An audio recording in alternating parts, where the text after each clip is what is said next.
Prologue. To market. This way, we followed, descending the stairway. My name is Naofumi Iwatani. I was a university student until I got summoned to another world to serve as the shield hero. And at the moment, I was with my companions in Zeldhobel, the country of merchants and mercenaries. We came here to purchase additional slaves, which is why we were following a couple of slave traders to the underground slave market. After the whole Spirit Tortoise ordeal ended, I knew we needed to increase our offensive capabilities before the appearance of the next guardian beast, the Phoenix, and before the next wave. I decided to establish my own village, so I had the Queen of Melromark grant me a territory and the requisite noble title. That's when we ended up getting involved in the whole mess with Luralona, the village Raftalia was from. Despite being citizens of Melromark, the village residents had been forced into slavery in their own country, and were being abused simply because they were demi-humans. Thanks to my efforts, the primary instigators of the demi-human discrimination, Trash, and the Church of the Three Heroes, were dealt with, and the Queen issued an emancipation proclamation. But in a string of unlucky events, that proclamation came just a moment too late, and the slaves ended up being sold off to another country, where they were being traded at ridiculously high prices. Numerous attempts were made to secure the villagers, but these worked against us. The result was that certain merchants, taking advantage of the situation, pushed prices up even further. It was a truly miserable state of affairs. Rumors about my sidekick Raftalia were apparently another reason for the skyrocketing prices, but whatever. Either way, a long string of unlucky events had resulted in the surging prices of the Luralona slaves. As a result, we were forced to fight in the underground coliseums of Zeldhobel to make money. And, well, we had a rough time, but we managed to win a tournament and successfully buy back the Luralona slaves, fortunately. So you still want more people, little Naofumi? I'm sure the numbers we have now won't be enough. You know we're rebuilding the territory too, right? That woman hanging onto my arm was Sedina. She was like a big sister to Raftalia, and she had joined the Colosseum fight tournament on her own in an attempt to rescue the Luralona slaves. She was in her demi-human form now, but she could also transform into a therianthrope form that resembled a killer whale. As for her appearance, she was beautiful and had a certain Japanese air about her, while her expression hinted at being a carefree drunkard. Even though Raftalia, Philo, and I were currently in a weakened state due to the effects of a curse, I was sure we were still far stronger than your average adventurer. And yet Sedina was strong enough that it took all three of us just to barely defeat her in the tournament. She insisted that she wasn't that strong and that it was because we had been debuffed, while she had been buffed via support magic during the fight. But judging by her skills and fighting abilities, I was still sure she was quite formidable. Oh, and there was a reason that she wouldn't stop hanging on to my arm, too. She had apparently decided long ago that her heart would belong to the man who could outdrink her. She started coming on to me when she saw that I was unaffected by eating Rukalu fruit, which was kind of like highly concentrated alcohol. Oh?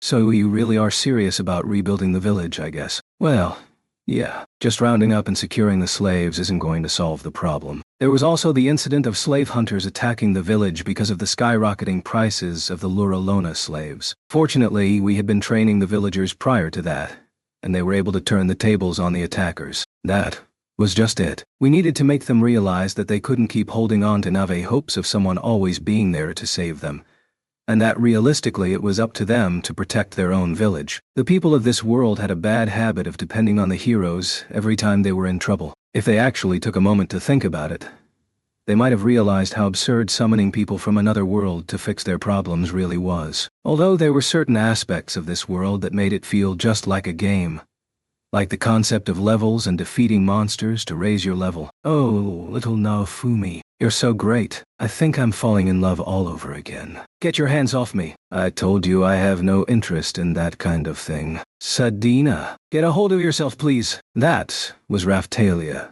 that just reprimanded Sedina. Raftalia was a demi-human girl and a former slave who now fights by my side as my closest companion. She was chosen as the owner of the Katana Vassal weapon by the Katana itself, which signified hero status in another world we had visited. She had proven her fighting prowess, and it fell upon her to actually defeat my enemies for me, since being the shield hero meant that I was unable to attack other people myself. Raftalia wanted nothing to do with romance or sexual relations.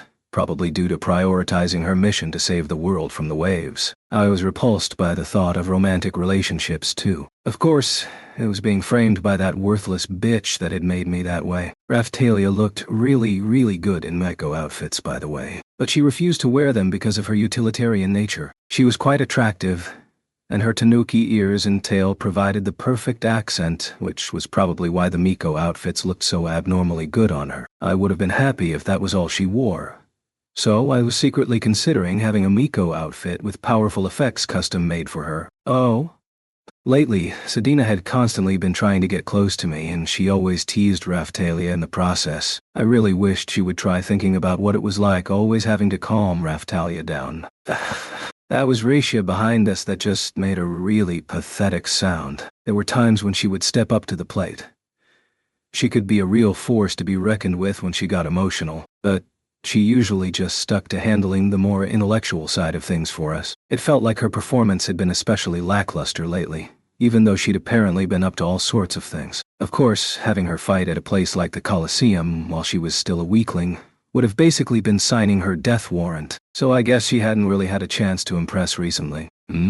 That was Philo cocking her head to the side with a confused look on her face. Philo was a little girl that was actually a Philolial, which was a type of monster that loved nothing more than pulling carriages. Philolials exhibited a special pattern of development when raised by a hero that enabled them to transform into a human form resembling an angel with wings on its back. Judging from her appearance, you might think she was just a cute little angel girl with blonde hair and blue eyes, until she opened her mouth. She was simple and innocent, but her instincts were instincts. Impressive when it came to combat. Her performance in our most recent battle was still fresh in my mind. We'd found ourselves in a situation unable to use magic, yet Philo had managed to force our opponent into a corner by singing. She'd learned a singing technique that was similar to magic while we were in Kazuna's world. I knew I could rely on her in combat. Rafu? That little thing sitting on Philo's shoulder and chirping was a Shikigami, known as a familiar in this world, that I made using a lock of Raphtalia's hair. I named her Raphchan. If Raphtalia had a therianthrope form that she could transform into like Sadina, Raphchan was what I imagined it would look like. Mr. Naofumi? You're thinking about something rude again, aren't you? Oh, little Raphtalia can understand what little Naofumi is thinking. I'm jealous. Shut up. Thinking about Raphchan would restore some of my sanity that they had been chipping away at. Raphchan was always up for a good time and would happily join in whenever I started making mischief. The cursed shield, which had been stuck to my arm since being summoned here, had abilities that let me make a familiar more powerful. Lately, though, I had been paying more attention to tweaking properties that had nothing to do with combat, like the quality of Raphchan's fur. I wanted to get as close as possible to an ideal texture that would feel simply blissful when I pet her, but I had to make sure that Raphtalia, in particular, never figured that out. I guess I got off track there for a second. Anyway, we needed more slaves to continue developing the village, and we were here to buy those slaves at a cheap price. We're here. Yes, sir. Good. Good. It's about time. We had finished descending the stairway and arrived at the underground slave market. I looked around at the surprisingly fancy cages that the slaves were being held in. Sitting inside of one of the cages was a female demi-human that had horns like you might expect to see on an ogre. She had dark brown skin and a rather nice face. Her frame was a bit on the large side, and she had large breasts too. I guess she would have been worthy of being called a rare beauty. She had a healthy complexion too, which was odd. It made me think she had probably been eating well. But she wasn't the kind of slave I was looking for. She seemed like the type that would be traded as a sex slave or something. I'm not interested in sex slaves. On the contrary, this is one of the more combat-proficient demi-human types known as a Kiki. That is, the slave was waving at me with a big, fake smile on her face that made me think she wanted to sell me something. Something about her really gave me the creeps. That face gave me the sudden urge to just punch it, but I was sure that wouldn't make anyone else here happy. She looks expensive. I'll pass. When she heard my response, the slave's expression turned into one of being upset. Not at all. I'll give you a very good price. Even so, there was something about her I didn't like. Or rather, I just didn't want her being one of my slaves. It wasn't like I had decided to only buy slaves that were children, so it wasn't an issue of standards. But something about her just seemed wrong. Then it hit me. It was because she reminded me of bitch. Yeah. She looked like the former princess of Melromark, who had falsely accused me of raping her just after I had been summoned to this world. Sheesh. I'd gotten tangled up in some real nonsense back then. Shall we move on to the next slave then? Asked the slave trader. Yeah. Sorry, but I'll pass on this one. Oh? That's too bad, said Sedina as she pressed herself up against me in a rather provocative manner, making sure that the slave noticed. Why is that woman okay and I'm not? The slave shouted at me angrily. I guess I had hurt her pride or something. Her behavior sure was confusing for a sex slave. But wait.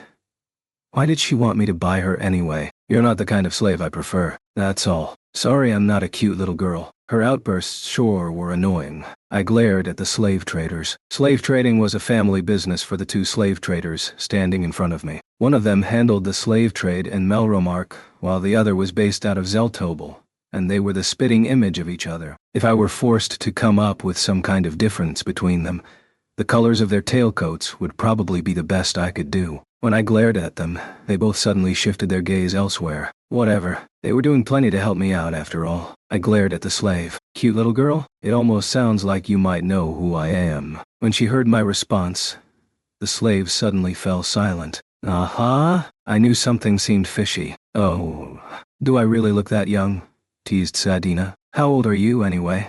I asked. 23. Tee! She was batting her eyes at me. I felt like throwing up. And besides, the way she was acting only made it seem even more like she was lying. I'm pretty sure that's the truth. I remember my father mentioning Sedina's age before.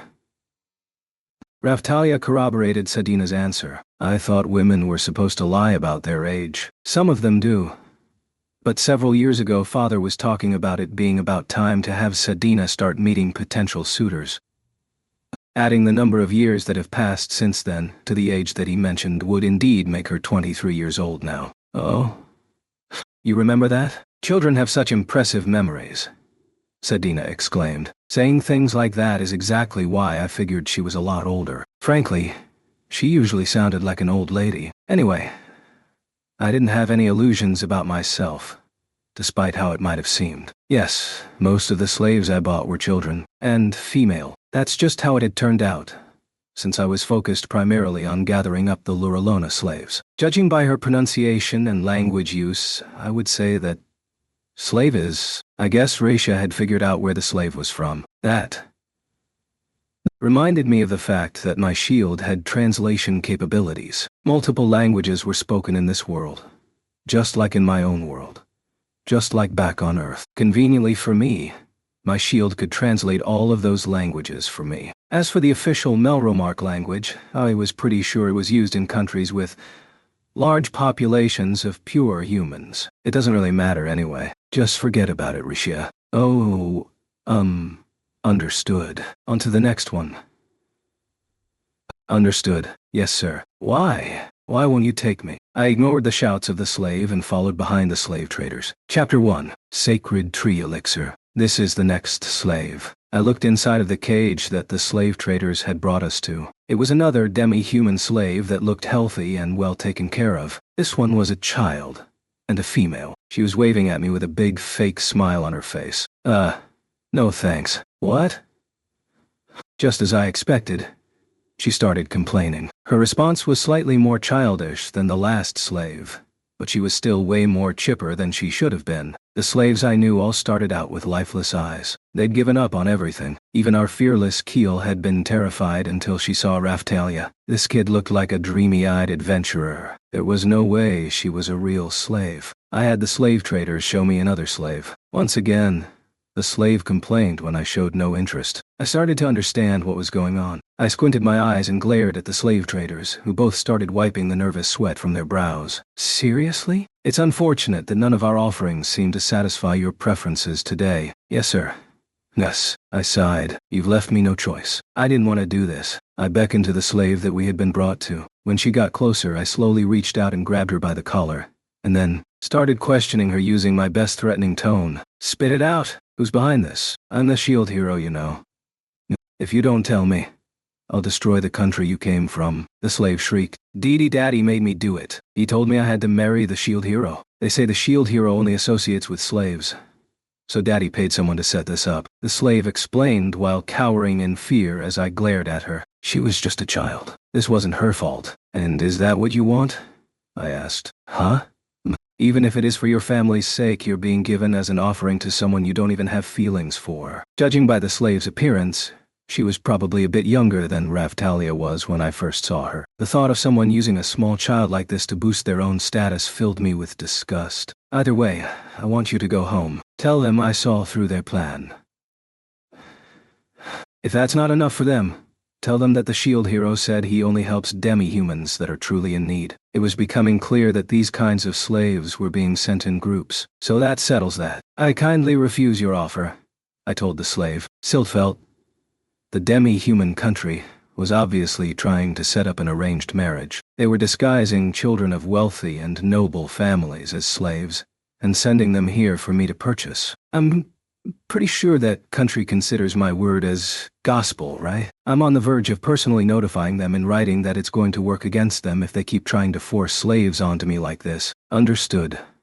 Yes, sir. I believe they will stop if that is what you wish. Yes, sir.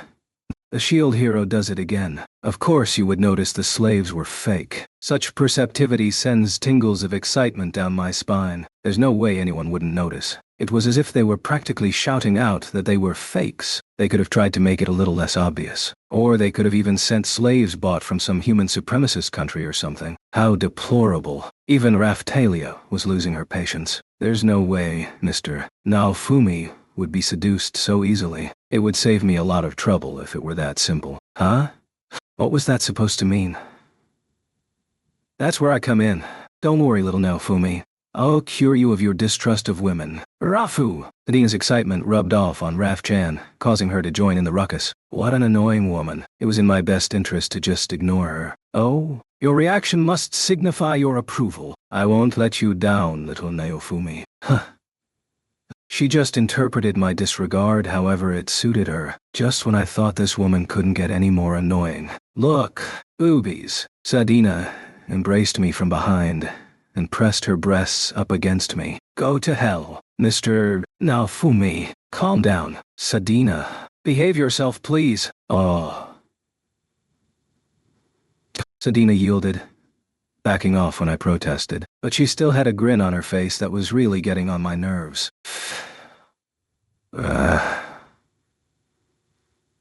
Can I rub up against Master from the back like Sadina too? Permission denied. Philo seemed to think it was all some kind of game and started getting ready to grab me from behind in her filial queen form. Damn it. If ignoring them didn't work, just what was I supposed to do? Oh, sheesh. Don't you have any other slaves? I'm gonna be mad if this trip was all for nothing. We do, indeed. In fact, we've been saving the best for last. Every now and then you try to play tricks on me, don't you? Seriously, I really wished I didn't have to deal with these creeps. What is it that you're looking for then, shield hero? Right now I could use some slaves that are good with their hands. Other than that, any slave that can fight will do. I already had a few slaves back at the village that were good with their hands, but I needed more. What I really wanted was more slaves that had a natural aptitude for detailed work like Emiya, who I was teaching how to make accessories. I see. This way then. You better not show me any more fakes. Of course not. The slave traders took us to another section and... Yeah, I'd seen one of these before. Those are Lumos, right? I walked over toward a cage filled with Lumo-therianthropes. Emiya wasn't originally from Luralona, but if any of these Lumos knew him already, then it would probably make them easier to work with. Kind of like how having Raftalia had made it easier to work with Keel. I figured it wouldn't hurt to ask. Do any of you know a boy named Emiya? That's a common name. Which Emiya might you be referring to? A Lumo that was slightly taller than Emiya responded. It was a male, I think. So Emiya was a common name. This was useless if I couldn't say his full name. What was it again? I remembered it being abnormally long. Hello. Nope. I couldn't remember it. I gave up. It seemed like a good idea at the time. But whatever. Oh, hit! Risha was the brains around here, so maybe she would remember. Hey, Risha. Wait, do you remember that long name of Emiya's? Fair. That meant she didn't. Oh well. We'll just have to bring Emiya back with us later. Just when I was about to give up for good, Raftalia spoke up. Mr. Naofumi, You know Emiya is a girl, right? Her full name is Emiya Luthern Rithela Teleti Kuaris. Raphtalia spouted off Emiya's full name like it was nothing. Just how good was her memory anyway? Raphtalia was actually pretty impressive. Or maybe she was just good at remembering names. Just the other day you mentioned some dish with a rather long name too. Mr. Naofumi. Oh yeah? I guess I did. Four filets de sardina. Sardines with basil.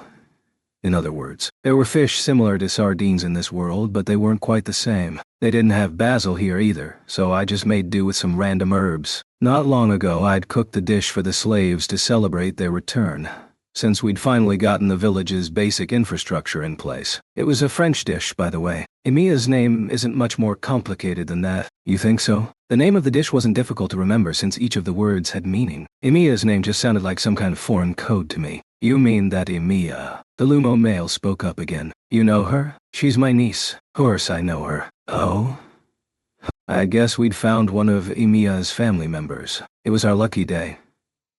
Are any of these others from the same place as you? Yes, some of them are from the same village. They'll do just fine then. I'll reunite you all with Emiya. I let the slave trader know that I would be buying the male Lumo and his fellow villagers. Understood. Yes, sir. And, might I ask who you are, sir? The Lumo asked me. What? Is it not obvious? I'm a slave driver. I had a feeling slaves would come flocking over if I said the truth out loud while we were in this place. It'd save me a lot of trouble if I just glossed over it for now. There you go again with the lies, interjected Raphtalia. Is she doing well? She's doing very well. She's doing her best to help out at our village, Raphtalia reassured him. Emiya was obedient. That was for sure. Perhaps a bit too timid, though. I see. I look forward to seeing her again. I never would have thought that absurdly long name would turn out to be useful, but it sure helped us out today. Oh my. I have a feeling things are going to get even more exciting back at the village. Sadina's mouth was moving again. Probably. By the way, I've been wondering, what's your relationship with Raphtalia anyway? I'm just a drifter that came from the same place as little Raphtalia's parents. They took good care of me. Oh yeah? I just figured all of them had lived in Luralona for generations. But I guess that made sense. The territory that I was governing now was a region that Eclair's father had worked to develop, and it had been designated as a demi-human-friendly area. But once he died, there was no one around with political influence anymore, and the region just fell into ruin. Well, I think that should do it for today. My coin purse had been feeling pretty light ever since I'd paid Sadina's debts off for her. I probably couldn't afford to buy any more slaves than this right now. I guess it's about time we head back, I said. Wait just a moment. Yes, sir. The Zeltobel slave trader spoke up. What is it? Is there something else? We have a pair of slaves that we think you will find most interesting. If it's more slaves sent by Siltvelt, then I'll pass. Oh no, certainly not. These two are today's main dish, shall we say? I'm just about all out of money, you know. A powerful drug can become a dangerous poison in the wrong hands. This is a pair that we believe you will know how to handle best, so we are prepared to offer them to you at a very reasonable price. A powerful drug, huh? That sounded good. But it also meant I'd be dealing with a dangerous poison if I wasn't careful. Still, it wouldn't hurt to take a look. Let's have a look. I followed the slave traders out of the room. This way. We seemed to be in some kind of quarantine area for sick slaves. It sure didn't seem very sanitary. I wasn't about to start doing charity work, but this was just bad for my mental health. I walked over to a cage, pulled out a vial of medicine, and beckoned to the slave inside. Here. This is medicine. Drink it. Thank you. I couldn't help myself. It was for my own mental health. The slave was suffering right there in front of me, so I gave it the medicine. I'd made a good portion of my money from selling medicine in this world, so I was confident that my medicine would make a difference. I'm sure you already know this, but don't worry. We'll be sure to reimburse you with a portion of the profits later. The slave traders cut me off. Don't speak in unison like that. It's creepy. The Zeltobel slave trader started skipping. Come on. Seriously. He was creeping me out. Anyway, after all was said and done, it came time to meet the pair of slaves. Here we are. We were standing in front of a cage with two demi-humans inside.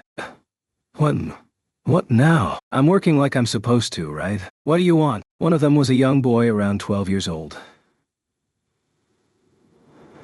He looked as healthy as could be. "Oh, is that you, little foal? You're Nadia, huh?"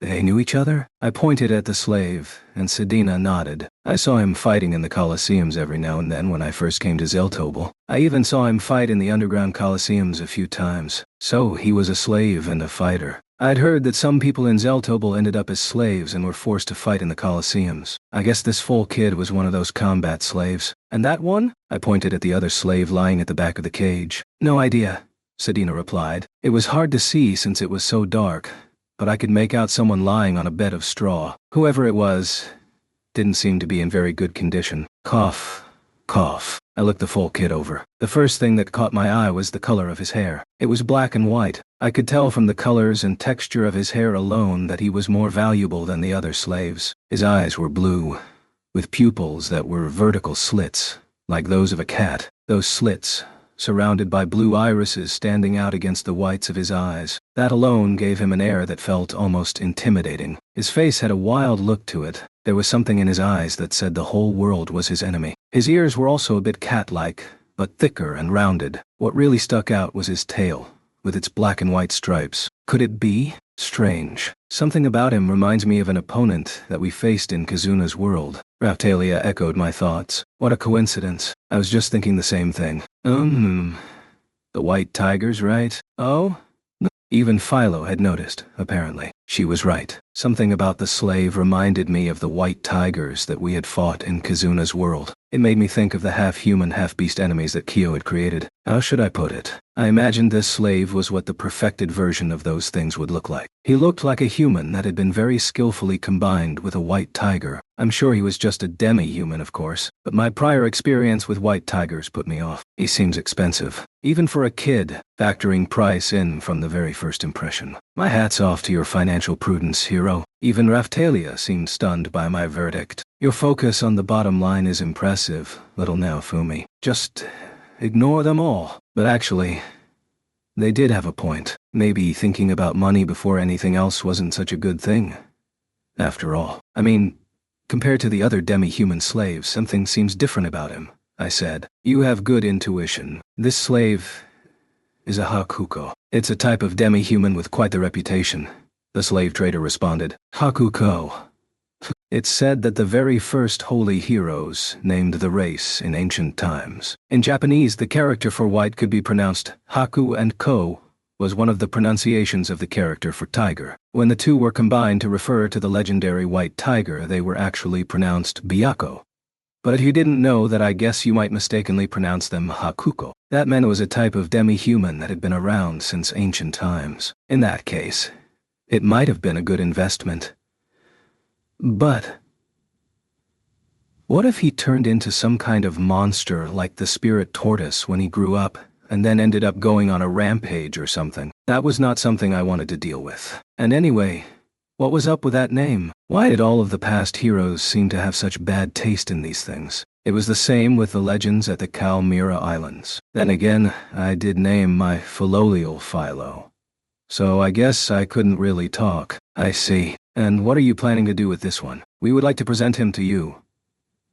He does seem rather strong, but certainly not what I'd call a powerful drug. Even the white tiger guardian beast in Kazuna's world hadn't been impossible to defeat. The shields that I had unlocked using materials from the beast had left an impression on me because they had some really annoying equip effects like support nullification. The same went for Raphtalia's katana too. The equipment was really difficult to use well. Do you know his level and stats? His level is written here. I looked over the papers that the slave trader handed me. I'd had a hunch, but apparently the two slaves were siblings. Level 32? He sure looked young for a level that high. The slaves back at the village were all pretty grown by the time they hit level 30. That's higher than I expected. Does the fact that he still looks like this have something to do with his race? Or just individual differences? He's still a child at this level. One special characteristic of this type of demi-human is that they cannot class up until level 50. They can reach level 60 without classing up as well. Yes, sir. Consequently, they can reach a maximum level of 120 after classing up. In other words, he'll be even stronger when he becomes an adult. Exactly.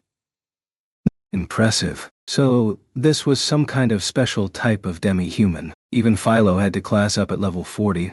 so I could only imagine what kind of development these siblings might exhibit if I leveled them up. My interest had definitely been piqued. The boy's sister was level 1, by the way. The Hakuko demi-humans are known for having used their exceptional combat prowess to repeatedly thwart the plans of Melromark's legendary figure known as His Excellency, the Wise. Yes, sir. Using trash as an example wasn't going to help anything. Nothing about him impressed me, and that meant he'd used his influence to bring his tyranny all the way here. Using His Excellency, the Wise as a point of reference isn't saying much. If it weren't for that man, the name Melromark would likely mean nothing to other countries. You sure are talking him up. Regardless, the Hakuko is one of this world's most prestigious races, not counting the heroes. Yes, sir. I see. Ignoring whether or not trash was any more impressive during his prime, I guess it was safe to assume that Hakuko demi-humans had exceptional combat skills. The ability to thwart an enemy's strategy using physical force was probably something I could use, considering that I was generally limited to defensive measures. Of course, that was assuming that these slaves truly had such potential. The slave trader whispered in my ear, as if to avoid being heard by the siblings. By the way, even the supposedly unrivaled Hakuko is no match for an orca in the water. Yes, sir. Who are you talking about now? The slave traders both looked over at Sadina. Oh. What? Now, they were telling me that Sadina was a superior type of demi-human? Then again, the Japanese character for Killer Whale was a combination of fish and tiger. So I guess it made sense that they would be powerful animals. But anyway, we were supposed to be focusing on the slave siblings right now. As for these siblings, the brother is in perfect health, but the younger sister has a genetic disorder. She is blind, cannot walk, and does not have much longer to live. However, her brother cares for her more than anything else in the world, so he was still trying to protect his dying sister even after they had become slaves. It sounded like the hero of some cliché D story. If this were some kind of manga or something, he wouldn't even need to be the hero. With that kind of conviction, he would be a popular character even if he were the villain or something. And he had the strength to actually stand by that conviction because of his race. He fit the stereotype perfectly. Oh yeah? Perhaps you could separate the two. Put the brother to work. Tell him that his sister will be hospitalized, and then go leave her in a field somewhere. Of course, you would make the brother believe she was still alive. You have monsters that are good at imitating voices, right? Just let the brother hear her voice from time to time. Did I have monsters that were good at imitating voices? There were only 4 things that my monsters did: dig up dirt, run around peddling, eat weeds, or fight. Did he mean Philo? I looked over at Philo. Why? Can you imitate voices, Philo? Can you do an imitation of Melty? You, Philo-chan, you're so charming. Philo went straight into an impression of Melty. It was perfect. You would have thought Melty was standing right here with us. But what the hell? What kind of line was that? Charming. I'd have to have a talk with Melty next time I saw her.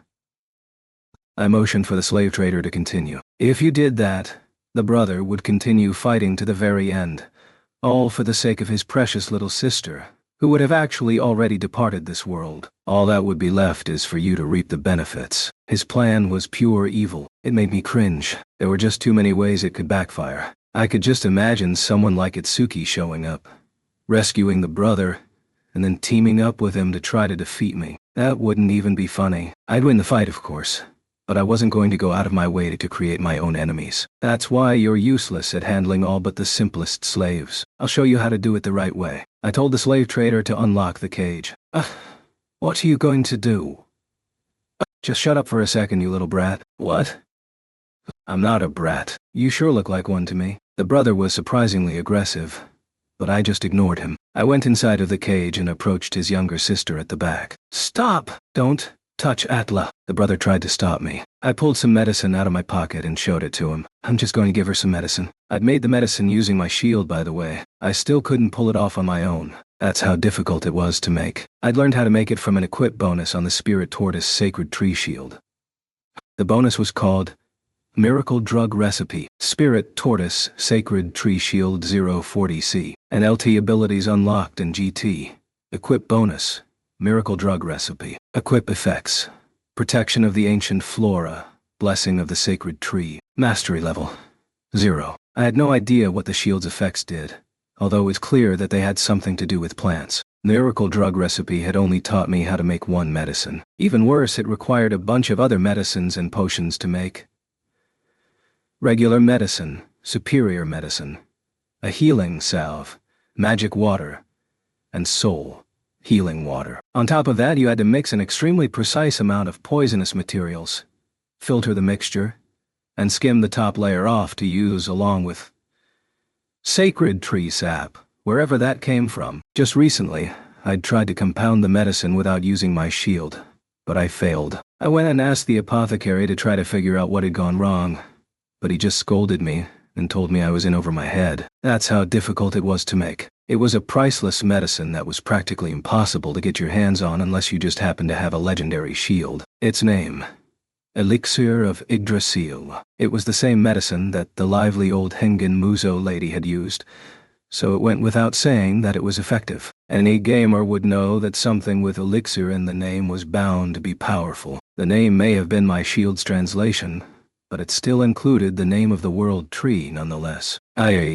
How did that old lady get her hands on such a priceless medicine? She must have been filthy rich. I wondered if maybe she had used the Hengen Muso style to rake in money while traveling the world. How did her son end up being so plain? The poor guy wasn't even worth mentioning. Anyway, the elixir was a miracle drug that could cure any ailment in one go. You belong to me now. This is medicine that will cure your sister. You can pay for it by dedicating your life to serving me. The apothecary mentioned that it had a ridiculously high market value. Selling it wouldn't have made enough to buy up all of the Luralona slaves, though. And my stocks were really limited. Very few cases were dire enough to actually require this medicine to save someone's life. Still, lots of people wanted it since it was so effective. Some said that it could even bring back the dead. My funds were running low lately, so I'd brought it planning to rob someone blind. But this was the perfect chance to use it.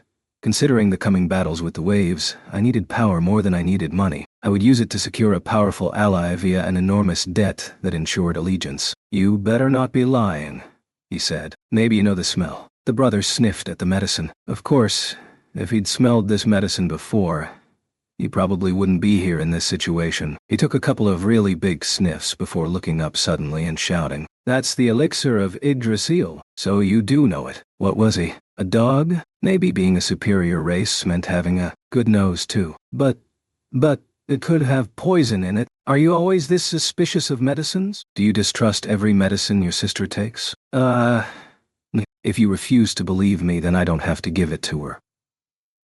But will that save your sister? I'm buying you. Either way, whether your sister is suffering or not won't change that. The brother let out a humiliated moan. Is somebody there? The girl coughed as she turned her head in our direction. She was blind, right? I guess she was relying on the sound of our voices as a guide. I sensed the presence of someone who is incredibly strong, yet kind. Am I right, brother? Wow.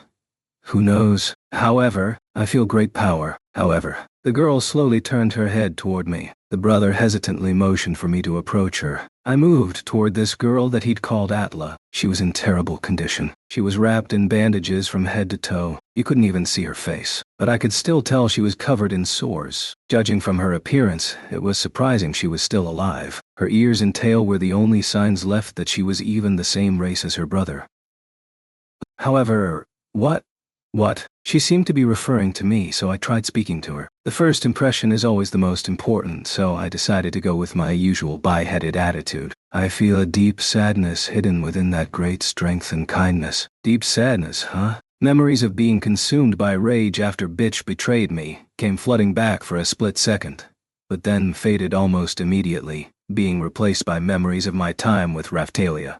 If I'd only just recently arrived in this world, I probably would have been drawn to this girl's act. Characters that spout off seemingly profound lines like this were common in manga and games. Not to mention, this was a young girl on her deathbed. It was all a bit too perfect. May I ask why you are here? You know what kind of place this is, right? Yes.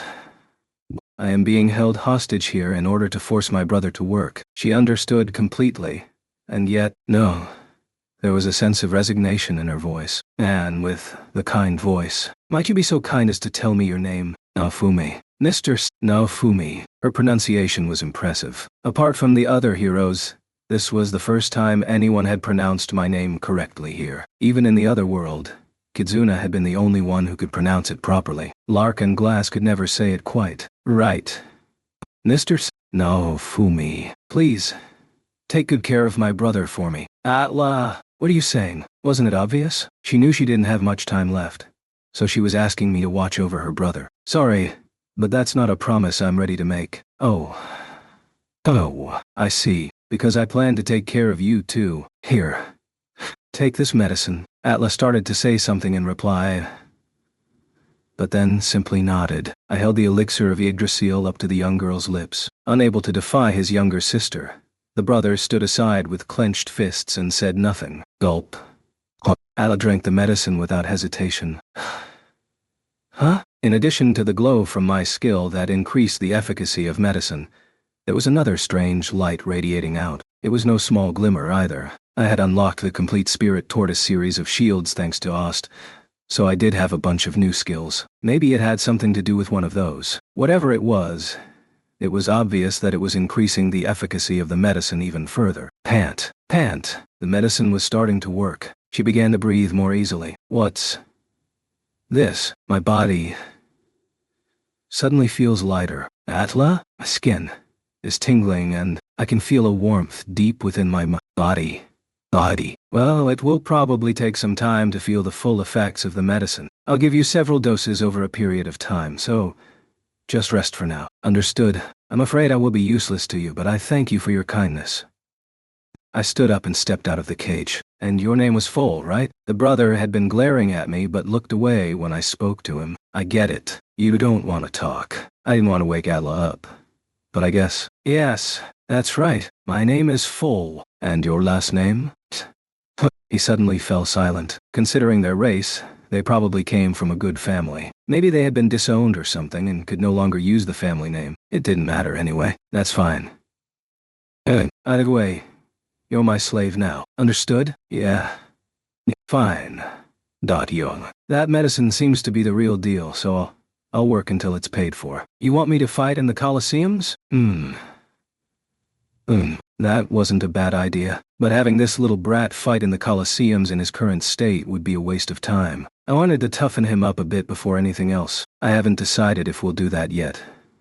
But I have different plans in mind for you regardless. You don't need to worry about fighting in the Colosseums for now. Then how am I supposed to make money? I'll take care of the details, so you just do as I say. Don't worry. It's not like I'm going to shortchange you.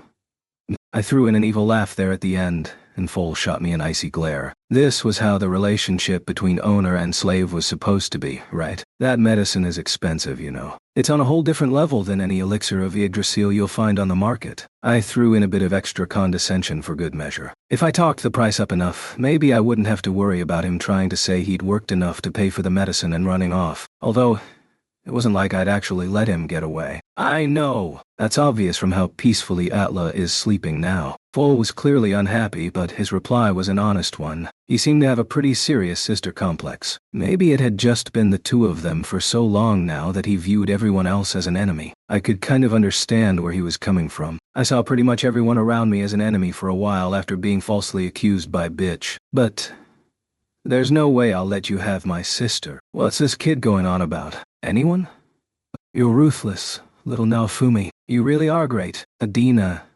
If you think calling me great is going to make me happy, you're in for a rude awakening. I wasn't Motoyasu after all. I wasn't the kind of idiot who got excited over flattery. I preferred someone who would complain when I stirred up trouble, like Raphtalia did. I was busy trying to ignore Sadina's sulky response when Raphtalia spoke up. He's just jealous because his little sister seems to like you, she said. Rafu! Raf-chan clearly agreed with Raphtalia.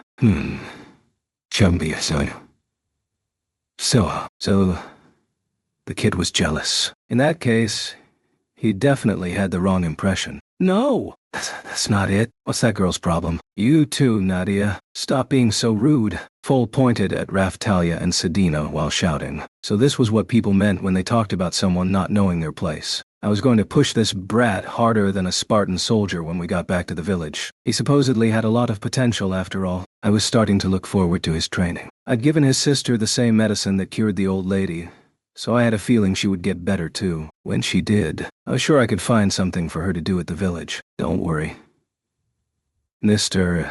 Naofumi is not that kind of person. Raphtalia remained calm and smiled at Foal and little Foal. My name isn't Nadia. You know my real name now, so use it, okay? Couldn't help but feel like things were getting a bit too lighthearted. We will perform the slave registration shortly. Yes, sir. Sounds good. And that was how I ended up taking the siblings off the slave trader's hands. Chapter 2. Return to the village. Alright, I'll be taking you back to the village as we finish the registrations. So everyone line up. The slave registrations were going smoothly.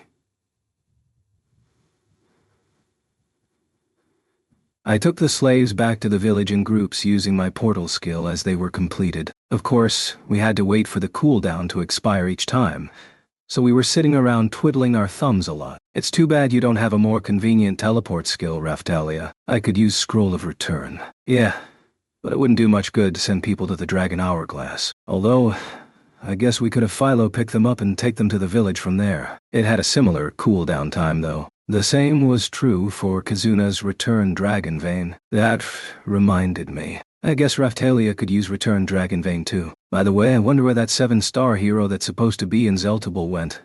I mumbled. I figured meeting up with Zeltobel's 7-star hero would be no problem with the Queen, the accessory dealer, and the slave traders all backing me. But the hero had gone off somewhere and was out of the country. Searching for the hero was too much trouble, so I'd had a message sent asking the hero to return. I wasn't sure if the hero had been summoned from another world, or if it was someone chosen from this world.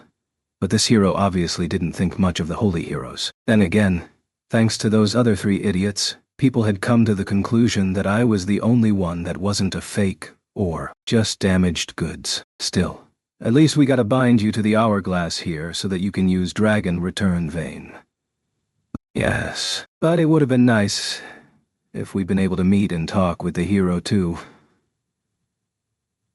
For the sake of the world? Yeah. Talking with the 7-star heroes to learn about their power-up methods would boost my own stats, if nothing else. At least, that's what I'd hoped to see happen. Hey, little Naofumi, we've got some spare time, so how about you and I? Portfield! I didn't feel like dealing with Sedina, so I went ahead and sent her back to the village before the next group of slaves. Her flirting was getting out of hand and I didn't have the energy to put up with it right now. I can never tell if she's being serious or just messing around, I said. Sedina never seems to be too serious about anything. Raphtalia replied. Yeah, I know. You have no interest in pursuing romantic affairs before this world is peaceful, right, Raphtalia?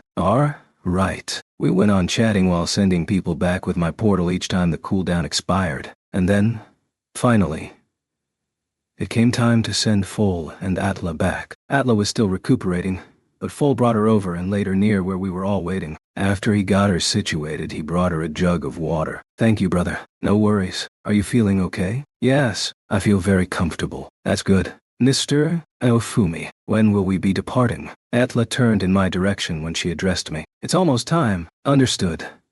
We should probably go ahead and give you one more dose of medicine. I changed my shield to the Spirit Tortoise Sacred Tree Shield and gave Atla another dose of the remaining elixir of Yggdrasil. She had already gotten a lot better, but her condition seemed to improve even more. Thank you. No problem. I shot Foal a patronizing look. Gunu. He grumbled.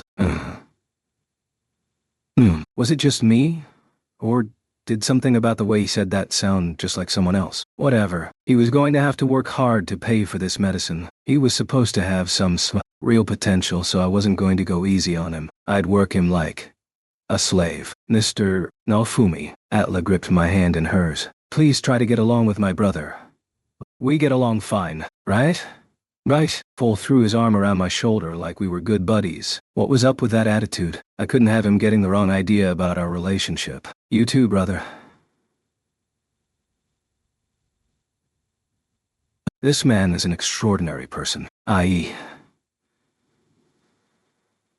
I know that. I'm glad to hear that. Atla seemed exhausted. She returned to her resting position. The medicine was working, but it was clear she was still sick. It only made sense she would be exhausted. I'm feeling a bit sleepy. The trip back to the village will be over in an instant. Then you can get plenty of rest. We'll all go foosh, and then we'll be there. I prefer running, but this is fun too.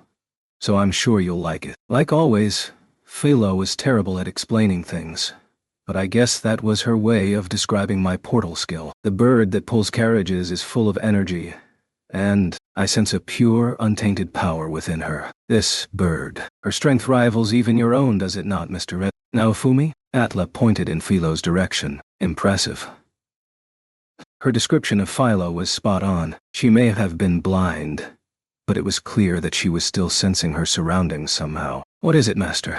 This new slave that I just bought, Adla, is blind, but she says she can still tell that you're strong. Tee hee hee. I got a compliment. It's clear that you spared no kindness in raising her, Mr. Naofumi. Yup. Philo puffed up her chest feathers proudly when she responded. Kindness? Me being kind to Philo? What was this girl going on about? And then the time had come. Okay. My portal cooldown has expired. It's about time we head back. Understood. We finally get to return at last, said Raphtalia. Yeah. That said, I'm going to have the slave traders continue to search for Luralona slaves, so we'll probably end up coming back to Zeltobel from time to time. The prices have stopped rising, but slaves claiming to be from Luralona are still being traded at high prices, after all. I like to think we had recovered the vast majority of them, but I couldn't say for certain that there were none left to be found. That's why we were continuing to search. It wasn't very likely, but it was always possible that a few had escaped slavery to become mercenaries or something. There could be other slaves out there that Sedina hadn't been able to acquire. I never imagined that making certain. None were left would be so difficult. Portal shield. I used my skill to teleport us back to the village. I recognized the smell of the village instantly. It smelled like the sea. It was partly a fishing village after all. So this is Mr. Naofumi's village. Despite being blind, Atla looked around the village. Can you see now? I asked. No. But I can sense things. Sense things, huh? It was pretty impressive how little she seemed to be inhibited by her blindness. Anyway, you're still sick. We'll have you stay at the village infirmary. Full. Take her to that building over there. I pointed at the building that we were using for the infirmary. We'd built it so that we would have a place to treat the slaves' wounds. Gi-ju. Got it. Full put Atla on his back and began walking away. I'd like to talk with you again, Mr. Naofumi. I'll come check on you later. So just rest for now. Understood. Let's go, brother. Okay. Full eyed his surroundings nervously as he walked off toward the building with Atla on his back. Oh, Emiya. Uncle?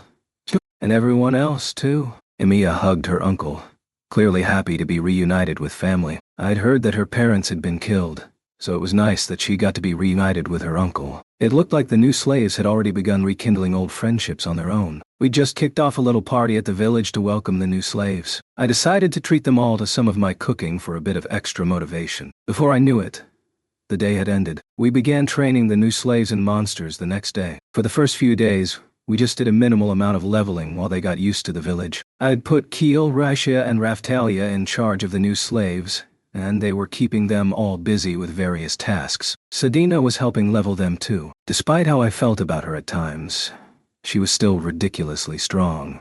After all, I'd heard that her group had been attacked by a bunch of monsters once, and Sedina had swiftly wiped them out with a magical attack. 2 days had passed since our return. Chapter 3. Alps. It was night. I'd come to the village infirmary to continue Atla's treatment. She was complaining of itchiness, which probably meant the medicine was working. Mr. Naofumi.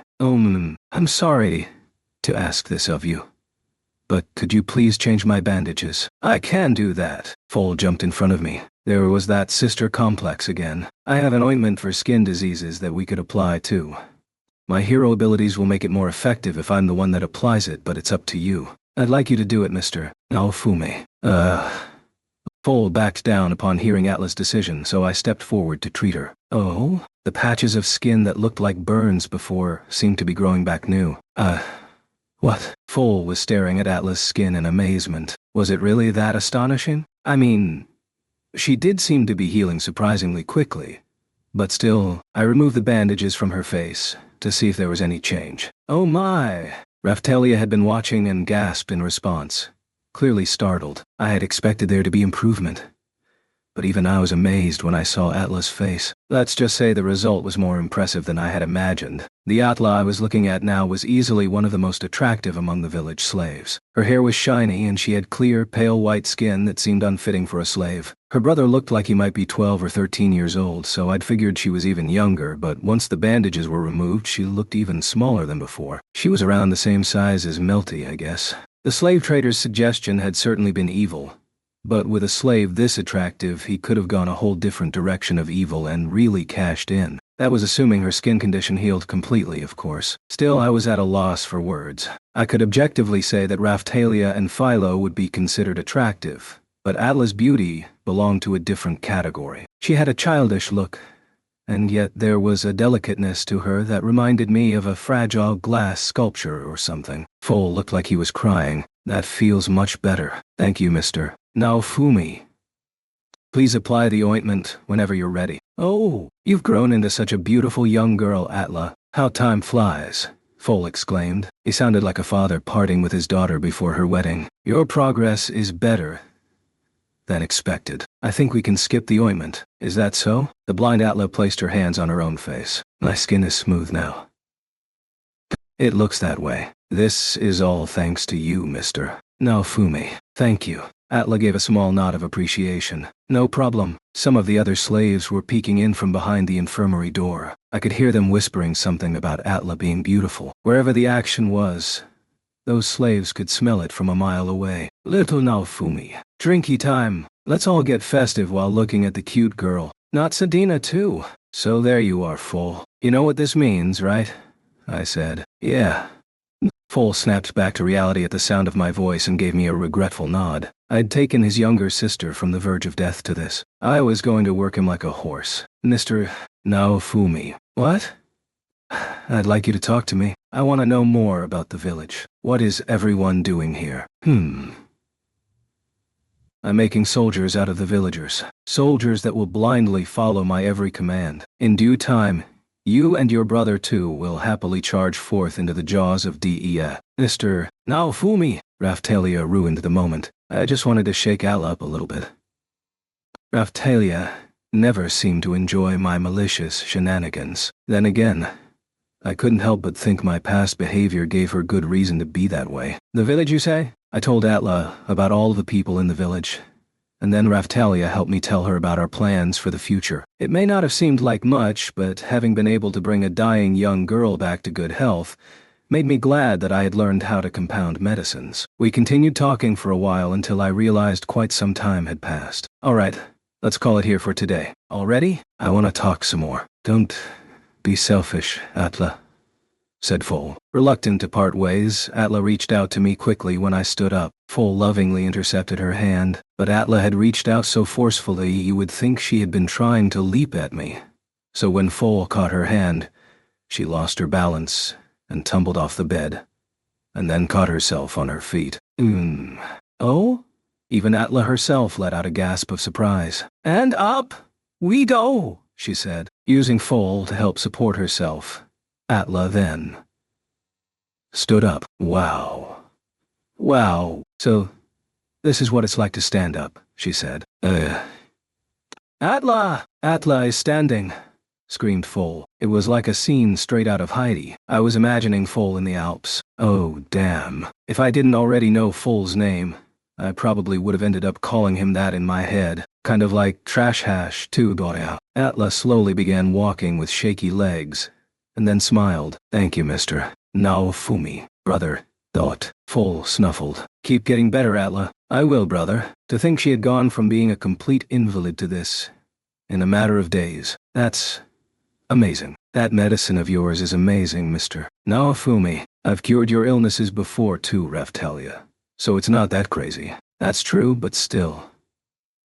But yeah, a young girl on the verge of death, and who had never before stood in her life, was walking now, right in front of our eyes. The elixir of Yggdrasil really was something. First it was the old lady, and now Atla. Now then, what should the two of us do, Mr. Naofumi? Well, I plan to have your brother fight for me. Foal, you're leveling up with the others, right? Yeah, that's my job. So, Atla poked. What do you want to do, Atla? Even if she could walk now, she was still pretty helpless. I would like to learn how to fight, as well. Atla, you don't need to fight. Foal, aka Alps, blurted out in protest. I guess it only made sense that he would be opposed to his beloved younger sister wanting to fight. Even so, I felt this way for quite some time now. I decided long ago that if I was ever able to move freely, I wanted to be able to protect others rather than always relying on others to protect me.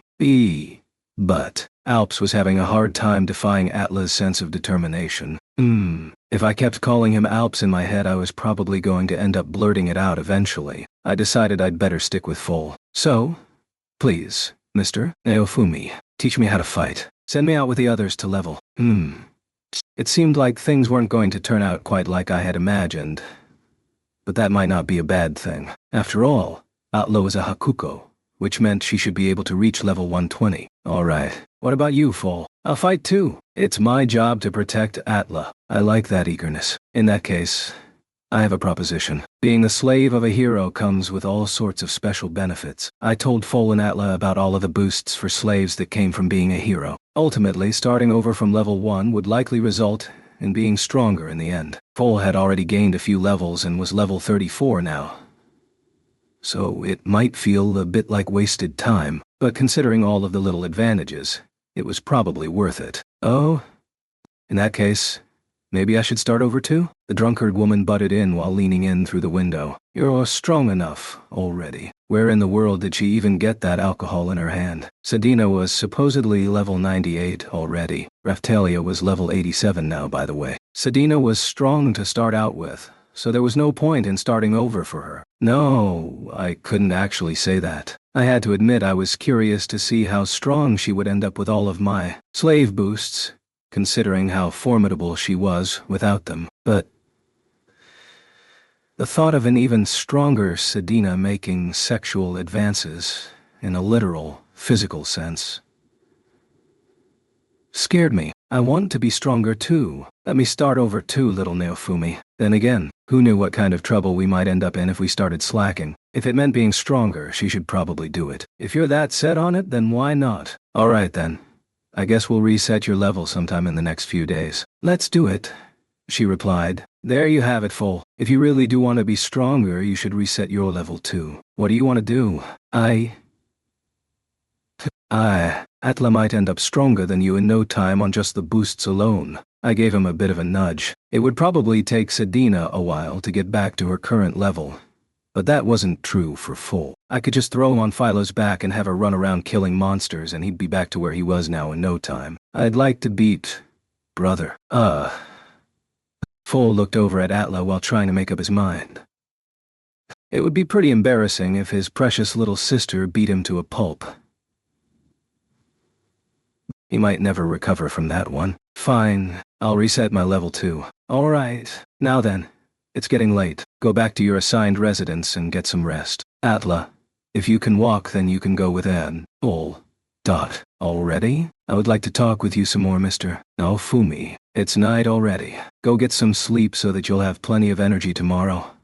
I couldn't rule out the possibility that Atla might only be able to walk while the medicine was in her system. It was probably best if she didn't overexert herself right now. Atla, I'll take you to a residence. We'll go slowly, so let's walk together. Foal had a look of pure bliss on his face as he grinned and tugged at Atla's hand. But Mr. Naofumi, brother, let go of my hand. I want to get better acquainted with Mr. Naofumi. These siblings were on completely different wavelengths. I sure hope this didn't turn into a problem. Off you go. You're cutting into my nightly quality time with little Naofumi. You go help Raphtalia put the other slaves to bed, woman. Let's go, Sedina. Some of the children still get scared at night, so we need to help make them feel comfortable. Rafchan jumped up on Raphtalia's shoulder and waved goodbye. I thought about how I hadn't been playing with Rafchan nearly enough lately as I headed back to my own place. Chapter 4. A shield to protect the shield. Philo had gone to see Melty,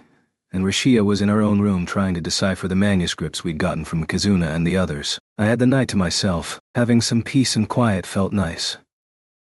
I started compounding medicines to sell later, and after several moments, there was a knock on my door. What is it? The door opened and standing there in the doorway was Atla. Yes, The same Atla that had just been practically dragged off by her brother to their residence. I want to sleep with you. What happened to your brother? Knowing him, I'd never hear the end of it if he found Atla sleeping with me. That was not something I wanted to deal with. Brother is out cold. So, I'd like someone to talk with while falling asleep. Please, Mr. Naofumi. Out cold. That's spaz. Don't tell me she had actually physically knocked him out. No, surely not. She seemed far too innocent to do something like that. It's nice that she seemed to like me, but I wasn't sure I liked the thought of her sleeping in my bed. Having my blanket stolen once was more than enough. I knew I probably needed to let that go already, but I still didn't feel like sharing my bed, regardless. No. Fine. I'll sleep in front of your house then. Why would you do that? Because I don't want to sleep anywhere else. What was with this kid? Was she gonna be Sedina Hash too? She showed no sign of giving up. Okay. Fine. You can sleep in Raftalia's bed. Understood. I decided to take advantage of the fact that Raftalia wasn't here and motioned for Atla to come in. I couldn't help but wonder if Fol was alright. I'd go check on him after Atla fell asleep. Once Atla came into the room, I showed her to Raftalia's bed and helped her get tucked in. Are you not going to sleep, Mr. Naofumi? Not yet. I have to make medicines for us to sell. Our medicine sales had been booming lately. I was using my shield to make the medicines, but production was still falling behind. Pretty soon I'd have to get serious about teaching the slaves how to make medicine. I wanted to get things set up so that the village had a steady flow of income, but we still needed more people to make that happen. I'd arranged for the medicines to be sold in the neighboring town as well, but our supplies couldn't keep up with demand. We could always sell the medicinal herbs themselves, but none of them were worth that much. I'd managed to unlock most of the herb-related shields, since I'd been purchasing a wide variety of plants from all over the place. They enabled me to identify and analyze poisons, increase the effectiveness of those poisons, and increase my resistances to them, but not much else. I can see that you're a hard worker, Mr. Naofumi. Only because I want money. I can walk now thanks to that. Something didn't feel right about having my selfish motivation spun around and interpreted as good intentions. The room fell silent. I wasn't quite sure how to interact with this kid. She didn't try to push her ideals off on me like Raftalia. Instead, it was like she just openly accepted anything and everything I said. It frightened me to think what might happen if I said something like, "All right, spread your legs." I had a feeling she'd happily comply, and probably even try to jump on top of me, just like Sedina. Just like Sedina! Except the scary thing about that woman was that she'd probably try to do the same thing without me even saying anything. She hadn't tried yet, but considering the way she acted, it could happen at any time. Shit. I hadn't realized how dangerous being alone with Sedina was until just now. I felt shivers going down my spine. Mr. Naofumi. Huh? What? I was talking to Raftalia. She told me that she serves as your sword to defeat your enemies for you.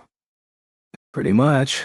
I couldn't do anything except defend myself and others. That was the shield's limitation, and it had been that way ever since I set foot in this world. Raftalia goes to great lengths for me, and I know I can depend on her. Raftalia was working hard to put an end to the waves, for the sake of this world. Seeing how hard she tried made me want to try, too. All else aside, there was no one I trusted more than Raftalia in this world. When I look around the village, I can sense that everyone here is protected under your wing. My wing, huh? Was that like a baby chick being protected by its mother's wing? That would make the village a bird's nest. Philo suddenly sprung to mind. The villagers are all under your protection, waiting for their time to leave the nest. Leaving the nest is all well and good, but ultimately the villagers are the ones that need to protect the village. There will be consequences otherwise. This village was Raftalia's home. Once we rebuilt it, Raftalia would have a place in this world even when I was gone. Even if I went back to my own world, she would still have Keel and Sedina. I planned on leaving Philo in Melty's care. Everyone loved Raf-chan,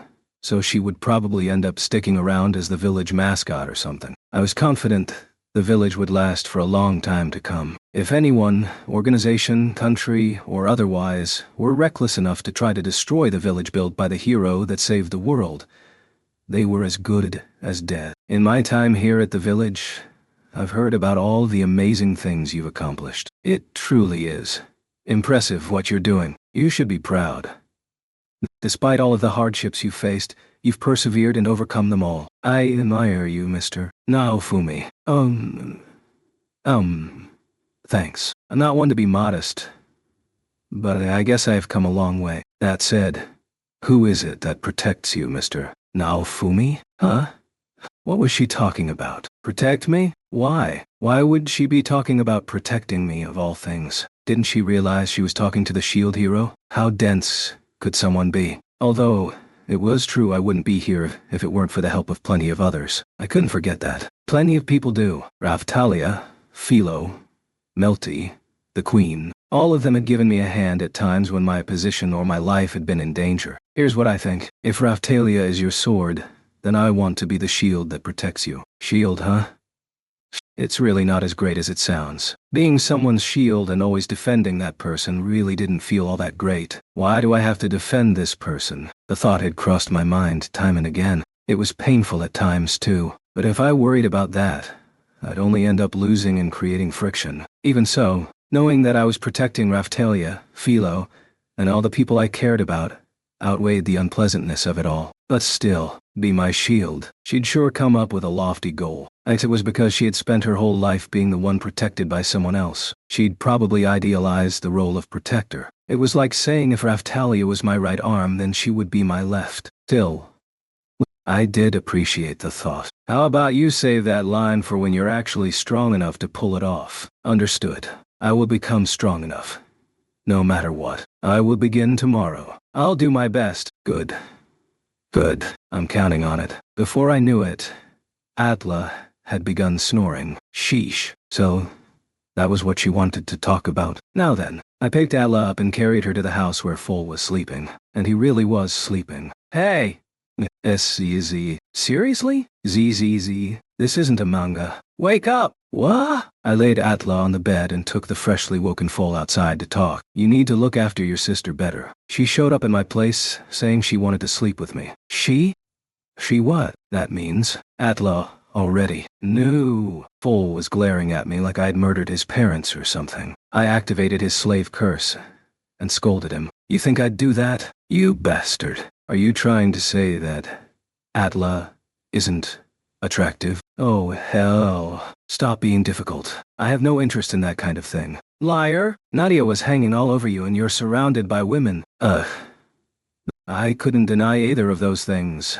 I'd given up on any fantasies that included surrounding myself with women long ago. I was getting the feeling it was time to start being more careful about whom I ran around with. But then I remembered I'd never cared whether my companions were male or female. They could all be men for all I care. Gender makes no difference to me. What?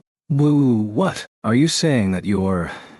Oh, Fol turned pale and started backing away. He had obviously misunderstood. I'm sure he probably thought I was gay now. I'm not into that kind of thing. Stay away from me, he shouted. Neither am I. These siblings sure were a pain in the neck. Still, be my shield. She was a strange one. For sure. Chapter 5. Trash and the Hakuko. The next morning I ended up making breakfast, since the village slaves practically insisted on it. The cooking division slaves took care of all of the prep work, so all I had to do was cook the food. All right. I made exactly what you asked for. Yay! They all cheered. Sheesh. This must have been what people meant when they talked about kids only looking grown-up. Raphtalia had been a lot more mature by the time she was their size. Oh, little Naofumi. It all looks so yummy. Yeah, whatever. You better not start drinking this early. I won't? Sedina and I weren't the only ones causing a ruckus. Those voices. It was Fol and Atla. It's Mr. Naofumi's cooking. I'm going to lick the plate clean. Atla! No! You have better manners than that. I wasn't even going to go there. I went about putting the food on the slaves' plates, which they put on their trays and carried back to their seats. It reminded me of lunch back in elementary school. There were quite a few slaves now. That meant more helping hands, of course. But to think that 3 massive pots of food would disappear in a single meal. Huh? Who are you? There was a girl was standing next in line, waiting for me to serve her. She sure acted like she was right where she belonged, but I didn't recognize her at all. She looked 15 years old, maybe? She was a human, as far as I could tell. She looked sleepy, like she was only half awake. Her eyes were silver, and her hair was a silverish color too. She had pale white skin, and something about her made her seem delicate. Being a human surrounded by all of the demi-human slaves made her even more conspicuous. There were soldiers from the castle here too, but she wasn't dressed like a soldier. Yeah, who is that girl? The slaves were looking at the unfamiliar girl and whispering. Raphtalia, do you know who this is? I asked. No. She doesn't appear to be a soldier, she replied. Oh? Said Sadina quizzically. Rafu.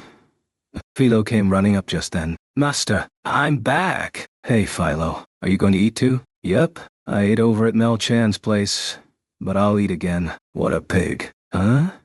It's the clown girl, Philo said. Yes, replied the unfamiliar girl. Clown girl? Did I know any clown girls? Or was it a friend of Philo's? Philo had been going out more on her own to help with peddling and other stuff. She must have met the girl that way. Did something happen? What are you doing here? Philo asked the girl. Is she a friend of yours, Philo? You've met her before, too, Master. I tried to think of someone that Philo knew, that I had met, and that looked like this sleepy-eyed girl waiting for me to feed her. Breakfast, said the girl. All I could hear was static in the middle of her sentence. Wait. Hadn't there been someone like that before? I could feel myself breaking out into a cold sweat. Who are you? Philo seems to know you, but I don't. Answer me. Huh? She replied, confused. The unfamiliar girl pulled a pair of scissors out and showed them to me. Nope, that didn't ring any bells. Then, right in front of my eyes, she transformed the pair of scissors into a ball of thread. Then she pulled out a familiar mask and showed it to me. Surely this... Remember, you?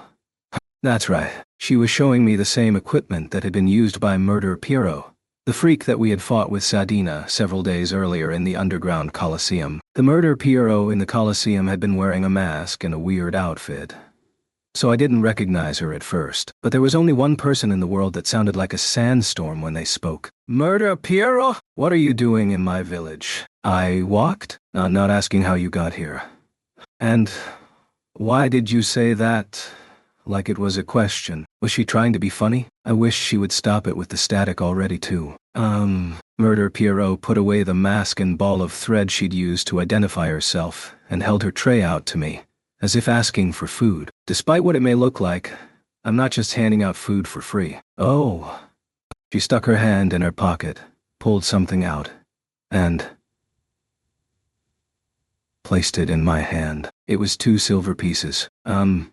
I wasn't trying to ask for money, but 2 silver was more than I would have expected. 30 copper was enough to get a pretty good meal in this world. 2 silver would have bought a really nice set meal.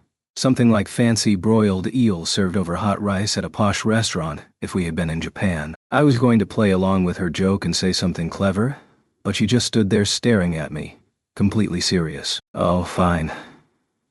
Whatever. We weren't getting anywhere like this. I decided to just feed her, and then we could talk later. I put some food on a dish and handed it to Murder Piero. She sat down and began eating like everything was completely normal. Well.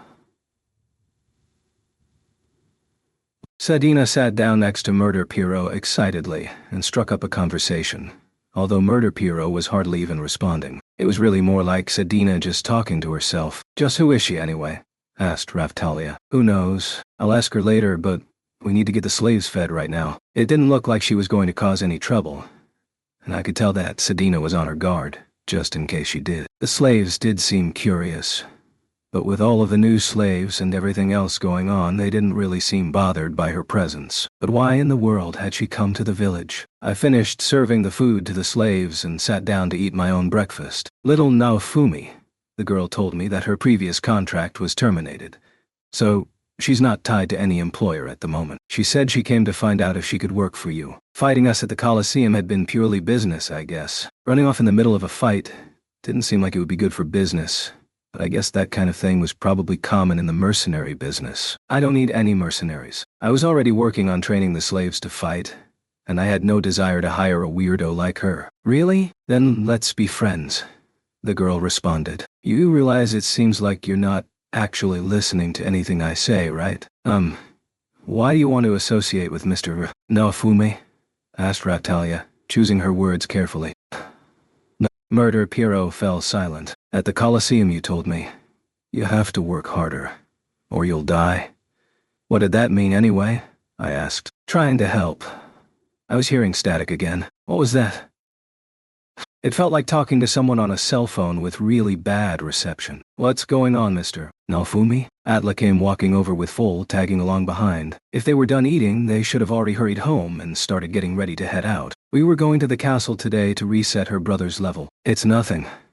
This girl, we fought against her in a tournament at the Zeltobel Colosseum, and now she's here asking to be friends. Oh, really? Atla turned to face Murder Piero. I sense a transient power that is on the verge of disappearing, together with a separate, untainted power. She doesn't seem to be a bad person, Mr. Naofumi. Still, I'd felt the same when she'd shared her impression of me. Atla's senses were just a bit too out there for me. I wasn't quite sure what to make of them. Are you refusing to tell us why? I asked. Murder Piero shook her head emphatically. I want to stay the village until the waves. I want to help you do that. I hadn't realized how frustrating it would be to try to have a conversation when you could only just barely get the gist of what the other person was saying. This was beyond annoying. Let me ask you this too, while we're at it. Who are you really? And what's with your weapons? Murder Piero stood there thinking for a moment, and then started opening and closing her mouth, but...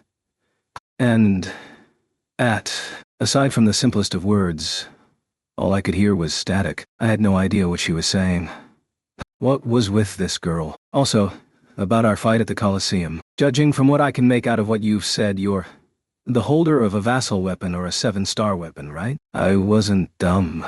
It wasn't like I just thought her weapon was odd. It had changed shape repeatedly, and it seemed to have mysterious powers that could restrict an opponent. That kind of performance meant it almost certainly had to be a vassal weapon. The only thing was, none of the 7-star heroes had a weapon like hers, according to the Queen. I'm guessing you were trying to warn us that we could end up getting killed by invading vassal weapon holders if we didn't get stronger. When I said that, Murder Piero started nodding her head emphatically. So, I was right. Also, that meant she could understand what I was saying. I bet that was it.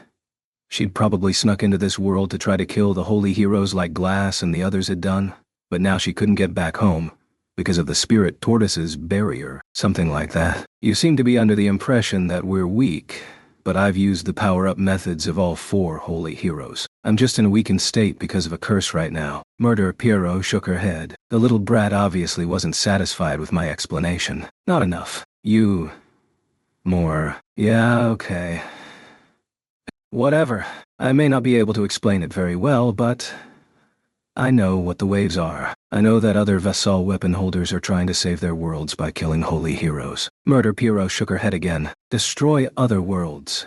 Even won't. The sandstorm was getting worse. It's almost pure static now. What was with her? Had she unlocked a curse series that made it impossible for her to carry on a conversation or something? I'm sorry, but I can't hear what you're saying. Murder Piero fell silent. What should we do, Mr. Naofumi?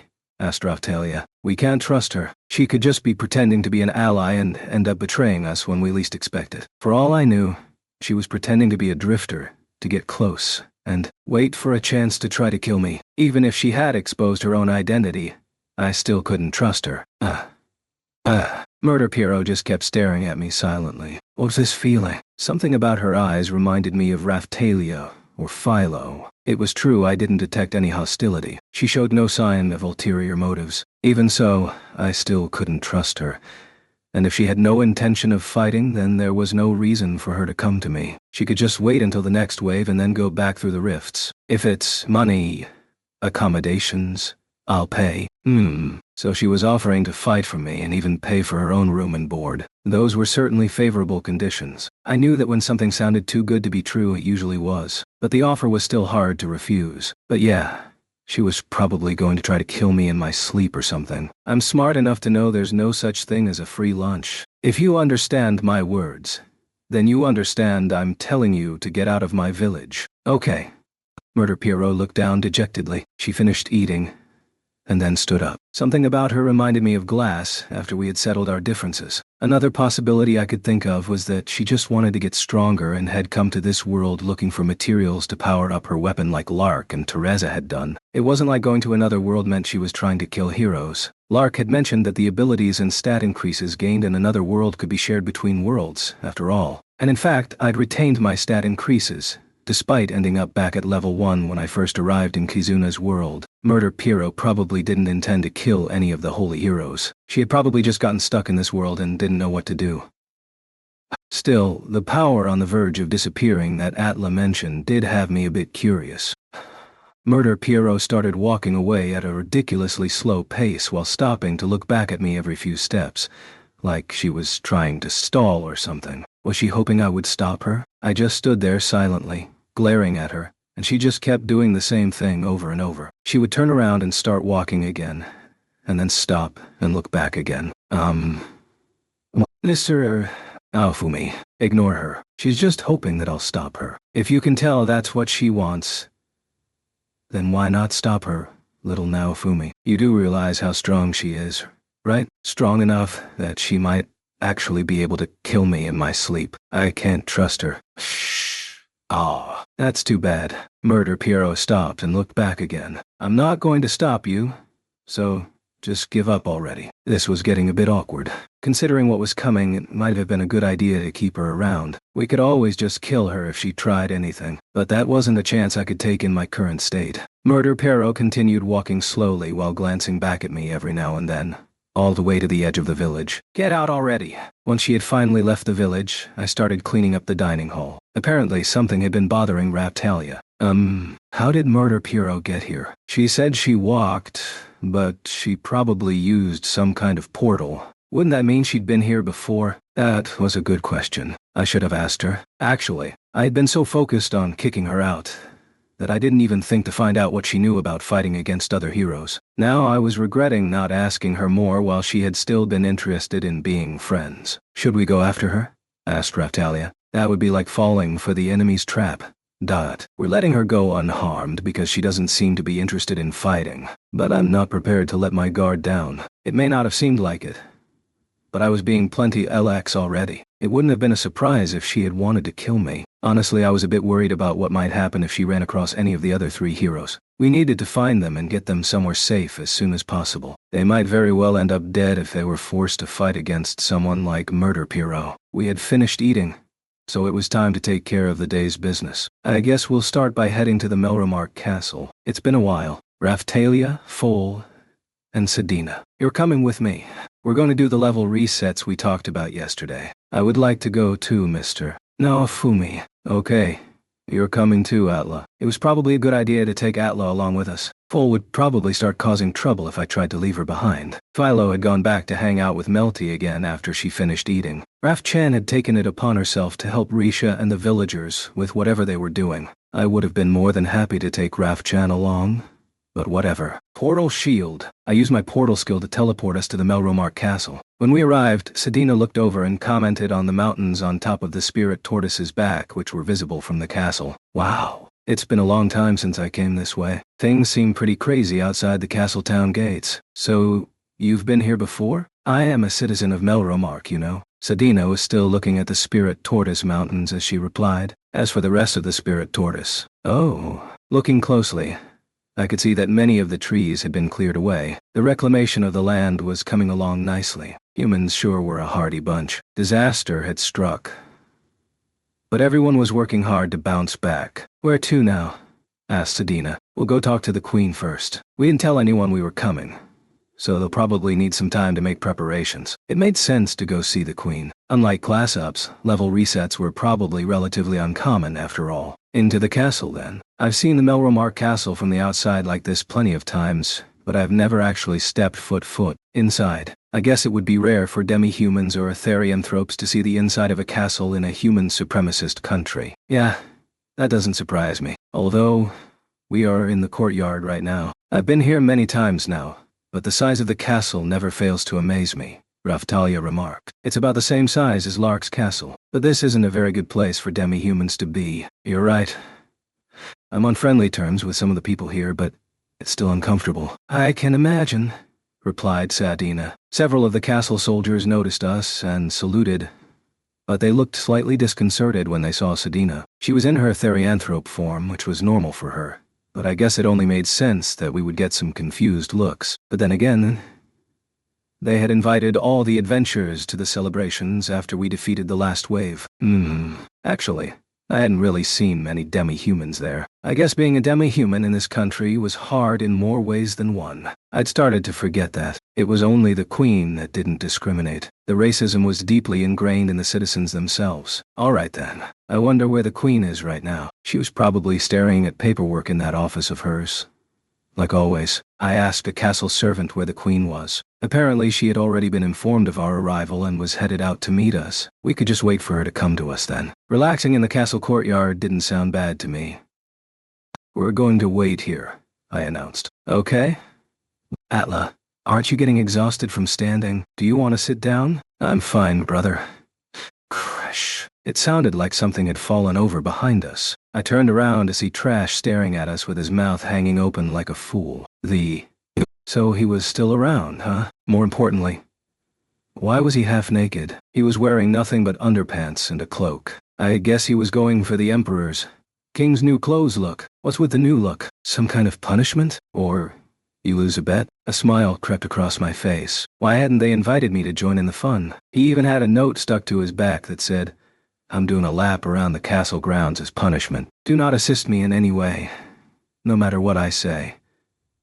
The note was signed by the Queen at the bottom. What had he done this time? The shield finally shows his true colors. He pointed at me and started shouting, "Come, everyone, after the shield. We must wipe the shield demon off the face of the earth." Trash grabbed the note and started running toward us. Several nearby castle guards blocked his path despite being clearly dumbfounded, and then restrained him. "Let go. The shield. The shield has infiltrated the castle along with those Hakuko bastards.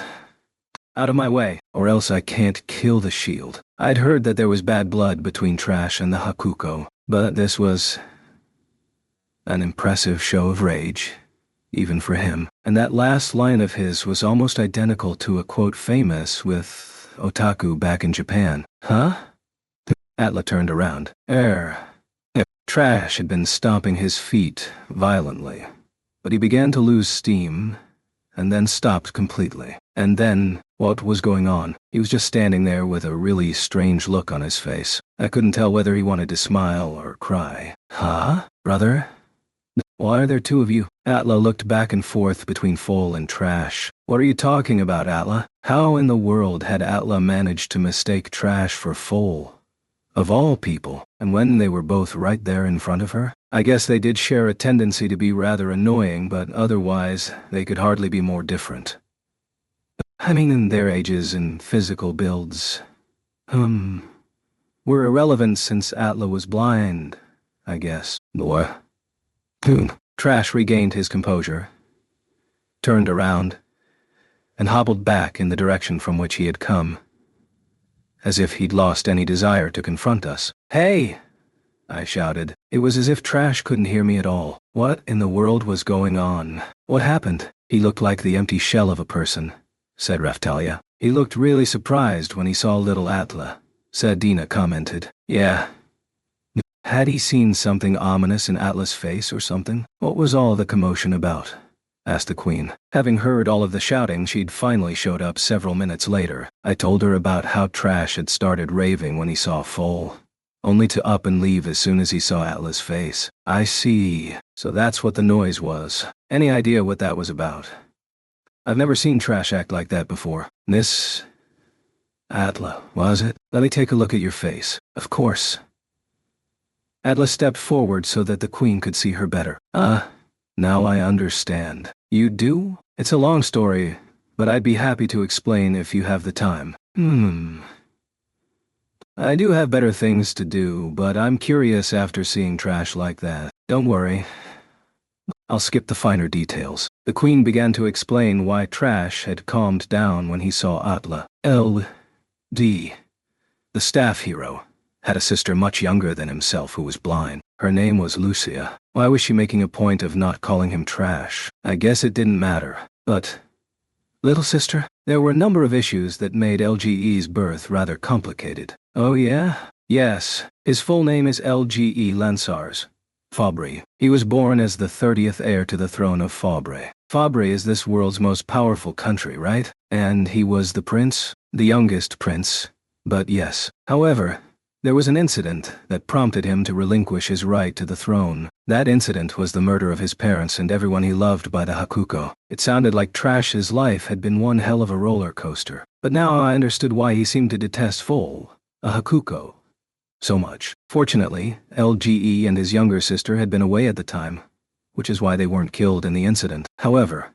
for political reasons, Fabry made no attempt to hold Siltvelt accountable. As a result, LGE developed an intense hatred for both Fabry and Siltvelt. He changed his last name and moved to Melromark, a country hostile toward the demi-humans. The Queen shifted the subject for a moment before delving into the bloody details of Trash's personal feud. LGE concealed the fact that he was royalty and established an impressive track record for himself as both a soldier and officer of Melromark's military, at a time when the country was constantly at war. He was eventually chosen to wield the 7-star staff and went on to make a name for himself as a hero. It was a picture-perfect story of self-made success. I started to feel a bit jealous. But then, a slight look of distress came across the Queen's face. When I was still young, it was that very cleverness and strength of his that stole my heart. I'm not interested in that lovey-dovey stuff. Get back to the explanation. Just as things had begun to go his way, LGE's blind young sister,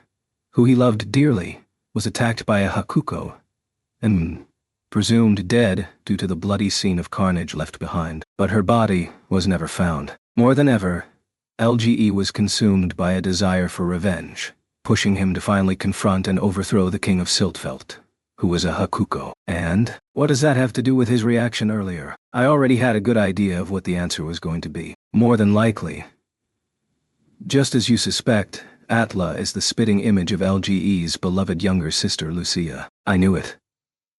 Yes, this was just conjecture, but the following possibility came to mind. Trash's beloved younger sister didn't actually die. Instead, she was taken back to Siltvelt as a plaything and raped by the Hakuko, which is how Fall and Atla were conceived. But there were several problems with that theory. For example, why wouldn't they have used her as a hostage? Maybe the younger sister and the Hakuko were secretly in love, like some kind of soap opera or something. I had no idea what had actually happened, but the fact that Atla mistook Trash for Foal probably meant that there was some kind of blood ties that she had sensed. Now that I thought about it, I remembered Foal mentioning having had a sizable amount of money devoted to Atla's treatment. It all seems a little too convenient to be true, said Raphtalia. Oh, what about how you and little Naofumi met? Does that not seem too convenient to be true? It sure does to me, Sadina interjected. Well, I guess it does. But still. Oh, come on. Surely Raphtalia and I meeting had nothing to do with fate or anything like that. Sadina just associated me with destiny because I couldn't get drunk on this world's alcohol. Full. Ayla. Are you two half human? I asked. Who knows? I was too young at the time to remember anything before our parents died. Brother would know more, I think. All I know is that our grandfather was supposedly really impressive. We were told to never mention our last name, and our parents died in some war when I was still young. So I don't really remember much. I'm pretty sure they had been well off, though. We had servants and other helpers, too. Did one of the servants run off with all of the money or something? This world was full of worthless people. They must have fell victim to one of those people, and that's how they ended up as slaves. Nothing like that. Once we couldn't afford to pay for Atla's treatment anymore, we divided up the family assets among the servants and said our goodbyes. So, they were bankrupted by Atla's medical fees, and they even had loyal servants. They had gotten lucky with that one. Your grandfather, you say? The Queen looked at Foal long and hard. Fate sure works in mysterious ways, she finally said. What does that mean? Asked Foal. Your last name is Phaon, I assume. Yeah, we were told to never mention it, but that's it. How did you know? The Queen nodded as if it all finally made sense. You should definitely remain by the Shield hero's side. Your late grandfather would be thrilled. Whatever. Yeah, Foal was a rebellious little brat. There was no way he would want to stick around with me longer than he had to. How do you know about my grandfather? I know because that man who was causing a commotion earlier is the one who killed him. What? Ah, now it made sense. Foal and Atla were the grandchildren of Trash's most despised enemy. And on top of that, he had realized that Atla was the orphan child of his precious younger sister. No wonder he had left looking like that. Do you know much about your grandfather? All my parents told me was that he was a really impressive man. Was he the king of Siltfeld then? That's all they told you? Perhaps I've said too much then. Foal looked like he wasn't sure what to think. I could see how it might bother him to find out about things his parents refused to tell him in a place like this. Still, the queen was being overly dramatic. Surely he would want to know more about his roots. That's what I thought anyway. But it didn't seem like either Foal or Atla had any intention of asking the queen for more details. Foal seemed to be lost in thought. None of that matters. My loyalty lies with Mr. Naofumi. Atla obviously wasn't interested. My apologies for the trouble, Mr. Iwatani. How are things going? The queen changed the subject. Things are progressing well, I guess. You're referring to the territory, I assume. I've heard as much. You came at just the right time. Did something happen? Let us address your business first. What brings you here today? Oh yeah. I want to reset the levels of a couple of my slaves so that I can level them up from scratch. I told the queen why we had come, and she happily obliged. Understood. I will see to it that preparations begin at once. They should be complete by the time you and your companions reach the Dragon Hourglass. Thanks. Now, what was the news that you mentioned earlier? The queen opened her folding fan and covered her mouth before speaking. There have been sightings of the holy heroes near Melromark recently, and we've been able to determine where one of the heroes is likely to appear sometime in the next few days. What? Seriously? The queen nodded. Yes, we think that the spear hero, Mr. Kitamura, will be making an appearance. Motoyasu, huh? Motoyasu was the last of the three that I wanted to see, but this wasn't the time to be picky. We managed to locate one of the spear hero's companions. They found one of Motoyasu's companions. Judging from the queen's wording, she wasn't talking about bitch. That meant it was one of the other two girls that ran around with him. I just call them Girl 1 and Girl 2. I guess that might not make it clear which I was referring to, but I didn't know their names, and I'd hardly ever talked to either one. Trying to recall anything about them was a hassle. All I remembered was that they both seemed really annoying. You mean a corpse? No. A member of Melromark's nobility, who is also a father, had expressed concern about his missing daughter. But then he returned home one day to find her helping her mother run the family business, as if nothing had happened. What the hell? His missing daughter had just shown up and acted as if nothing had happened? It sounded like some kind of joke. And that daughter is one of the other two girls in the Spear Heroes party? Asked Raftalia. If she was one of Motoyasu's companions and it's not bitch, then she must be, I replied. Oh? Is that a friend of yours? Quipped Sadina. Hell no, I snapped. Bitch sure is one heck of a name, said Foal.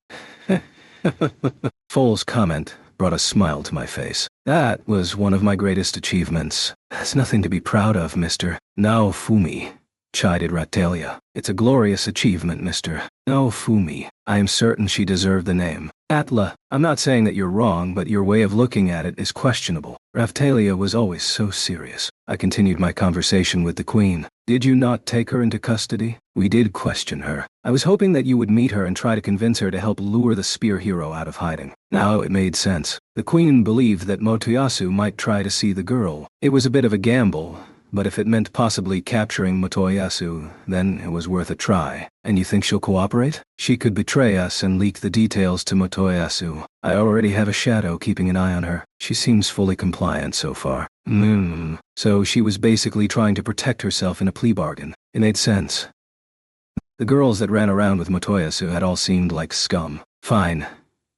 After we finish the level resets, we'll return to the village and then head out to meet her. I'll show you her location. The queen unfolded a map and showed us where to find Motoyasu's companion. Alright, let's get these level resets over with and get back to the village. We have an important mission now, I announced. Hopefully it all works out, said Ratalia. Sounds like wishful thinking to me, but whatever. I couldn't help but be skeptical. Chapter 6. The Fruits of Training. After that, we quickly headed to the Dragon Hourglass and exchanged greetings with the soldiers at the entrance. They must have already received the queen's orders, because preparations for the ceremonies had already been completed. Okay, you go first, Sadina. Okay, I won't let you down. There were people there to assist with the ceremonies just like when we had classed up, but this time, They had a stretcher with them. It seemed strange, so I asked a nearby soldier about it. Resets often have repercussions. It will probably take several days to fully recuperate. I guess that made sense. I felt sluggish when the stats I had taken for granted suddenly dropped too, but my level hadn't changed. I could only imagine how restricted I might feel if I was suddenly back at level 1. There is individual variance, of course. The soldiers began the ceremony. The dragon hourglass began to glow as power flooded into the magic circle on the floor. It looked a lot like when we had done our class-ups. The woman standing here before us has chosen to relinquish her own powers in order to walk a new path. Powers of the world. Grant her the chance to find that path. Sadina was standing in the middle of the magic circle and waving to me. Look, little Naofumi, it's the moment of my rebirth. She seemed just a bit too relaxed. Moments later, something came rushing out of Sadina, and then scattered in all directions. The ceremony is complete. How do you feel? Asked one of the soldiers. My body feels pretty heavy, but I can still move. Sadina trudged over to where I was standing. I guess that meant she was pretty tough. Your neck's full. Off you go, brother. Do as Mr. Naofumi says. Atla. Fine, I'm going. I was starting to feel a little bit sorry for Full. Regardless, he completed the level reset ceremony and seemed to have no trouble walking. Just like Sadina. You guys just reset your levels, but you seem to be moving surprisingly well. Do you not need to use the stretcher? I asked. Would you carry me if I couldn't move, little Naofumi? I'm no wimp, shouted Full. You two aren't normal, I said. I thought about giving Full a quick jab to the arm to see if he was really okay. But Atla beat me to it. Ow! Yeah, he was definitely feeling weaker. Ha ha ha. That tickles. I tried it on Sadina too, but she reacted the same as always. She seemed to be just fine. Maybe the repercussions would be minimized if the person was in good physical shape. Both of them were physically fit. Exercising and getting in shape certainly seemed to fall into a different category than leveling up. I guess staying in shape would make it easier to deal with not feeling so great, unlike some kind of stat boost that the person barely even had to work for. These two had that kind of self-discipline. Raphtalia made sure to keep herself in shape too. A person's stats would be reduced with a level reset, but the results of their physical training would stay. Other than that, the boosts from my shield might have been helping a bit. So in other words, the people that needed the stretchers were probably people who mostly used magic, or people that had been power leveled by someone stronger. For example, some spoiled kid from a noble family could pay an adventurer to level him up. That kind of thing was effective up to a certain point. It's basically what I was doing with the slaves back at the village, so it wasn't necessarily a bad thing. The problem was that once someone hit the level cap like that, the only way to further improve would be to get in better shape or train with someone like the old lady. Heroes had no level cap apparently, but even I probably should have been doing some kind of training. Things like levels and stats were the norm in this world. So it wasn't unthinkable that training and honing your magic skills on a daily basis could raise some kind of limit too. That would mean people like Full and Sadina, who had been training hard since they were little, might be able to become that much stronger. I didn't know how it actually worked, and I wasn't planning on sticking around in this world forever. So I'd just do my training until the waves were defeated, and not worry about it. After all, my levels and stats would mean nothing when I returned to my own world. The same went for this shield. This stupid shield that I couldn't remove no matter what. Changing it to the book shield was the best I could even do to try to hide it. If this stupid thing followed me back to my own world, there's no way it could be considered anything but a curse. A grown man walking around carrying some strange book all the time would be the laughing stock of the world. It'd be better to just not think about that. There was no point in worrying about something that might not even happen. Even if the shield did happen to follow me back, that's just something I'd have to deal with when the time came. Alright, let's hurry back to the village and get ready to head out. We used my portal skill to return to the village. Sadina, Full, and Atla, I want you three to get out there and level up. I'll take the others and head out. Somebody go fetch Philo for me. Will do. I won't let you down, little Naofumi. Sadina went walking off toward the ocean by herself. For whatever reason. Seriously? Was she going to be okay by herself? You don't have to tell me. Come on, Atla. Let's go. You can just watch. No way. Mr. Naofumi, I want to go with you. Sorry, but you need to stay and level up. Where we're going, you'd need to be able to protect yourself at the very least. We were going to try to lure out Motoyasu. If things went wrong and he struggled, Atla might not make it out with just a scratch or two. Couldn't take her with us. If I level up and surpass my brother, then I can have Mr. Naofumi all to myself. I'll do my best. What the hell are you talking about? I asked. Come on, stop being ridiculous. Raftalia snapped. Right? Although Raftalia was mostly addressing me when she said that, but Atlashore was mentally tough. What happened to playing the part of the sickly young girl? Anyway, I got full, Atla, and the other slaves loaded up in Philo underling Hashwan's carriage and sent them off just as Philo came running up. Master, you called? Yeah, there's somewhere I need to go. Can you come with us right now? Yep. I would take. Raftalia and Philo should be plenty, I guess. Rishia was busy training under the old lady with Eclair. Nothing bad could come from having her master the Hengen Muso style. Besides, Rishia made Motoyasu uncomfortable. Taking her along would probably only make things more complicated, so I'd just leave her behind. Alright, it's just going to be the three of us. It's not like we're going to be selling anything, so maybe we should just ride on Philo's back. Carriage! Squawked Philo. Okay. Yeah, fine. Datia. Fine. I finally get to pull my own carriage. My own carriage. Ever since I started using my portal skill more often, most of the carriages we've been riding in were rentals. Philo hadn't had many chances to pull her own carriage lately. Pedaling was about the only time she got to use it. Going by carriage would be fine, I guess. It didn't really matter either way. On the way back, maybe we'll see if we can't sell a thing or two. Alright, we needed to hurry up and get to Motoyasu's companion. Raftalia and I loaded up into Philo's carriage and we headed off in that direction. Chapter 7. The plan to capture the spear hero. Elena, thank goodness. You're alive! After receiving the Queen's report, we rushed to the location of Motoyasu's companion. But when we got there, the one and only Motoyasu was right in the middle of chatting up girl one at the counter of a big shop where she was working. We were looking on from an alleyway a short distance away, by the way. Damn it. Our prey had shown up before we even had time to talk strategy. With Motoyasu already here, we could forget about making any preparations. Well, if it isn't the spear hero, Girl 1 responded coldly. If I wasn't mistaken, she had been more of the loud and annoying ditzy type, but that wasn't how she was acting now. Even assuming she had decided to cut ties with Motoyasu, I would have expected her to be acting like much more of a bitch. Even so, Motoyasu still seemed surprised by the way she responded. What's the matter? Are you really asking me what's the matter? I was really worried about you. You don't need to worry about me. What's more surprising is that you're still alive.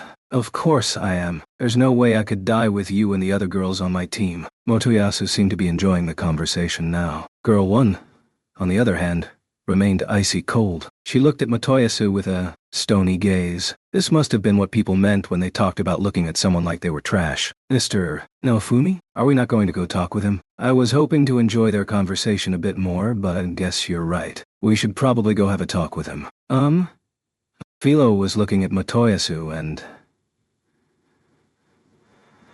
making a kicking motion. I'd ordered her to kick him whenever she saw him a while back. What do you say? Let's get back to saving the world, Motoyasu went on. Sorry, but I'm being forced to take over the family business. I can't run around with you anymore. She remained emotionless as she responded. It was clear she had absolutely no interest in accepting his offer. And no way. Motoyasu seemed to realize that and had no idea how to respond. I'm sure everything had always gone his way up until now. But, to be honest, I envied him. I'd been given the title of Count, and even had my own territory now. And yet here I was cooking meals for the slaves every day. Frankly, I felt like I was playing mommy to them. I'd even overheard the soldiers quietly referring to me as the cooking hero. Recently, the conversation had gone like this. Man, the cooking hero really does make some delicious food. You better be careful about what you say. That's the shield hero you're talking about. Oh yeah, you're right. It's just that his shield reminds me of a pot lid. You might want to go to the clinic and get your head checked out. What the hell? Pot lid? I wasn't going to forget those soldiers. I'd worked them to the bone while I had them helping with the reconstruction, but whatever. That didn't matter right now. I needed to focus on Motoyasu. Seriously. What's the matter? You're not acting like the Elena I know, if you say so. It's just that I know an opportunity when I see one. Huh? Listen, Mr. Moto. Or, rather,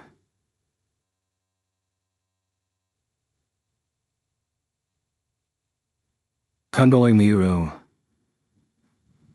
I was already at my limit. I can't stomach the thought of running around with you anymore. Whoa. Water. Sure, you had money.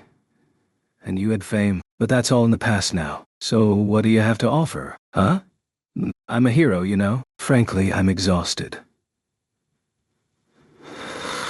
Being in a party with you is exhausting. You... With me? What's wrong with me? You're always hitting on girls everywhere you go, and you don't even understand us in the slightest. We're basically a status symbol to you. Motoyasu was growing pale. I bet he had never been dumped before. Oh shit.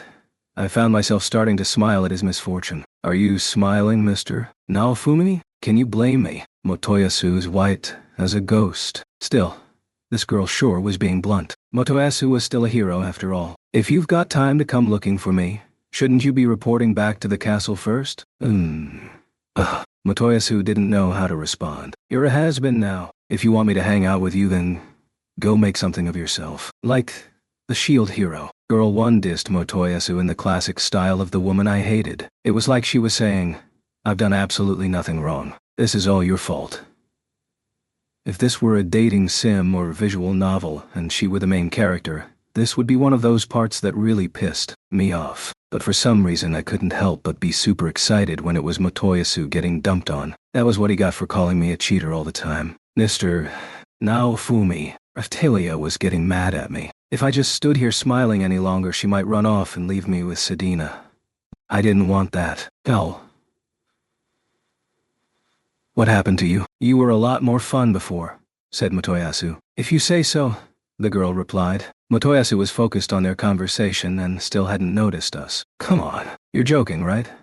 He prodded. I'm completely serious. Girl 1 noticed me approaching. She seemed to understand what was going on. Hey, Motoyasu, I called out. Motoyasu spun his head around abruptly when he heard me. Naofumi. Yo, I just got back from busting my ass in another world. Sorting this whole spirit tortoise mess. And here you are looking nice and rested. Nice of you to let me handle all the hard work. Honestly, if even just one of the other heroes had actually listened to me, we wouldn't have ended up in such a mess in the first place. How about taking a break from chasing booty every now and then to actually do your job as a hero? Elena! You sold me out. Don't try to make it sound like I'm the bad one. I'll side with whoever is stronger. Always have. Always will. What a shitty thing to say. If I were Motoyasu, I'd forget about morals and laws and all of that, and thrust my spear right through your black heart. We'd come to persuade Motoyasu. And yet here I was, reprimanding girl 1 and threatening her life. How did that happen? You'd what, Naofumi? You leave Elena alone. What the hell? Did he not realize I was trying to stick up for him? It had been a while since I'd talked to this buffoon, but he was just as ridiculous as always. Did he really care about women that much? Whatever. Why don't you run off now and work on getting stronger? Like the shield hero. You could learn a thing or two from the shield hero.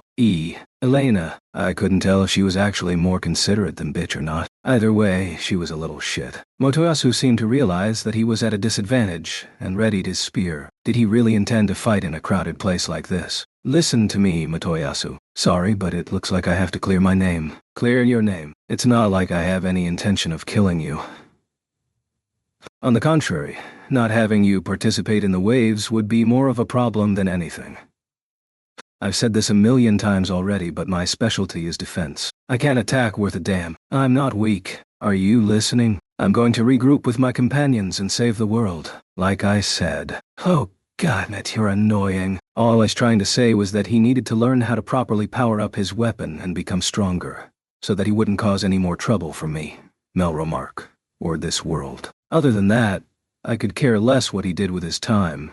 As long as he helped out with the waves, of course. Anyway, I'm not interested in punishing you. I just want you to listen to me. Pass. You realize you said something similar to me before, right? Now that the situation is reversed, this is how you act. Or do you actually have a good reason, like I did? I don't. Seriously? If that was the case, why was he so set on refusing to hear me out? Being captured here is not an option. You're not on any wanted lists. I'm just trying to talk to you. Trying to talk it out was getting us nowhere. I was just going to have to take him in by force. Would I be able to fight him with my stats reduced to a third of what they usually were? I had Raftalia and Philo with me, though. I was sure we'd be fine. He'd only used his own power-up methods, so he'd still be slightly weaker than us, despite his higher level. He was alone as far as I could tell, so we wouldn't have any problems, as long as he didn't manage to escape. Please, remain calm and come with us, Raftalia said firmly. Philo looked as confused as always in her filial form, while Raftalia unsheathed her katana. Raftalia, SAP is SP. The portal skills relied on SP to function. Normally we'd thwart his escape by other means, but right now that wasn't an option. There were several ways to interfere with teleportation. Thinking back on the times I couldn't teleport, I knew that aside from just being near a guardian beast, certain types of magic that affected the surrounding terrain could cause interference. I had initially planned on setting a trap before Motoyasu arrived, so that we could interfere with his teleportation skill before I even tried to persuade him. But the prey had arrived before the trap was set, so we'd need to either knock him out clean a single blow or sap his SPI. We started creeping forward toward Motoyasu, and he thrust his spear up high into the air. Portal spear. Damn it! Motoyasu's appearance started to waver and distort, and an instant later he had disappeared. I guess he got away, I said. Things had gone pretty much exactly like I'd expected, but still, catching a hero sure was a pain in the neck. I wonder where he went, said Raftalia. Who knows? Girl 1 replied. Well then. Long time no see. Or should I say nice to meet you? I asked her. Either way, it was time to have a talk with Girl 1. Elena, was it? I'm sure you've probably already explained everything to the people from the castle, but I'd like to ask you about what happened. Yeah. Okay, fine. Elena let out a long, drawn-out sigh, and then began to talk. According to Elena, this was what had happened. Just like Ren and Itsuki, Motoyasu had headed for the country where the spirit tortoise had been sealed away in an attempt to get the jump on me. This should be a breeze for anyone around level 60 or higher. That monster over there drops super nice weapons and materials. That's what Motoyasu told Bitch and his other groupies while pointing at the spirit tortoise off in the distance. Of course the beast was heading in their direction, so all of the locals were running away in the opposite direction Motoyasu and his party were headed. Ha ha ha! Commoners, you need not run, for I, the spear hero, shall make quick work of the spirit tortoise. Motoyasu's declaration echoed out loudly as he held his spear up for everyone to see. Wah, the spear hero. Sorry for showing up unannounced, but there just happens to be a little world event here that I plan to clear. I'll show you all just how much stronger I am than the shield hero. And then the fool took off running toward the spirit tortoise, like Don Quixote charging at windmills. Torn between wanting to believe in Motoyasu and wanting to ensure their own safety, the people looked back over their shoulders from time to time as they continued to run about haphazardly, trying to escape. It may be huge, but don't worry, it only looks scary. Let's do this. Okay, let's go. Elena and the others took off toward the spirit tortoise along with Motoyasu. Everything went downhill from there. The spirit tortoise summoned its familiars and began to harvest the lives of any and every living thing in its vicinity. Motoyasu, Elena, and the rest of the party fought the familiars off as they continued running. Before long, they arrived at the foot of the spirit tortoise. Here I go. Thunder Spear! Motoyasu launched straight into his finishing move, but it simply made the spirit tortoise screech and left nothing more than a scratch on its face. On top of that, the scratch regenerated and healed instantly. What? Shooting Star Spear. The spirit tortoise familiars began to crowd around Motoyasu. He fought the familiars off, but showed absolutely no sign of being able to defeat the spirit tortoise. Don't tell me. Oh, no way. Bitch, Elena and Girl 2 started whispering to each other. The last straw was when the spirit tortoise just ignored Motoyasu and continued walking. In other words, he wasn't a threat. He was nothing. When I'd fought the spirit tortoise, it had been firing off finishing moves and casting gravity-altering magic like crazy. With Motoyasu, it must have just figured that the familiars would be able to take care of him on their own. Of course, going up against the spirit tortoise was kind of like telling someone to defeat a man with a toothpick. Even with the help of Raftalia, Philo, Eclair, and the old lady, it's a miracle we were able to damage it as much as we did. And even when we did manage to defeat it on the outside, it just regenerated. Kyo wasn't wrong when he said it was our loss. Alright. Everyone, I'm going to take this thing down, so Back me up with your magic. Here I go. Motoyasu let out a battle cry and went charging at the spirit tortoise. But Elena turned her back on him and ran without hesitation. She had been completely focused on escaping and ended up getting separated from Bitch and Girl too. Later, after she had gotten clear of the spirit tortoise and waited for all of the commotion to die down, she returned home. Elena's mother was just glad that her daughter was alive. She told her that the life of an adventurer was just too dangerous and demanded that she carry on the family business instead. She said that they could talk it over when her father came home, but for the time being, all that mattered was keeping her daughter alive. If they had gone to the authorities, there was always the chance that she could be charged with a serious offense and end up being executed. And so they eventually came up with the plan to use her father's connections to work out some kind of plea bargain. That would involve luring Motoyasu out if he tried to get in contact with her. And that was Elena's story. I figured there was no way he could have survived fighting against that monster. Unbelievable. You realize you're saying that to the guy that defeated it, right? Oh yeah. So that was you guys that downed it, huh? That's pretty amazing. I really messed up.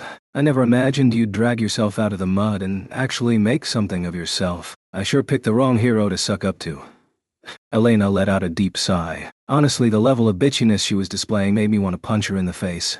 But there was something strangely refreshing about it too. But whatever. Mr. Motoyasu did give me a bunch of gifts and leveled me up, so I guess it's fine. Now I just have to put up with helping out with the family business. Seriously? You're not a very enthusiastic person, are you? You seemed a lot more excitable when we met before, said Raphtalia. Oh, that's right. We got into an argument at the castle before going to the Kalmyra Islands, didn't we? That was a real hassle, to be honest. So it was just an act. I couldn't even imagine putting up with pretending to agree with Bitch all the time. Having to kiss the ass of a bitch like that would give me a stomach ulcer. Philo had been responding that way a lot lately. Where did she pick that up? Anyway, if he shows up again, I'll let you know, but it doesn't look like that's going to happen. Probably not. Probably not. I guess you don't happen to know where Bitch went, do you? No idea. She's not the type to die easily, though. So I'm guessing she's still alive. Capturing Motoyasu was a real hassle, and Bitch was nowhere to be found. Elena had cooperated with the Queen and US in luring out Motoyasu, so I guess it wouldn't be right to punish her now. Then again, it wouldn't have been hard for her to get off the hook anyway. She could just say, "We were just doing what the hero told us to. We didn't know any better." Well, I guess we could still punish her even if she said that, but the Queen probably wouldn't go that far. Motoyasu was the real problem. To put it in game terms, it'd be tough to capture him without inflicting some kind of silence-type status effect on him, to keep him from casting anything. Plus, we'd have to keep it active non-stop, or he'd run the moment it wore off. I couldn't persuade the bastard if he wasn't willing to listen. Was there no way to stop him from teleporting? The Scroll of Return skill in Kizuna's world could be disabled using the Dragon Hourglasses, but that wouldn't work with our portal skills here. Motoyasu didn't want to listen. If we didn't set a trap and ensure that he couldn't escape before trying to talk with him, there was no doubt that he would run. We would be screwed if he ended up getting himself killed somewhere out there. Anyway, thanks for the help, I said. No problem. Oh, by the way, I heard you started doing a lot of buying and selling. That's the rumor. I guess you could say that. Can't do much without money after all. I might be heading that way to sell some of our goods before long. What a hassle. I might be interested depending on what you've got. You know, you sure don't seem to want to do much of anything. I just want to have an easy life. I had to wonder just what Motoyasu had seen in this woman. The same went for Bitch, of course. I couldn't understand that guy. You sure are something, Raphtalia told Elena after we'd wrapped up our conversation. You better not end up like that, Raphtalia. I won't. I wanna run, Philo shouted. Well, that came out of nowhere. It was like Philo hadn't even noticed Elena or anything that happened. She must have been bored. Later then, I said. Yeah. Goodbye. Elena let out another deep sigh and then sat back down behind the counter with her chin in her hands, like she had nothing to do. What a lazy bum. And so, just like that, our plan to capture Motoyasu had failed. Chapter 8. The day the game ended. Huh? We were making our way back to the village after failing to talk some sense into Motoyasu. I had Philo pulling her carriage since I'd figured we might as well sell some stuff while we were on the road. But when we came to the next town, Someone was causing a commotion in front of the town's Vigilante Corps guard station. I was about to ignore it and keep going. But why are you treating me like a suspect while this trash gets off scot-free? I heard a familiar voice. So I stopped the carriage and went to have a look. I couldn't see what was going on because of the crowd that had gathered. So I asked someone standing nearby, "What's going on?" Apparently one of the heroes captured some bandits and brought them here, but something about it doesn't add up. That scenario rang a bell, although, in my case, I'd taken the bandits' money and set them free. Aren't you the SHIELD hero? I'd been recognized. Of course, there was a huge carriage behind me with Philo pulling it, after all. The crowd parted in front of me and I saw who had been causing the commotion. The bandits were standing there grinning while Ren was arguing with some members of the Vigilante Corps. I had a pretty good idea of what had happened. These bandits had tried to pull the same stunt when I captured them before. I figured I should probably step in, so I made my way toward Ren, through the opening in the crowd. Yo, things might have gotten dangerous if he got any more worked up. So I tried to be nonchalant. "Is that you, Naofumi? Long time no see." Ren beckoned me over like he was glad to see me. I'd actually been talking to the bandits and not Ren. But whatever. Running into Ren had been lucky for us too. I couldn't let him escape like Motoyasu had. I needed to be careful not to get him excited. The bandits went pale the moment they saw me. Of course, I'd run into them twice already. This made 3 times. They couldn't pretend like they didn't know who I was. Besides, now I had enough authority to force the Vigilante Corps to take them in if I felt like it. You guys never learn, do you? Did you really think you could get off playing the victim just because your captor is a has-been? Shut up! One of them shouted. This could be a good little experiment. While it was true that I'd instigated Philo at the time, it was these idiots that had been the original source of her little human-eating act. Philo! Why at? Philo leapt over the crowd and came to my side. The bandits grew even paler. "Eat up," I said. "Huh? What kind of order is that?" snapped Raphtalia. I ignored her. Philo had been pulling her carriage, so she was currently in her Philolio Queen form. She looked plenty intimidating, although she didn't seem to realize that herself. Philo took one menacing step forward and the bandits all clung to the Vigilante Corps members. "We're the true criminals. Please save us." They had confessed quickly. Was Philo really that scary? Now, I just needed to get them to give up their hideout and go collect the stolen goods. These idiots always bounced back surprisingly fast. I guess it was because they weren't actually that weak, and they were really good at building up their stash. Maybe I should let them go this time too, and cash in again later. Nah, that probably wasn't going to work this time. We're bandits. We'll tell you anything you want to know. We'll give all the money back. Just don't let the bird eat us. Master? I'm getting a bad feeling about this. Is it just me? Don't worry about it. Just bite his head or something. The crowd started whispering. Does the bird god really eat people? Nah. I heard the SHIELD hero is just really good at intimidating people. Really? I knew it. I heard people from several villages mention seeing the bird god having fun playing with the village children. Philo should have been happy. Apparently people didn't really believe that she was the Philolial embodiment of hunger itself. It would be up to her now whether people treated her as a monster or a person in the future. So there you have it. Those guys tried to do the same thing and frame me back when I had a bad reputation. Make sure you tie them up nice and tight. You understood. The Vigilante Corps members had a bewildered look on their faces as they nodded to me. There's a bounty for these guys, right? Yes, but you'll need to turn over their leader first. Hideout, guys.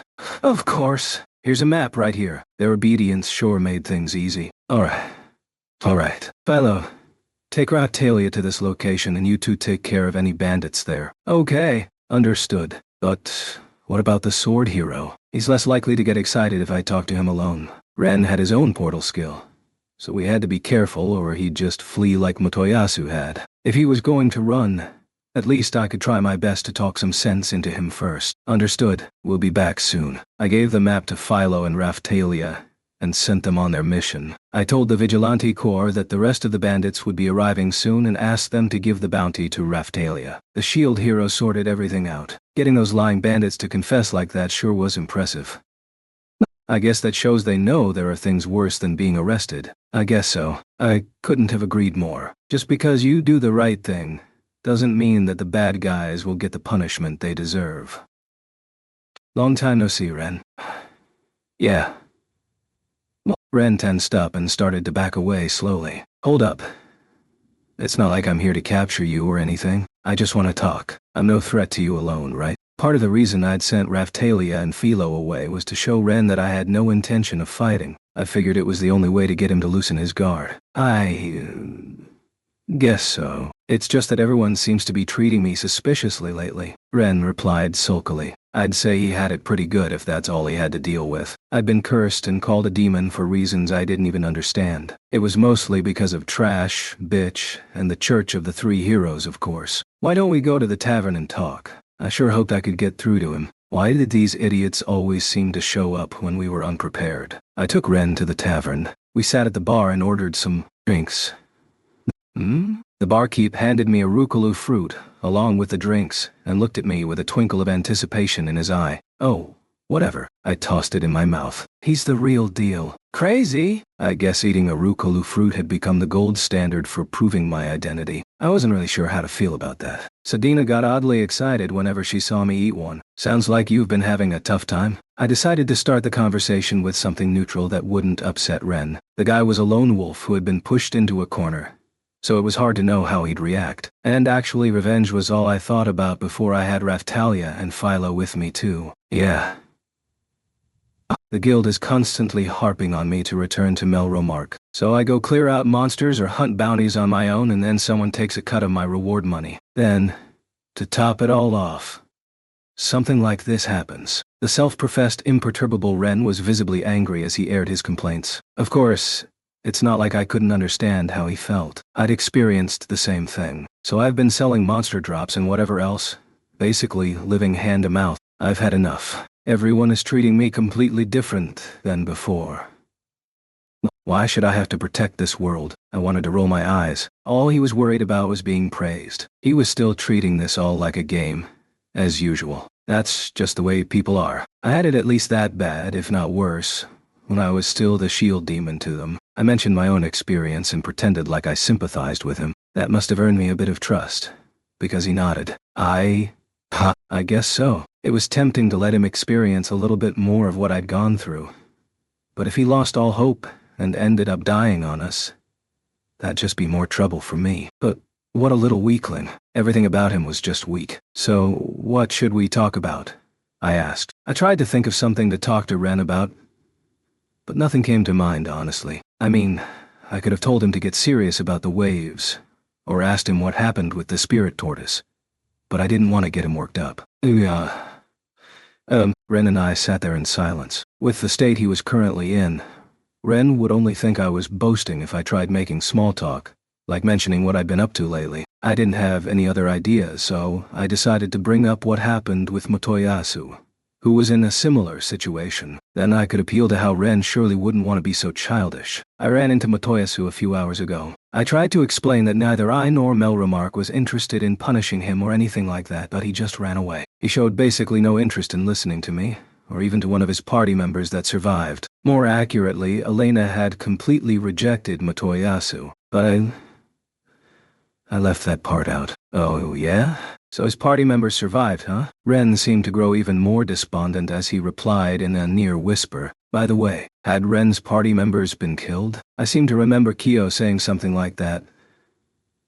Maybe they had survived. I know Kyo said they had charged at the spirit tortoise like a pack of wild boars. When I didn't say anything, Ren slowly opened his mouth and began to talk. I wanted to get the jump on you, so I went to defeat the spirit tortoise. Apparently in the game that Ren was familiar with, the whole surrounding region ended up damaged beyond repair by the spirit tortoise. It was so bad that the country established an inquiry commission to look into the incident. I had to resist the urge to insert a jab about how they'd made it even worse in real life. Ren explained that level 60-ish was appropriate for the encounter, and that defeating the boss, the spirit tortoise, at level 80 should have been a breeze. Motoyasu had said pretty much the same thing. They wanted to get the jump on me by getting their hands on the powerful spirit tortoise weapons. I couldn't deny that the weapons were ridiculously strong, but when you took into account our basic stats and abilities, even with those weapons, the other heroes still wouldn't have even come close to the level of strength I'd reached at the Kalmyra Islands. According to Ren, he had pointed at the spirit tortoise when it appeared in the distance and then darted off into its direction, accompanied by his party members. "All right, let's do this." Surprised by the overwhelming size of the spirit tortoise, Ren's party members questioned him. "It's huge. Can we really defeat that thing?" "We can beat it. We're plenty strong now," Ren shouted back confidently as they continued running toward the spirit tortoise, drawing closer and closer. While running, Ren noticed someone firing off skills near the beast, but assumed it was simply adventurers fighting and paid no attention. Ren leapt at the spirit tortoise and swung his blade, smug in his conviction that no hero other than himself, much less an ordinary adventurer, would be able to defeat the beast. 100 swords. Ren's Thunder Sword skill took longer to cast than 100 swords, so he timed the activation to ensure that the skills flowed together smoothly. Thunder Sword. But the skills failed to inflict any significant damage on the spirit tortoise. This part of Ren's story was basically the same as Motoyasu's, so I'll leave out the details. Confused, Ren swung his sword again. He wasn't going to give up. He was going to defeat the spirit tortoise and save the people, and so he continued to fight, his impassioned battle cries ringing out through the air. Before he realized it, Ren was surrounded by corpses of his party members. And not just that, the corpses were so badly mangled that it would have been near impossible to determine their identities. Still, what did remain of them was just enough for Ren to realize that his companions had all died. What? No way. I'm sure they were all at least level 80. Overcome with disbelief, Ren's mind went blank. He just stood there in a stupor for a while. He found himself grasping at the vague possibility they might be revived like in a game. But even Ren understood that wasn't going to happen. As he stood there in utter despair, something or someone took him by surprise and knocked him out cold. It was probably a spirit tortoise familiar controlled by Kyo. When Ren finally woke up, he found himself in a bed at the hospital. "I lost because my party members were weak, and they died because they were weak. If we'd coordinated better, we would have won," Ren whispered in a matter-of-fact tone, as if to say none of it had been his fault. He was beyond saving. His companions had trusted him and fought until the bitter end. They must have been turning in their graves. "It's not my fault. It's because they were weaker than I expected. It's not my fault. It's not my fault." He knew what he had done, and he was trying to run away from the reality of it. There was no need for me to show sympathy here, but I had to make sure he didn't get worked up, or he might end up running away. "In that case, there's nothing you could have done," I forced out an insincere response. To be honest, it was obvious that Ren's negligence was to blame. He charged at the beast based solely on his knowledge of a game, and now he was trying to run away from his guilt by rationalizing the death of his companions. It made me wonder, how strong had Raphtalia and Philo been back when all of this was happening? At the very least, they'd held their own against the spirit tortoise. I wanted to believe that there's no way they would have ended up dead. They'd had at least that much strength hidden within. Even Rishia could have survived the encounter if she played her cards right. I wanted to tell Ren to try reflecting on his own actions before blaming everyone else, but I restrained myself. "Ren, now is your chance to use what I told you guys and get even stronger. Then you can find new companions to help you fight the waves. We have 2 months and 3 weeks before the seal is broken on the Phoenix." There was still time. If Ren used what I had told them and made an effort, he should be able to bounce back by then. To be frank, I wanted to just completely denounce Ren, but it wouldn't have been any good for me or this world if he ended up dead. If the holy heroes didn't cooperate with each other, this world was going to be destroyed by the waves, or the Phoenix. Of course, if what Ost had said was true, it was also possible to bring peace to this world by sacrificing its inhabitants. Still, there was no guarantee that something wouldn't go wrong like it had with the spirit tortoise. Yeah. If you want to keep a low profile, you could always come stay at the village I'm overseeing. You know Raphtalia, right? It's the village she's from. It's where the first wave happened, so we're working on rebuilding it now. You can borrow some of my companions to group with for the time being if you want. As long as you treat them well, of course. You wouldn't mind? Ren responded to my suggestion favorably. Things were going in a good direction. I'd reel him in with kind words, and then once I'd tamed him, I'd hammer the power-up methods into his dense head. If I could do that, I wouldn't have to worry so much about him dying anymore. Then he could feel free to leave the village anytime. What Ren needed right now was a way to become truly strong. If I told him some of the things that only we knew, I was sure it would broaden his horizons too. Okay, I'll go. Great. In that case, while still in mid-sentence, I caught a glimpse of a familiar figure outside of the tavern. Wait here for a few minutes, will you? What is it? Taking Ren right now would be dangerous. But depending on how I replied, he might start to suspect something. Ren seemed to have a sharp intuition, so if I didn't word my response carefully, then our whole talk might end up being for nothing. Oh, nothing. I was just thinking we should probably wait for Raphtalia and Philo to get back before heading back to the village. But I remembered I left something important in the carriage. I'm going to run and get it real quick. Oh. Okay, I'll bring back something good to eat. That'll give you something to look forward to. I had some smoked meat in the carriage that I'd been saving for a special occasion. Philo had gone on about wanting to eat it, and she was picky about flavor. I was sure Ren would like it too, if he gave it a try. Just relax for a bit here in the tavern. I'd have Ren wait in the tavern. Okay. Ren gave a dispirited nod from his seat at the counter. I stood up and exited the tavern before rushing off in pursuit of the figure I'd just caught a glimpse of. Chapter 9. I dubbed thee witch. I started the tale solo. It would have been nice if Raphtalia were there, but I'd sent her to hunt bandits. I just have to make do. I would have liked to have Raphchan with me at the very least, though. Now I wished I'd brought her along. My mark was apparently tailing someone too. Or accurately, he seemed to be waiting for the right time to approach the person. We were walking through an area with hardly any other people around. Just how far did he plan on going? Damn it. Without Raphtalia around, I had to stay hidden in the shadows of the buildings. It was super annoying, but if I tried just talking to him, he was sure to run. If it turned out he was staying somewhere nearby, it would be best to wait for Raphtalia to get back and then come up with some kind of plan to ambush and capture him. What should I do? I sure hope it doesn't turn out like it did with Elena. I guess my mark still hadn't noticed me following him, because he was still looking straight ahead and walking around nervously. What in the world was he so worried about? I followed his line of sight to see what he was looking at when the idiot came to a sudden standstill. When I saw what he'd seen, I found myself dumbstruck as well.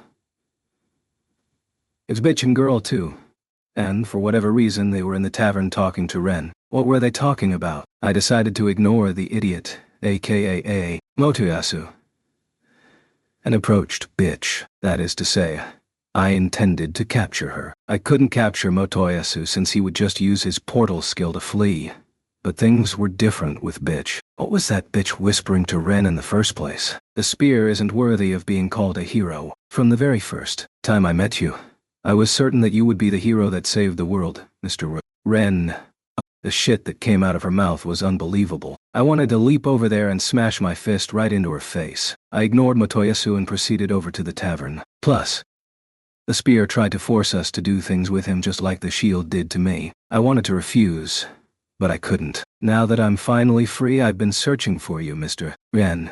Ren. What an utterly ridiculous line. And to think she would try to regurgitate it this late in the game. Had she forgotten just how many months she'd spent running around with Motoyasu? I found myself looking over at Motoyasu, who was so flabbergasted that he hadn't even noticed I was standing next to him. Grr. Wow. He was literally making the Gunanu face while peeking into the tavern. I have to say I do seem to recall the Queen mentioning you having some long-standing issues. Even Ren wasn't thick enough to take the bait without suspicion. Bitch had put on a real show after all. You don't know how Mother really is. That woman used to be known as the Fox of Melremark. She set things up so that she could benefit from humiliating me, so that she could gain the trust of the fiendish shield. And now the spear has fallen for her deception as well. Bitch continued to press Ren. Her words left me completely speechless and shaking with anger, and I know who was controlling the spirit tortoise from the shadows. The spirit tortoise that killed your companions. It's the same person that has snatched up the trust of the people of this world with his vile tactics. That's right, it's the shield demon. What the hell was this bitch saying? So everything was my fault now? She hadn't changed one single bit. I was going to have her executed for sure this time. Are you serious? So that's why it was so tough. Hey, don't tell me he actually believed her. Her whole spiel was riddled with holes. And then finally, bitch embraced Ren and began to run her hand through his hair. Mr. Ren, I'm sure you felt just terrible this whole time after losing your companions. It's okay to cry now. No, don't worry. Even if the whole world insists you're a criminal, I still believe in you, Mr. Ren. I believe you were fighting for the sake of the world. Bitch sure knew how to take advantage of someone in a weakened state. Wait a second, was she stealing Raphtalia's line? Oh, hell no. She was tainting a precious memory that belonged to me and Raphtalia. That was unforgivable. I was about to scream at bitch, but just a split second before the words came out of my mouth. Hold on, Motoyasu yelled as he dashed toward them. His eyes were filled with anger and resentment. Could this have been an elaborate ploy to satisfy a cuckolding fetish? No. Well, if it isn't the spear. Bitch flipped her hair back and made an incredibly nasty face while slowly turning to glare at Motoyasu. What happened to you? She asked. That's what I want to ask. What in the world happened to you? Why are you trying to win Ren over? I've been searching for you. Ha! I'm not so stupid as to rush into such a reckless attack. Listen to this, mister. Ren won. Bitch clung to Ren while pretending to sob. When things started looking bad, the spear turned to us and demanded that we attract the spirit tortoise's attention to give him time to run away. He tried to use us as a shield, but we were scared. So we ran, and then he tried to chase us down, saying that desertion in the face of the enemy was unforgivable. Lies. My head was starting to hurt. Motoyasu's expression reminded me of something. Well, duh. It was the exact same expression that had been on my face back then. It was just more of the same from bitch. She was trying to sink her fangs into a third hero now. Bitch had transcended the realm of bitchiness. Henceforth, she would be known as Witch. She was the bitchiest of bitches.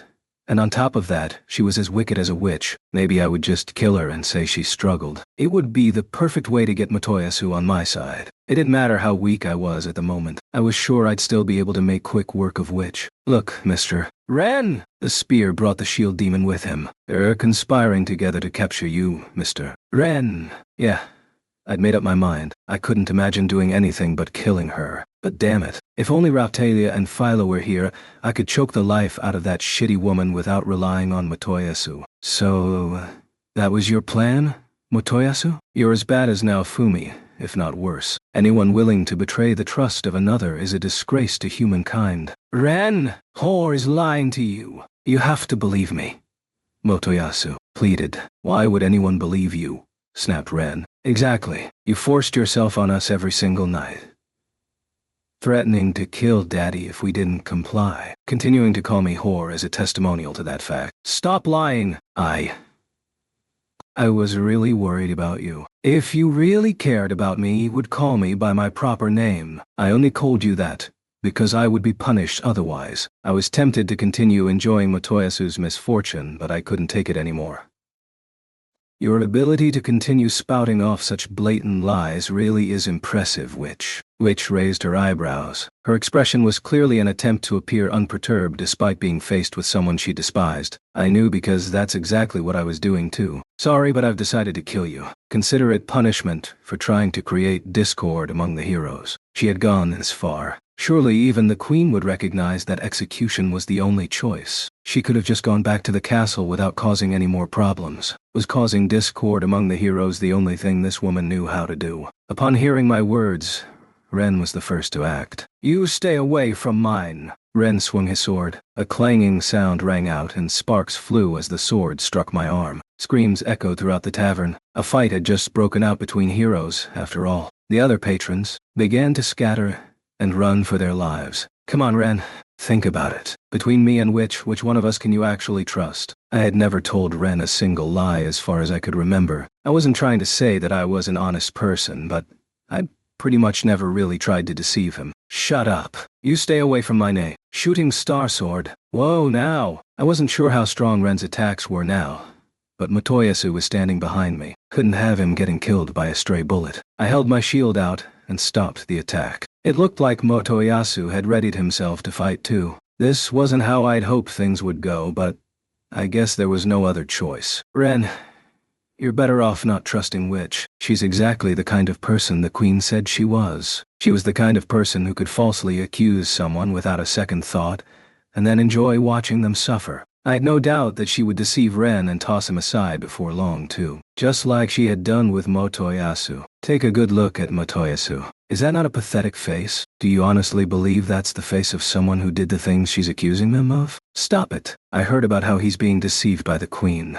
You and the queen are the root of all of this evil, Naofumi. You realize the source of that information is a single person, right? I don't care. I'm going to fight for the person that believes in me. Calm down. The Ren I know would understand if he stopped to think for just a moment. Besides, I believed in you too. I refrained from saying what I actually wanted to tell Ren. It may not have seemed like it, but I was trying to compromise here. Shut up. Yeah.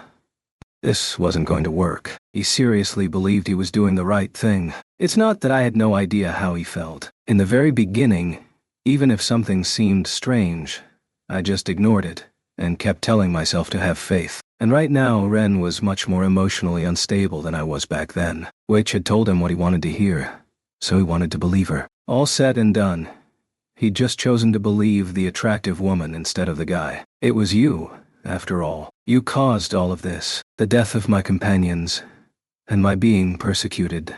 Now, it's all your fault now, Fumi. What the tea? And then I heard it. Pop! I literally heard myself snap. It's just too bad that Raphtalia hadn't been there. If she had, I might have been able to retain some sense of composure. Oh, is that right? If that's how you want to play it, then let me tell you how it really is. Blaming it all on someone else sure makes things easier, right? So your companions died, huh? Well, yeah, that's what you get for continuing to treat all of this like a game. Your attack on the spirit tortoise was reckless. If you want to resent somebody, then resent yourself for murdering your own companions. What?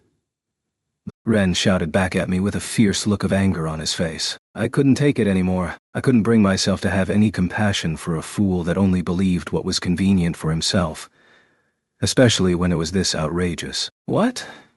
It's not your fault. Your companions genuinely trusted you and followed you to their deaths, and that's all you can say? You not only fail as a hero, you fail as a human being. At least he could have tried to make it sound good by saying it had been for the sake of his companions or something. But no. All he could say was that it wasn't his fault. This bastard. I bet selfishly bossing around lower-ranking players was the only way he knew how to play a game.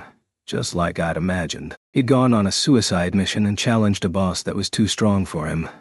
And when all of his companions ended up getting wiped out, he blamed it on them being too weak. Just like I thought. It had all been nothing but a game to him. This is not a game world that we're living in. Continuing to think like that is only going to cause more problems. Shut up. Regardless of how much you or I may regret it, we're stuck here until the waves have ended. It's true that the people of this world basically kidnapped us with their selfish hero summoning ceremony. And yeah, maybe we're not to blame for that. But whining about it isn't going to change the fact that we have to fight if we want to survive. You once said to me, things don't go your way, so you decide to turn tail and run away? How weak.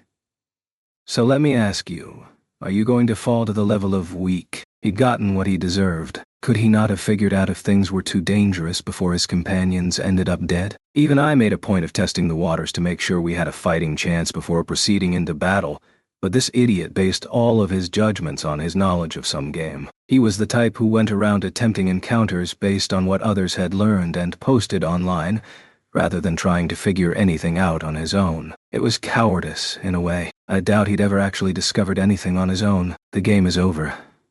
Your game knowledge isn't going to help you anymore. You're wrong. It's not my fault. Don't let the shield's words deceive you, Mr. Ren, which jumped between us, interrupting our exchange. The woman was irritating to no end. Shut the hell up, Witch. If you speak again, I will end you without hesitation. Witch must have sensed my murderous intent, because she let out a small scream. Even so, I could tell she was still about to try to say something. Oh, so you do want to die? Shield prison. A cage of shields appeared and trapped Witch instantly. Good. Now, all I had to do was switch to the Shield of Wrath and slaughter her with Iron Maiden. But in a brief moment of sound judgment, I stopped myself. Would things really be okay if I used the Shield of Wrath right now? Without Raphtalia or Philo here, I'd be in a real mess if I ended up being consumed by anger and incinerating Ren with Dark Curse burning us. It's not my fault. Release mine. Why would I release her? The bitch causes at least as much trouble as Motoyasu. These idiots were so annoying. It was always release me. Release me.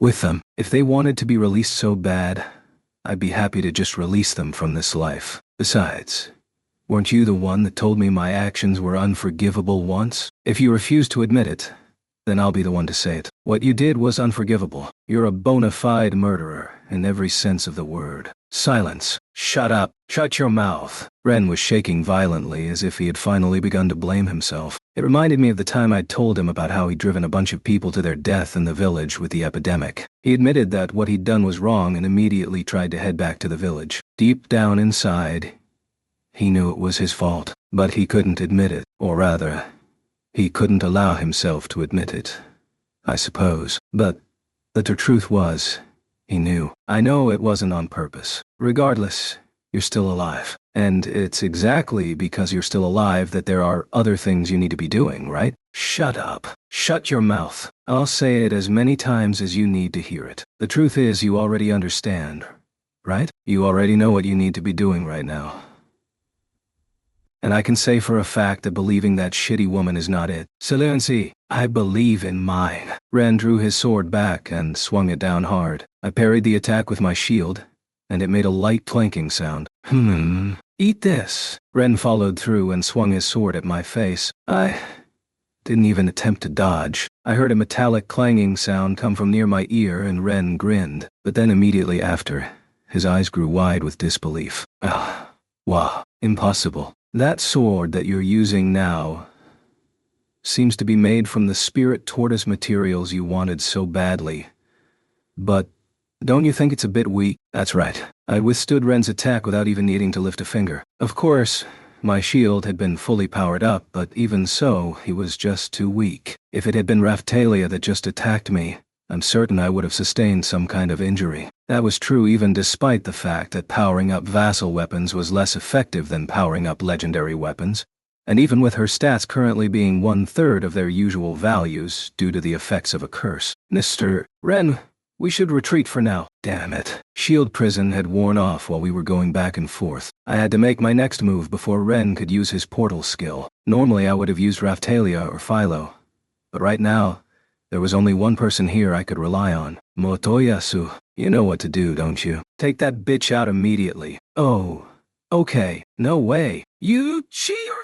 Stop hogging all of the power. How many times had he called me a cheater now? I was pretty sure it was him that actually wanted to cheat. I was tempted to use that as a comeback. But this wasn't really the time for that. Take a good look at the reality of the situation. The reason you were defeated. The air was filled with clanging sounds as Ren struck me with his sword repeatedly, but not a single one of his attacks left a mark. He bellowed out a long, drawn-out battle cry. He'd gone completely mad at this point. The Ren I knew would have been able to analyze the situation more calmly.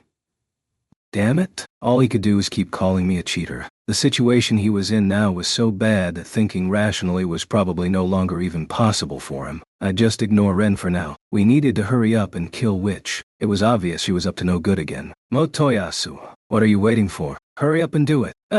All right. Motoyasu finally seemed to understand. He readied his spear and began to approach them. Just like Ren, he appeared to be in a pretty serious state of confusion. Regardless, he seemed willing to follow orders, so I'd have him kill Witch. Mr.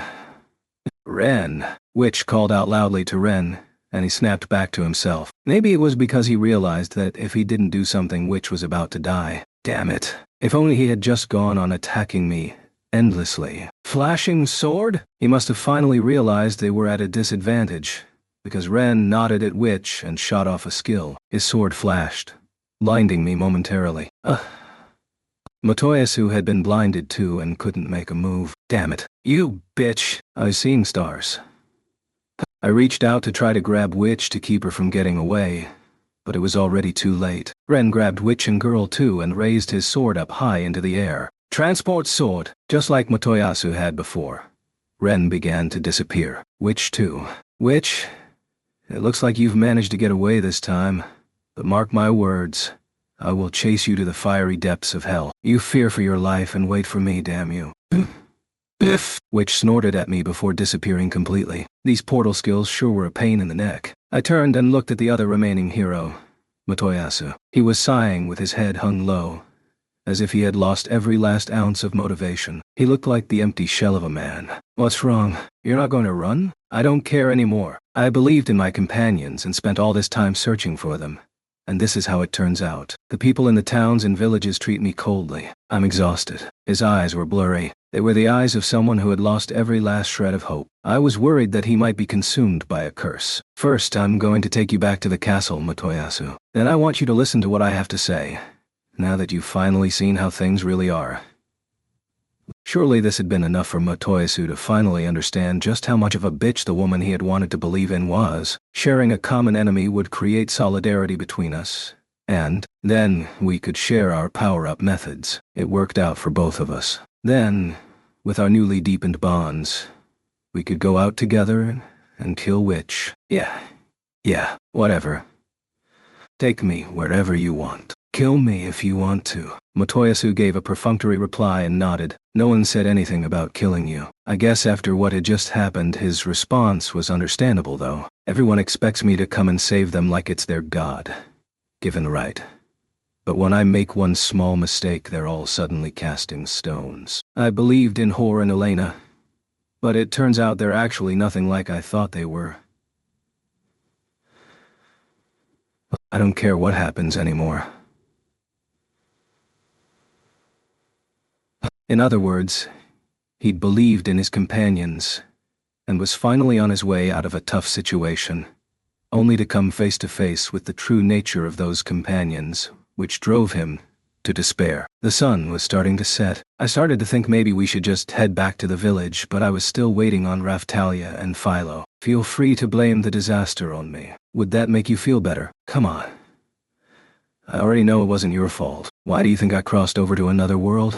The cause of the disaster had been Kyo, right? It certainly wasn't Motoyasu. Just leave me alone. It was probably best not to take him back to the village like this. The place was in a constant state of commotion, and there was a good chance Motoyasu would get worked up. Seeing Atla and Sedina hanging all over me would probably just make him feel even more lonely and depressed. I guess there was no other choice. We just get a room at an inn in this village for today, and wait for Motoyasu to sort himself out emotionally.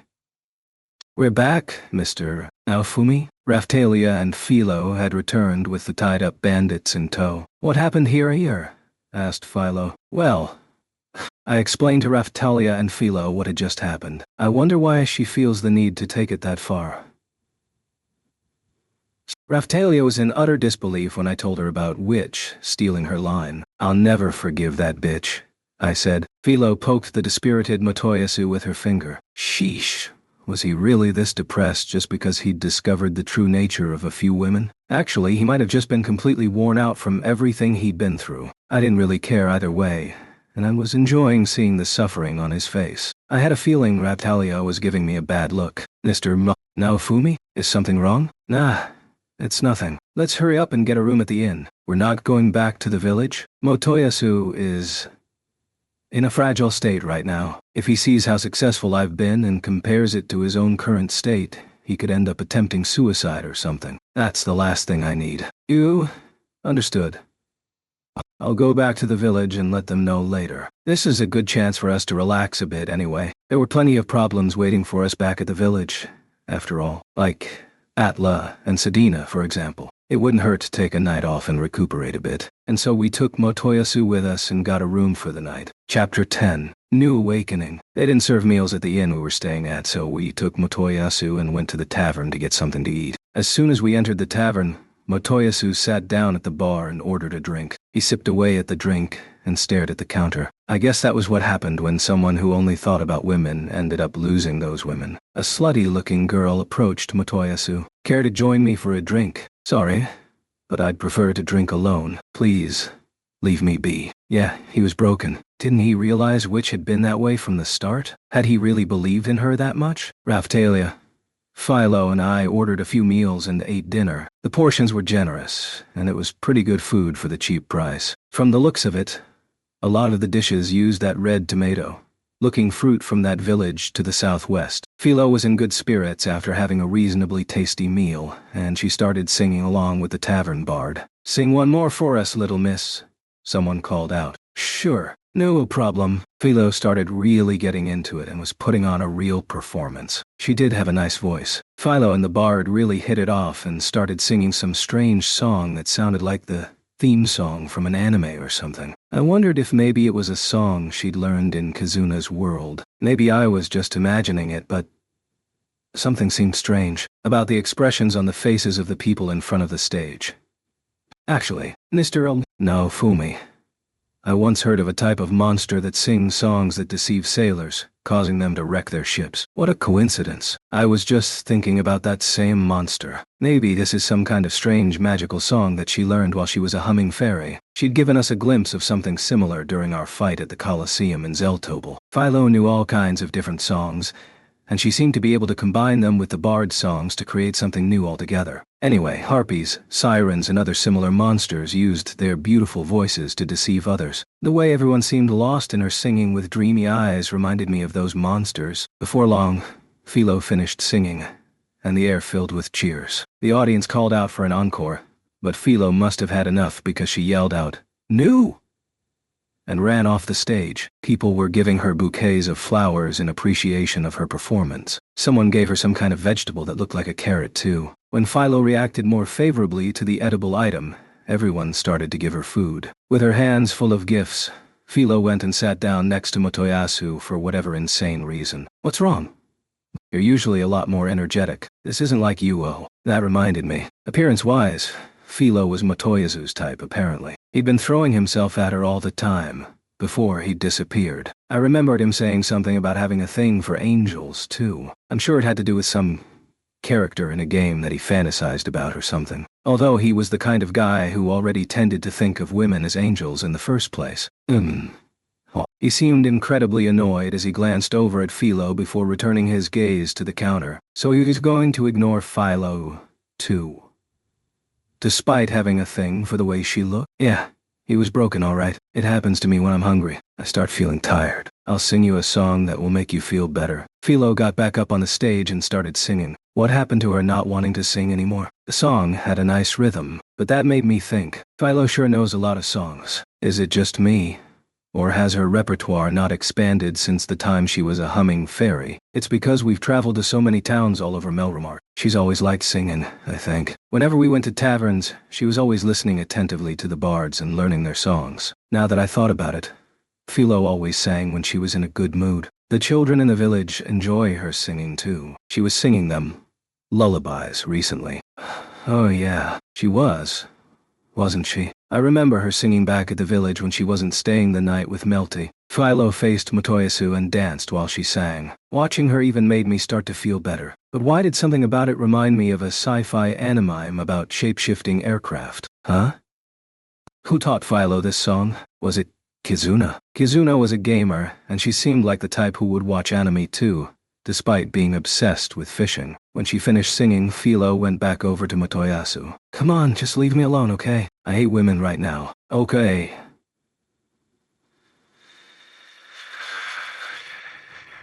Philo started digging around through the vegetables and flowers she'd been given. "Eat this! It'll help you be true to your usual desires." It almost seemed like she was toying with Motoyasu as she offered him one of the carrot-looking vegetables and a flower. I guess she was just being true to her own curiosity, though. Motoyasu was almost never downcast like this, so seeing him like that probably sparked her interest. The village children had shown a similar lack of ambition in the beginning too. I'd just assumed Philo had overheard me complaining about having to get Motoyasu on board with things.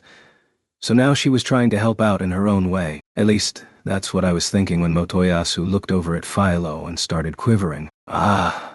Wah." Motoyasu suddenly embraced Philo and started crying.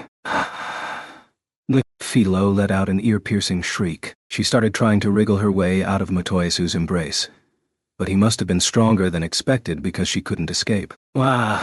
Wah!" Motoyasu was bawling his eyes out. "Master, help!" Philo looked like she was about to cry too as she reached out to me and called for help. How had things ended up like this? What were you thinking? I asked her. I started to make my way over to help Philo, who was struggling as Motoyasu pressed his face up against her chest while sobbing. I guess if which was no longer an option, he'd just settle for Philo. But then again, he had openly admitted that he had a thing for the way Philo looked in her human form a long time ago. If you switch back to your filial form, maybe it will surprise him and he'll let go, I suggested. Oh, okay. Motoyasu had been traumatized by her filial form, after all. He wouldn't come anywhere near Philo when she was in her monster form. Just like I suggested, Philo switched back to her monster form. But, sniff, sniff. It's Philo-chan's scent. Motoyasu was still holding on to Philo in her filial form, and now he was sniffing at her. Whoa, talk about creepy. He won't let go. Master. He won't let go. This was Motoyasu we were talking about here. He wasn't letting go of Philo in her filial form? What was going on? Then again, I had a pretty good idea of why. I figured I might as well say it. He whispered sweet nothings into his ear when he was depressed. So what do you expect? Now accept the consequences and take care of him. Wait just a minute. By that logic, wouldn't you be treating me the same way, Mr. Naofumi? What in the world are you talking about, Raphtalia? Raphtalia was obviously pretty mixed up too. But then again, I'd basically indirectly ordered Philo to cheer Motoyasu up. So pushing the responsibility off on her wasn't really fair. Actually, I'd tried flattering Ren too, but it didn't work. The fact that Witch succeeded pissed me off. I guess I was mixed up too. Stoop. Philo-tan. Philo-tan. Motoyasu started rubbing his cheek up against Philo's face. Philo tried to use her superhuman strength to pull herself away from Motoyasu, but he was hugging her with all his might and remained stuck to her like an octopus. Her feathers looked like they were about to be ripped right off of her body. The pain must have been preventing her from using her full strength. Philo had a surprisingly low pain tolerance after all. Help! Now Philo was bawling and crying out for help. I wasn't really sure what to do. Motoyasu. Philo-tan. It was no good. He wasn't listening. He obviously wasn't hearing Philo either. Motoyasu had finally cracked. Or maybe he had just discovered a new fetish. I guess he was fine with filial form now. What happened to the trauma from being kicked in the nuts? Master, we were supposed to be taking Motoyasu with us, but it looked like that was no longer an option. If you can't take responsibility for him, then give him a mouthful and go get rid of him somewhere. Okay? That's terrible. He's not some pet monster that you can just throw away. Raphtalia snapped. Motoyasu, if you're feeling better, then that's good enough for now. Have faith in the power-up methods that I told you about. And do your best to power up your weapon. Got it. Philo-tan. Philo dashed out of the tavern with Motoyasu still glued to her. Wah! Raphtalia's voice conveyed a sense of dull bewilderment. So yeah, we'll just save taking Motoyasu in for another time. He sure did recover from his suffering fast, though. Motoyasu. Van whore. He'd gotten ditched by Witch and the others, but got right back in the saddle and went after Philo. Philo was kind of like a horse. So that saddle bit was pretty witty, right? Right? Yeah. That was terrible. I have a feeling he went right past suffering into a whole new level of despair. Raphtalia replied. I'll just have Philo act like a bitch, and I'm sure he'll go back to normal. Once he's being a little more rational, she can just tell him she only approached him because she thought she might get a meal out of it or something. Do you really think Philo can pull off a performance like that? Who knows? I figured it should be possible if I told her exactly what to say, but I did still have my doubts. I sat there in silence for a moment, thinking, before finally coming to a conclusion. I'm sure it will work out one way or the other, I said. I wonder. It will? Probably. I couldn't help but have a bad feeling about it all, but I'd feel guilty if I didn't tell myself it'd be all right. Motoyasu was in good spirits now. He'd be fine. I was sure he'd be back out chasing some tail by this time tomorrow. Philo took Motoyasu and threw him off the side of some cliff before coming back. By the way, she was unforgiving. She had several patches of feathers missing too. I guess she'd literally risked her own life to get rid of him. I figured that was the end of that. Until the next morning. All right, we're putting Motoyasu on hold for now. Let's go give the queen an update and then head back to the village. It was a glorious morning without the usual onslaught of the sexual harassment corps back at the village. My stress levels were down and I felt like I'd slept really well. But we had a lot to do today, so we needed to get to work. That sounds good, Raphtalia replied. Master, I want to hurry up and go home. Philo begged me with a terrified look in her eyes. I guess she'd been traumatized by Motoyasu. Well, she'd hated him in the first place, so I guess it was just an extension of that. If she hated him so much, why had she gotten involved anyway? Why did you even try to cheer him up? I mean, I have a feeling you were trying to help out. But still, He seemed down, so I tried to cheer him up like I did with the village children. Sheesh. It had worked all too well in Motoyasu's case. He was going to be a real hassle. Next time we see him, you say exactly what I told you, and then give him the cold shoulder. Okay. Alright, I still have to make breakfast, so let's hurry back. Philo, we're going to use my portal to go back. You take the carriage and meet us there. No, that spear guy is gonna show. Ooh, don't be ridiculous. Not even Motoyasu. I opened the door to the room. Good morning, father. I immediately slammed the door shut. Why was Motoyasu standing guard in front of our room? And he was talking nonsense on top of that. Why was he calling me father all of a sudden? I was pretty sure I didn't have a son that was older than me. Besides, this was Motoyasu. There was just no way I could possibly be his father. I looked down and held my hand to my forehead. What just happened? I asked. What's wrong? Replied Raphtalia.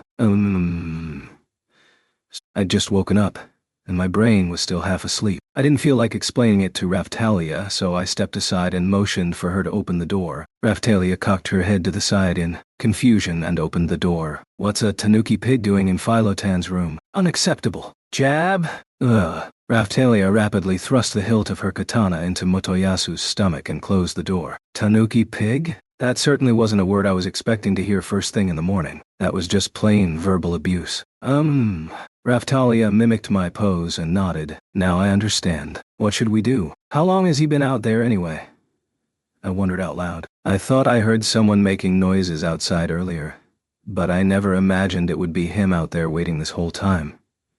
She replied. I heard some noises too, but I just figured it was adventurers walking down the hallway. So that was Motoyasu. He seemed to be doing well for someone that had been thrown off a cliff. Philo. No. If you don't tell him what I told you to, he's going to chase after you forever. Go tell him to power up his weapon properly, and prepare for the waves. Ooh.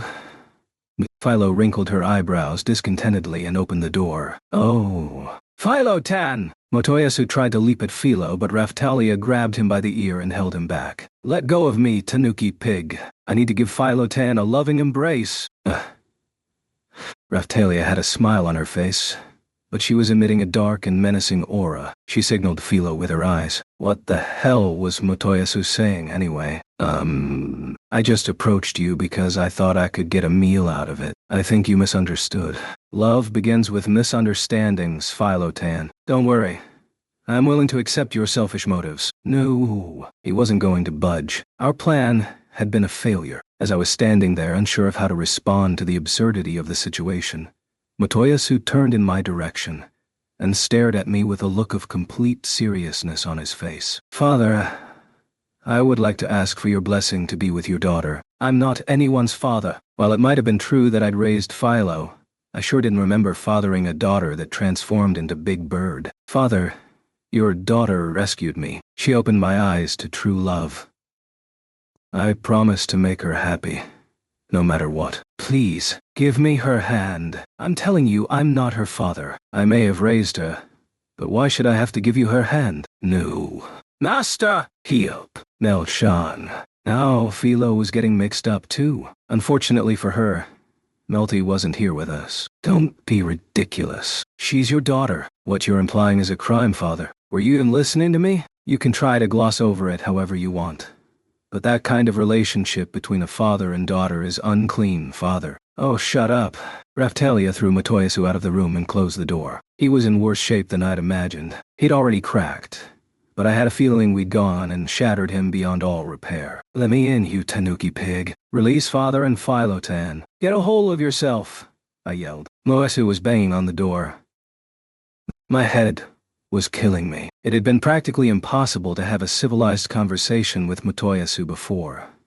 But now it was like something in his brain had snapped. Motoyasu had switched into full-on stalker mode. Now what were we supposed to do? As for the cause, it was undoubtedly because Philo had been kind to him. When people are driven into a corner, it's easier than you would imagine for them to become obsessed with something or someone. It had been the same for me and Ren too. I had no idea why the incident from yesterday affected Motoyasu like it did, but the end result was that Philo had saved him from a broken heart. Now that I thought about it, Motoyasu had always been the type to get fired up about love and romance. But wait, judging from the way he was acting now, Did that mean he was the kind of guy that liked to chase after girls instead of being chased? Actually, I couldn't have cared less. Thinking about that would be a serious waste of time. You sure are being loud. I heard the voice of some female adventurer who had probably been trying to get some rest next door. Quit your squealing, pig. Get lost? Pig? What's your problem? Motoyasu, the ladies' man, was telling off a woman. She must have been pretty damned ugly. I was curious, so I cracked the door and peeked outside. Motoyasu was standing there arguing with a fairly good-looking woman. I was pretty sure she was a dancer from the tavern. I could never have imagined the Motoyasu I knew doing something like this. Just what was going on up there in that head of his. I wondered what he saw now when he looked at Raftalia. Or that woman. My curiosity had been piqued. Maybe he had been affected by some kind of curse. What should we do? We can't leave with him out there like that, said Raftalia. Philo, take responsibility and go drag Motoyasu. No.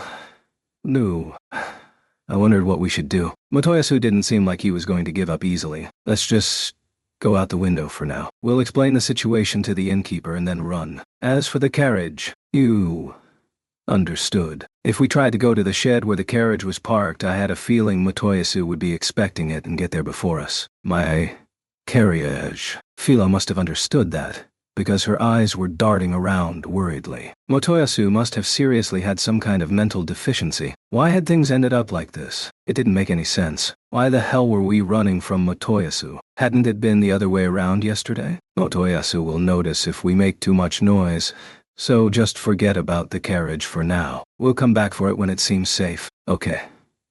Philo's disappointment was apparent, but she nodded hesitantly. So she actually chose getting away from Motoyasu over her carriage? She must have seriously disliked him. And so, just like that, we made our escape from the inn. We used my portal and made our way to the castle. I wanted to give the queen an update on which. Philo was still looking around suspiciously. I'm sure you'd know if Motoyasu were here. You're overreacting. I knew, but still, it's like I can feel him nearby. Yuck. I don't think she could have disliked him any more than she did now. Motoyasu going all gaga over her had only made things worse. Still, even Motoyasu wouldn't show up at the castle. Probably. People would recognize him in the castle town, so it would be impossible to hide. He'd always relied on crystal balls, and never actually studied magic, so I was pretty sure he didn't have any new tricks up his sleeve. I doubt he could use magic to hide himself like Raftalia could. Even if he could, Raftalia would be able to sense him. If he had a skill that allowed him to hide himself, then we wouldn't be able to do anything about that. But judging from how he'd been acting so far, I had no doubt he'd just come charging at Philo like a Navy fool. Besides, he was probably still standing guard back at the carriage. Don't worry about it. Ooh. We headed to the throne room, where the queen was taking care of some official business. I told the queen about what had happened yesterday. Can you not do something about that witch daughter of yours? I wanted to kill her as soon as I ran into her. I was sure Witch was up to no good, so it was probably best to just put a bounty on her head and have her killed. Even so, I would like to recommend that she be brought in alive, if at all possible, replied the queen. Brought in alive after all of this? That didn't seem fitting for someone with a bounty on her head. I wonder how that child made it across the border. The spear hero's other companions were accompanied by their parents, so I can understand how they made it across. But her, considering what Elena and Motoyasu told us, there's no doubt she crossed over from another country. I was sure someone would recognize Witch if she tried to cross at a border checkpoint.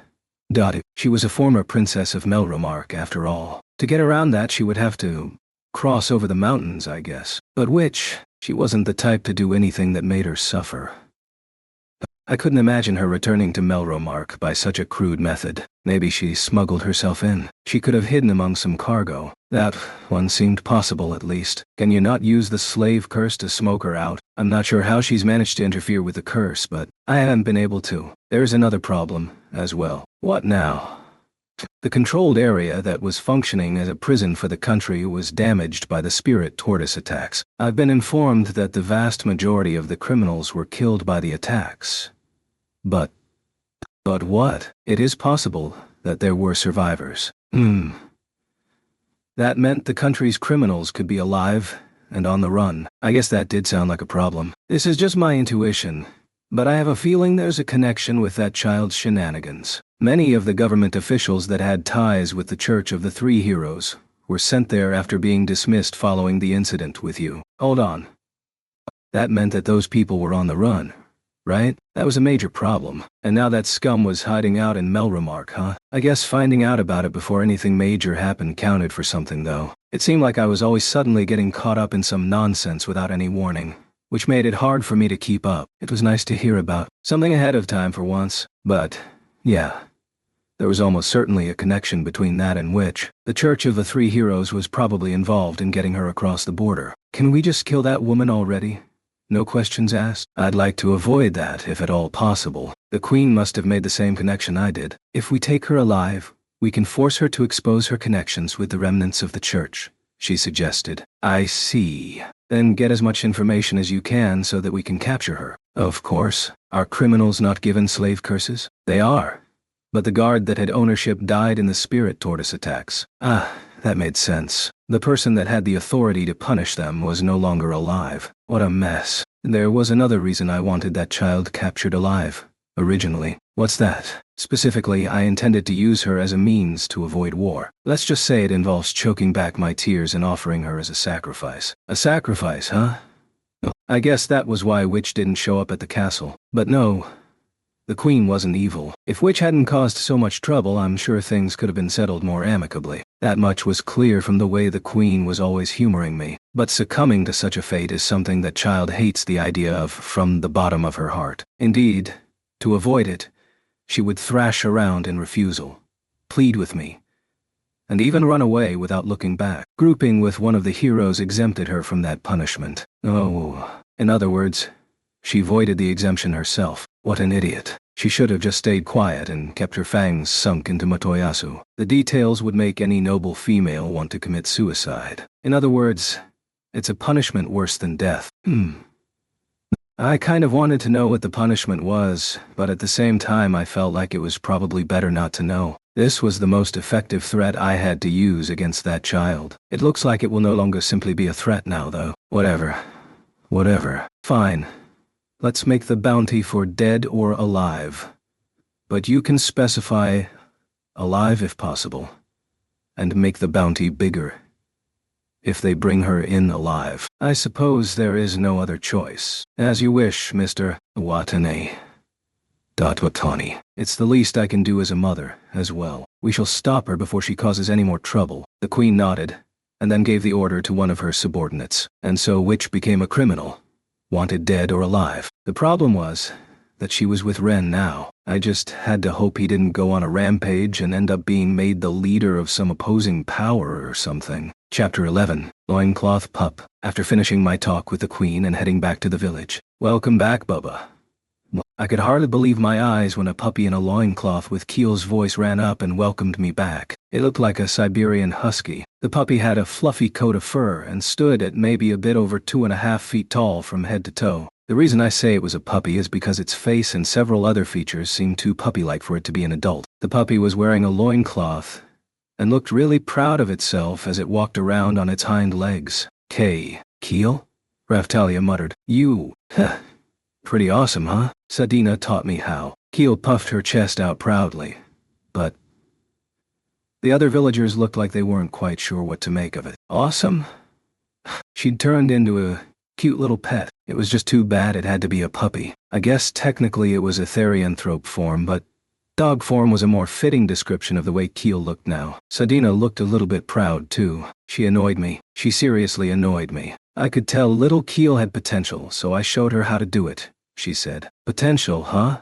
I mumbled. Isn't Keel so cute? Rishia, who had been really lackluster lately, must have been taking a break from her training. She came over, picked Keel up, and started petting her. Rishia seemed to be training with the old lady quite frequently lately. She had kept up her training while we were fighting in the Colosseum tournament, whenever she wasn't busy gathering information. The old lady mentioned that our fights in the other world had hastened development of her abilities. She'd only been able to use her awakened state against Kyo so far, but if she could learn to use it at will, that would be something worth getting excited about. Hey! Let go of me, Rishia, Kyo complained, but Rishia didn't stop petting him. I could totally understand. In short, I'd wanted to pet Puppy Keel when I saw her too. And? Is there anyone else in the village that can use a therianthrope form like this? How does it affect her stats, anyway? I asked. It depends on race, but stats get boosted in most cases, like with me, Sedina replied. It's extremely rare for someone to have potential, so I wouldn't get your hopes up about the other villagers, she said. I see. What about Raftalia? Lil Raftalia is an exception, so Raftalia could use a therianthrope form. Or maybe a Raf-Chan form. If not that, those stoneware Tanuki statues came to mind. I stood there staring at Raftalia for a few moments, and then she got upset. You're thinking about something rude, aren't you? That I would look like Raf-Chan if I used a therianthrope form or something, right? Is that really what you were thinking, buddy? Keel seemed genuinely curious. I turned away and acted like I had no idea what they were talking about. Oh my. Does she really look that lovely? Asked Atla. Yes. Keel is so cute, Rishia squealed. Atla walked over to us with Foal and was listening to Rishia with a confused look on her face. Even if Atla could sense someone's presence, I guess it only made sense that she couldn't judge appearances since she was blind. Stop saying cute. You mean I look cool, right? Cute definitely describes it better. You could give Raf-Chan a run for her money, I muttered. Keel dropped her head in disappointment. Rafu. Raf-Chan noticed the commotion and came over and stood next to Keel. It was perfect. We had our village mascots taken care of now. Philo? Nah.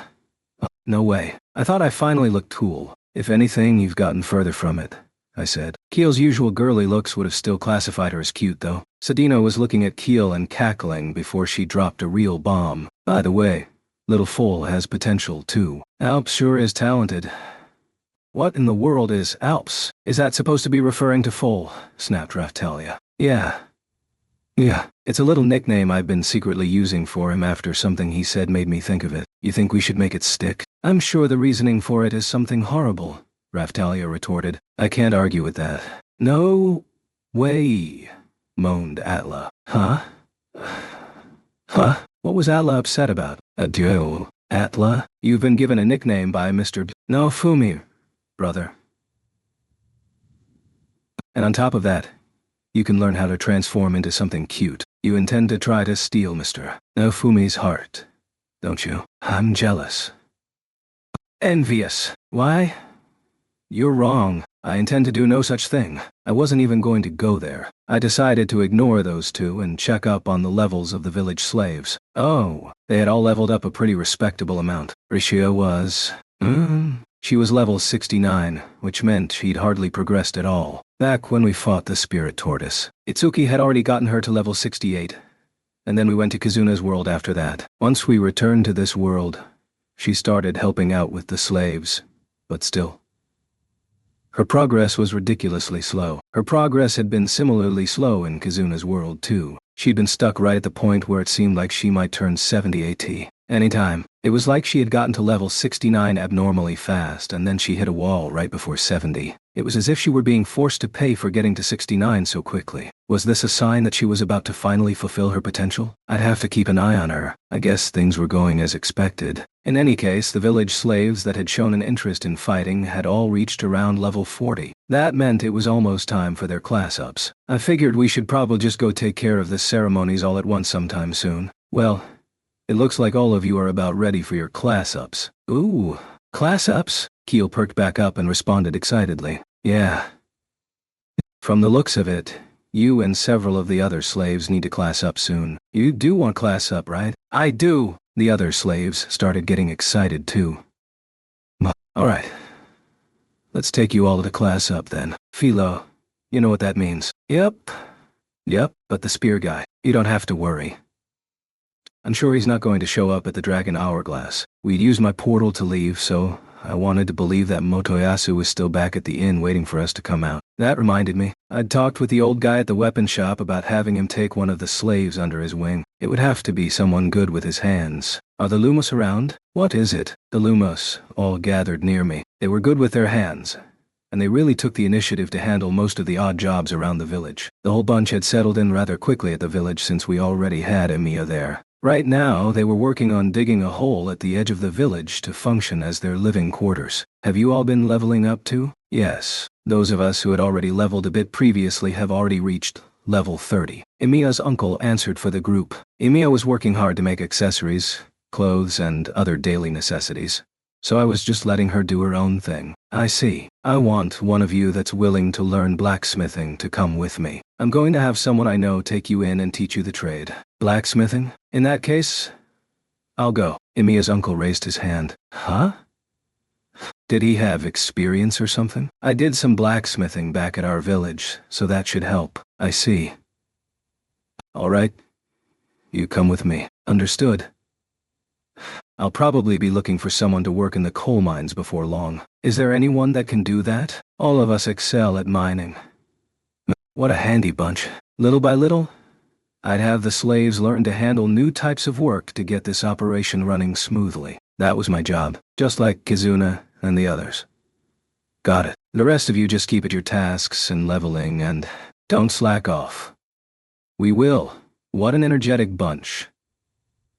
All right, Raphtalia, use your scroll of return, will you? Your portal is still on cooldown, isn't it? Yeah. Besides, your skill will get us to the Dragon Hourglass quicker. Okay. Once everyone is gathered, we'll head out.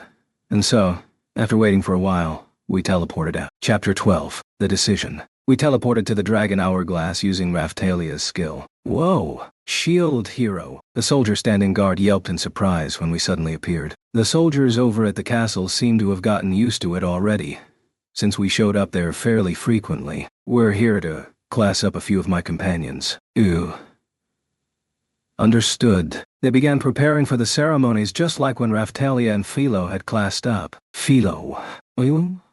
What? I may have you leave the building just so you know. Ooh, hi. Otherwise, the same thing that happened to you and Raphtalia might happen to the slaves. Ultimately, it wasn't a bad thing, since it resulted in an overall increase in stats, but not all of the slaves might be happy with it. With that in mind, we would have to pay attention to where Philo was during class-ups, since her presence could interfere with the outcomes. Ooh, fine. The spear guy isn't outside, is he? All right.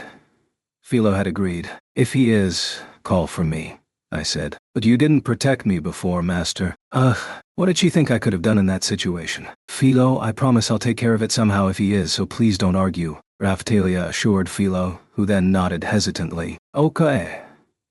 This trauma that bastard Motoyasu had inflicted on Philo sure was a hassle. Anyway, it was time for the class-ups. Hold up, everyone, I said. What's up, Bubba Shield? I might as well ask you all. What we're about to perform here is the class-up ceremony. Do you know what that entails? I've known about it for ages, shouted Keel. The slaves all looked at each other and nodded. Okay then, it's my policy to have you all decide your own future. Of course, I'm talking about something different than the reconstruction effort to prepare for the waves that you're all working on. What do you mean, Bubba? Those of you interested in participating in the fight against the waves have been focusing on leveling so far, but at the same time you need to think about what comes after the waves have ended.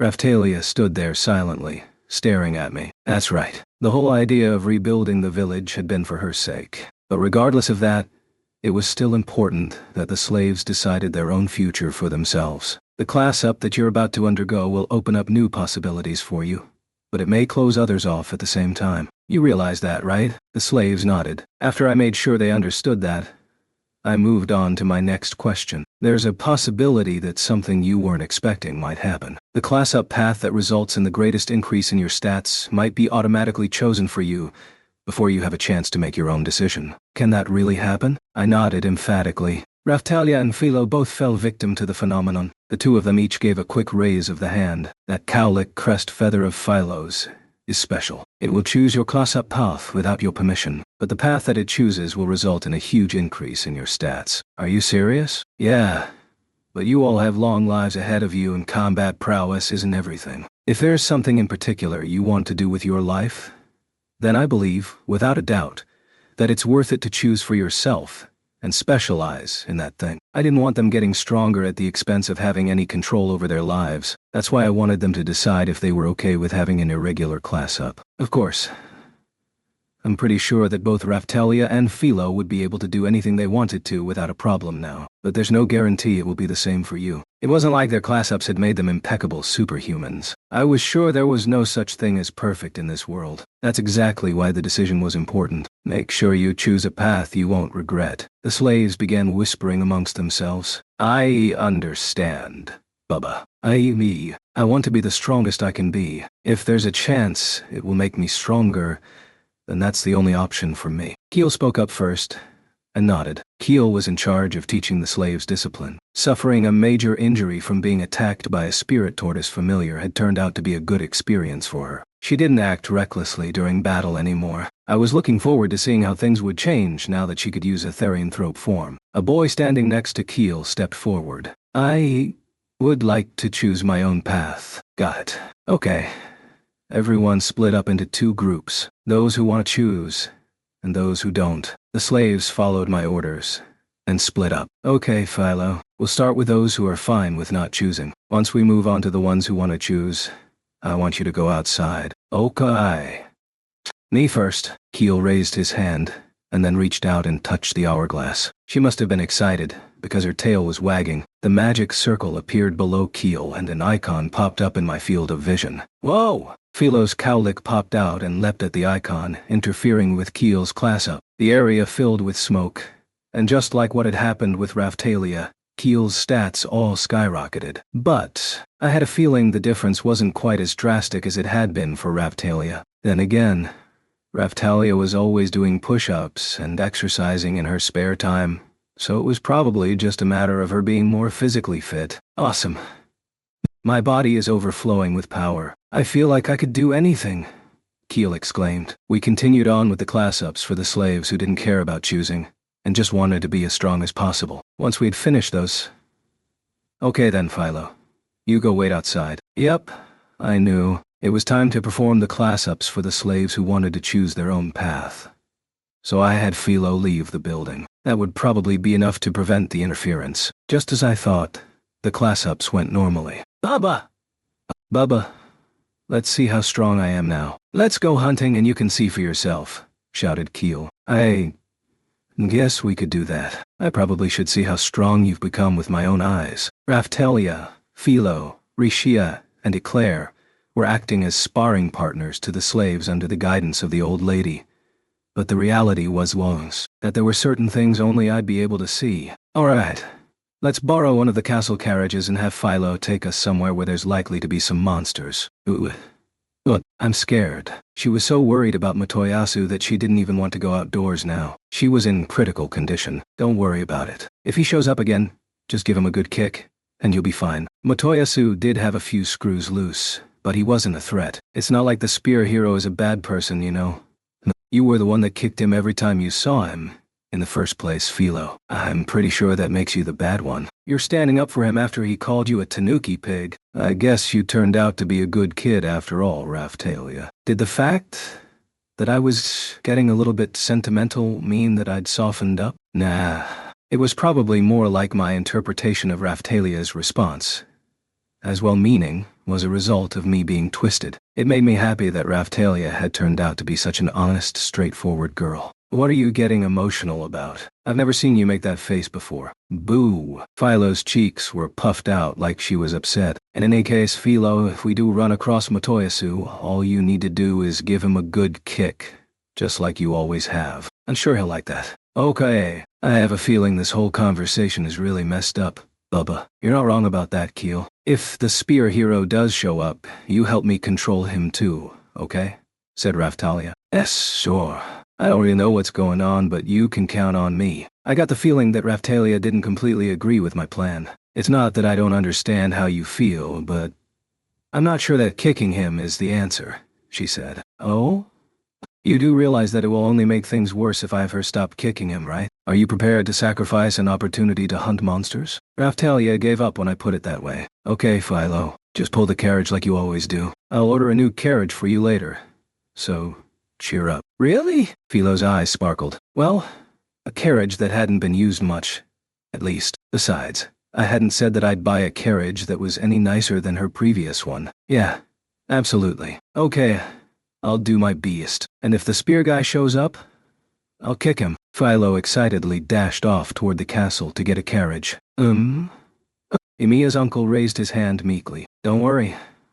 I plan on stopping on the way, I told him. You understood. Shortly after, Philo returned with a carriage and we all climbed inside. Philo stopped by the weapon shop before heading out. Okay. Once we were all loaded up into the carriage Philo was pulling, we made our way to the weapon shop. When we arrived, I jumped out quickly and popped into the old guy's shop. Oh, it's you, kid. When I entered the weapon shop, the old guy was standing behind the counter like always. There was always something comforting about seeing the old guy. I guess I really did trust him.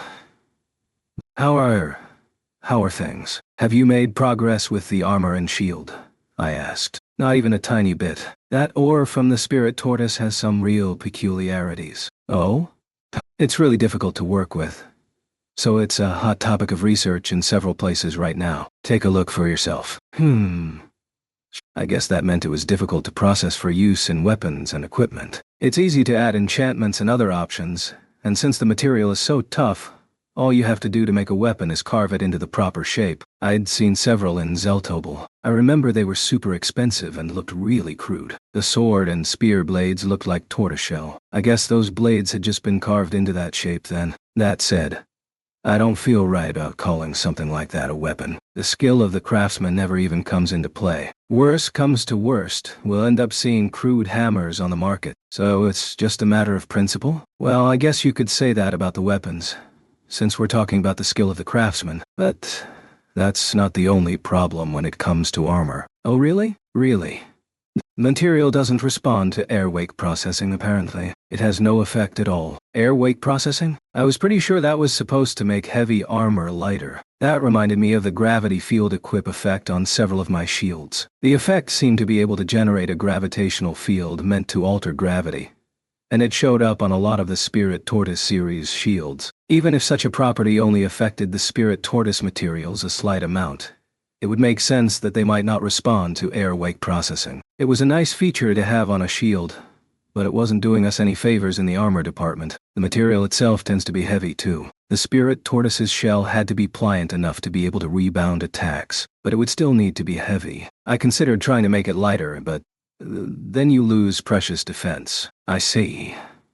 It was clearly a difficult material to work with. I figured the old guy still hadn't managed to finish any pieces, but I've made 2 prototypes so far. Have a look. The old guy took me to the back of the shop and showed me the prototypes. The first was straightforward. It was a simple, no-frills shield made from the Spirit Tortoise's shell. The problem was that it was huge and thick. This? I asked. Yeah. Mind if I pick it up? Go ahead. I went to give it a try, but it was really heavy. I could lift it, but using it in battle would be tough. I couldn't really swing it around. It made a huge thud when I sat it down. But there was an even bigger problem. Weapon copy hadn't activated. In other words, it wasn't even being recognized as a shield. I wasn't really sure what the criteria were, but it was probably more accurate to consider this a wall, maybe. But I had felt something like a little tingle, so it probably just barely fell short. What do you think? Apparently it's not a shield. Yeah, it's definitely a failure. And the second? This one here. The old guy handed me an ultra-thin, semi-transparent shield made out of tortoiseshell. It looked absolutely gorgeous. I held it in my hand. It was light enough to carry comfortably. Swinging it around shouldn't be a problem either. But, this one seemed more like a shield, but nothing was happening. I figured you'd notice something was wrong, kid. What's the problem? I went all out to make that shield as light as possible. The trade-off is that it has 0 defense. A single hit would shatter it. A single-use shield? Or, more like, isn't this just a dinner plate? I can't really argue with you there. Just after I finished making it, I saw practically the same thing for sale at a souvenir shop. I felt like crying. It's heavier than it looks, though. Yeah, it is. That material sure is difficult. Aren't these prototypes both a bit extreme? Is there no middle ground? I understand where you're coming from, but the stuff is hard to work with. Everything ends up being really mediocre. Could we not do something with it? The materials were a parting gift from Ost. I wanted to make good use of them. It would be nice if my shield could modify the materials in some way, but that didn't seem likely. Was there nothing I could say to help? That reminds me. When I was in Zeltobel, I told the old guy about the Spirit Tortoise sword that I'd seen in Zeltobel. I mentioned that one glance was enough to tell that it was a one-of-a-kind sword made by a real master craftsman. It must have really been something for you to say so, kid. I have a feeling I'd know who made it and how, if I could get a look at it. Are you trying to tell me to go buy it? Give me a break. There's no way I could buy a weapon that expensive. I might be able to get the money by selling the weapons that the old guy had made for us, but that would be defeating the purpose. That made me think. Selling rare and unique weapons dropped by monsters was an option too. It would probably sell for a good price, since they were so uncommon. I have to give that one some more thought. By the way, I brought one of my slaves that I'd like you to take on as an apprentice. Which one? I pointed Emiya's uncle out of the slaves I had with me. It's been a while, hasn't it? I see you actually completed your apprenticeship with Master and opened your own weapons shop. Oh, it's you, Talinemia. His name was longer than I expected. You know each other? Yes. From a long time ago. It turned out that Emiya's uncle and the old guy were both apprentices of the same master when they were younger. That said, I ended up having to quit halfway through due to various circumstances. Things were difficult at home, and I had to help raise several nieces and nephews, including Emiya. Master's business wasn't doing too well back then either, added the old guy. Despite being a master craftsman? I asked. That seemed a bit strange. It had to do with some big business deals and women. Our master was a real sucker for women. Their master sounded like Motoyasu. I'd picture Motoyasu in my head any time I thought of the old guy's master now. Although, the Motoyasu I knew had turned into a Philo fanatic now. I wondered just what kind of life Emiya's uncle had led. He and Emiya had both become slaves, so I couldn't really imagine how things had turned out the way they had. I was sure he would tell me if I asked, but forcing people to talk about their own painful memories was something not even I was interested in doing. All right then, you already know each other. That makes things easier. I guess that's true, but I certainly never imagined my new blacksmithing master would be you, said Emiya's uncle. I'm surprised, too, but I did tell the kid I'd take on an apprentice, so at least this will make things easier on me. It's just like old times. The memories are coming flooding back, including lodging expenses. How much should I pay you to take him on? I asked. As a live-in apprentice, right? I don't need you to pay me anything as long as I can work him like a horse. Your generosity is appreciated, I said. Hey Al. I hope we're not talking about hard labor for life here, Emiya's uncle retorted. What are you saying? You're the kid's slave. With you around, I should be able to save money on mining too. It wasn't much, but with my shield adjustments he should be tougher than your average demi-human or therianthrope. I wondered if that meant the old guy would be a hard-ass teacher. Speaking of images, Emiya's uncle seemed like the kind of character that would always be puffing on a pipe or cigar. But he didn't. He just wore overalls like some country bumpkin. I'll just have you doing the same kind of work we used to do way back when. That'll kill me for sure. Ha ha ha ha. It's surprisingly not that bad. The old guy and Emiya's uncle went about chatting as they got to work. It seemed like things were going to work out just fine. All right, we have some other stuff to take care of, I said. Gotcha. I'll make sure he learns everything there is to know about running the shop. I'm hoping you'll either come set up shop at my territory or teach him the skills he needs to run his own. I wanted to have Emiya's uncle make weapons and equipment back at the village,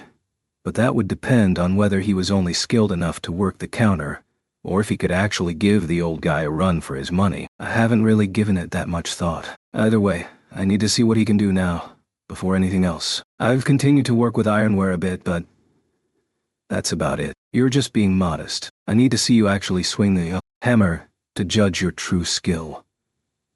You're in for a real treat then. Emiya's uncle was always really polite when talking to me, but that wasn't the case with the old guy. They acted just like you would expect two reunited old friends to. It was kind of nice. Emiya's uncle, Talinemia, was it? I'd call him Tali. All right.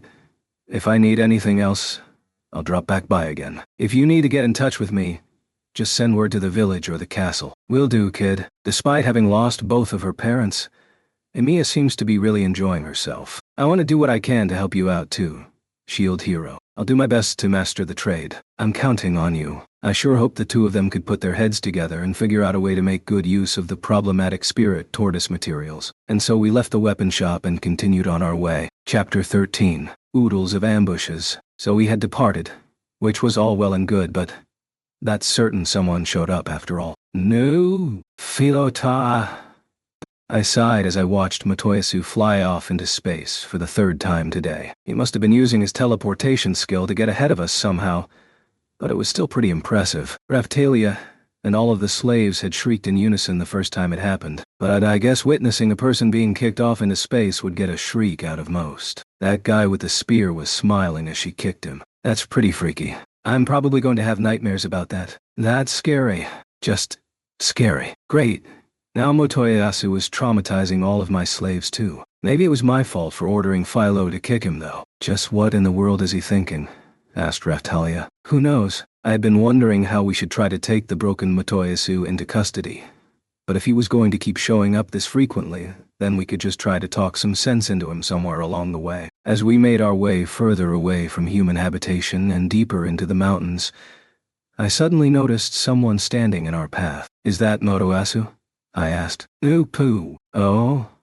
Philo sure had good vision. She seemed to be confident, even though the person was quite far away. Then I guess you should try not to hit them. Okay. Philo continued running at her normal speed. I planned on just passing by, but the person spread their arms out and blocked the way. What does that mean? Do they want us to stop? I wondered out loud. It could have been an emergency or something. Philo must have read my thoughts because she came to a stop in front of the person. What is it? I asked the person. There were people that stopped our carriage like this every now and then when we were out peddling our wares. It was usually someone who had been injured or who had run into some monsters and needed help.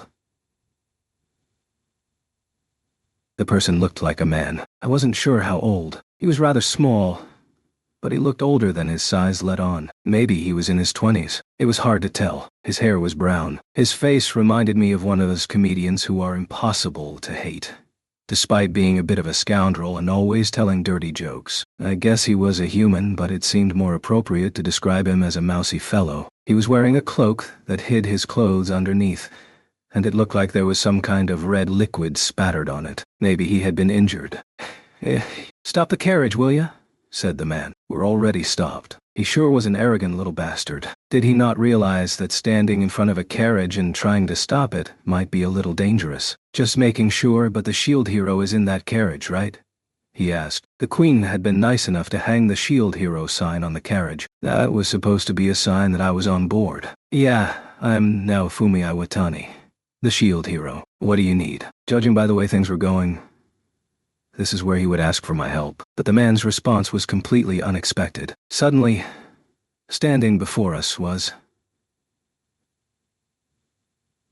a new enemy. Oh, really? In that case, die. The man threw his cloak open and hurled a small ball of magic at me. What the hell? Die? Was he a member of the Church of the Three Heroes? Shooting Star Shield. I cast a defensive barrier centered on me and prepared to defend against the attack. It wasn't that I was being careless. There was only a handful of people in this world that could injure me, since the curse hadn't affected my defense. That was my only consolation. But for someone to even try to ambush me was just ludicrous. At least that's what I wanted to think. But then Murder Piero popped up somewhere in the back of my mind. It was always possible that there might still be someone out there unlike anyone else I'd encountered before. Just in case, I jumped on Philo's back and readied my shield. But I never thought that this would actually turn out to be one of those cases. Just before the ball of magic reached my shooting star shield, it began to swell up and then exploded with a loud pop. What?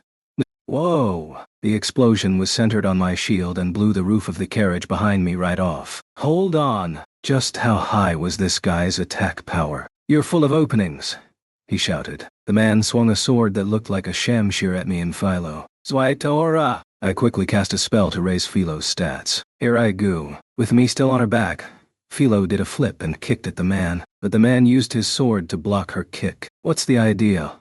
All of a sudden, Raphtalia unsheathed her katana and swung at the man. Oh! I heard the hero with the holy weapon drags pretty little girls around with him, and it looks like the rumors are true. Hey, you are the harem type after all. This bastard seriously pissed me off with his annoying laugh. The man appeared completely unpressured as he drew another sword with his free hand and blocked Raphtalia's katana. No way. Her stats may have been lower than usual, but I was pretty sure Raphtalia still had a huge amount of attack power. Her strike would have sliced right through most blades with ease. Chuck. Raphtalia seemed to have noticed a weakness or something, because she readied herself to use a skill. Brave Blade! Crossing Mists! It was her finishing move that used dual katanas to produce a cross-shaped strike. It would be really something if he could block that. Oh, Apparently blocking Philo's kick and Raphtalia's finishing move at the same time was pushing his limits, because the man took a step back. Not on my watch. Airstrike shield. I produced a shield behind him to stop his retreat backward. Oh, safeguard. Earthen wall. A wall shot up out of the ground right in front of Raphtalia while she was still in mid-attack. She swung her katana down, striking right through the wall at the enemy. But the man crouched down and dodged the attack. I didn't even think a dodge like that was possible. Producing shields haphazardly was obviously pointless. The exchange had only lasted a few moments so far, but I could already tell that the man knew how to handle himself in combat. Magic shot. Meteorite mobilization. The man rapidly formed a hand seal and cast something that seemed like magic. He was fast. And again, that wasn't really anything to get worked up about, as there were people out there like Trash Hash 2, who had been so proud of his ability to cast magic without an incantation. Bubba! Keel called out to me when she and the others finally recovered from their state of shock. But this was no time for chatting. A massive meteorite appeared above in the sky, and was headed straight for us. And it was crazy fast. What kind of magic was this? I'd never seen anything like it. This was just a guess. But I had a feeling this guy was from another world, just like Murder Piero. But I didn't have time to think about that at the moment. I had Keel and the other slaves with me, and this guy was casting magical area of effect attacks on us. Philo! Raphtalia! Restrain him. Okay, understood. Second shield. Drit shield. Shield prison. And Zwite aura. I used my second shield as a platform to suspend me in the air and then cast my Drit shield up above me. I used a float shield for extra protection above and readied my shield. I had cast Zwite aura on Raphtalia to try to buy us a little time.